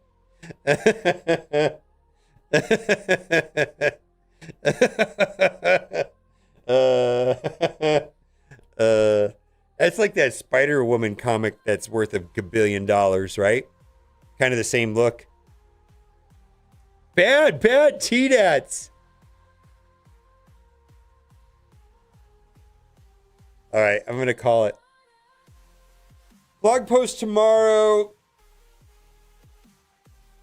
I'm also going to make a post about this because this shit's important. We're going to deep dive into this tomorrow. I don't feel like doing it today. I think this is kind of a big deal. I feel like I've also kind of fucked myself a little bit on this.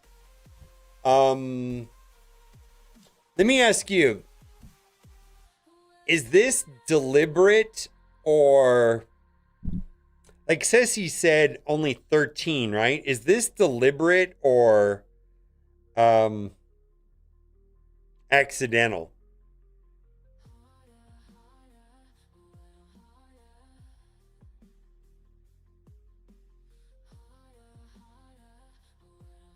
I don't know if I did that. I think I fucked myself.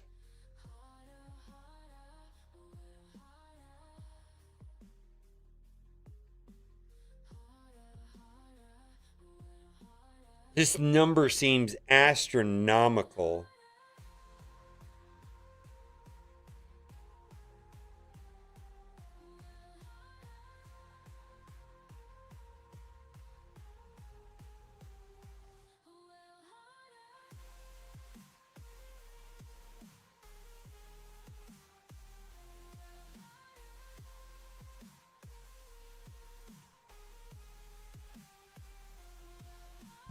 All right, well, I'm gonna go edit a raid video. Oh yeah, fuck you, T-Dats. You're a weirdo. Let's raid somebody.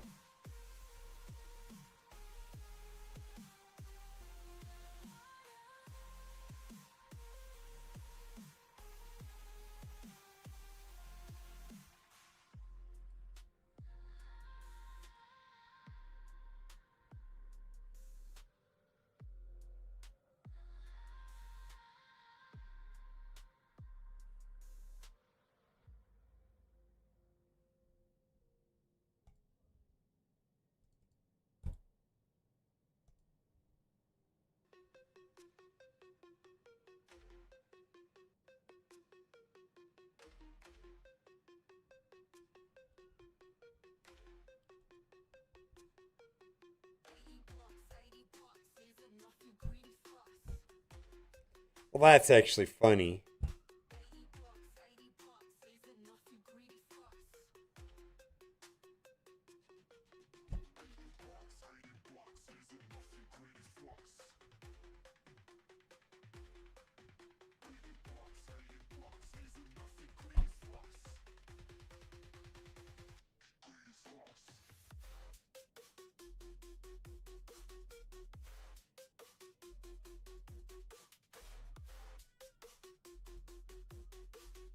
All right, see you guys tomorrow.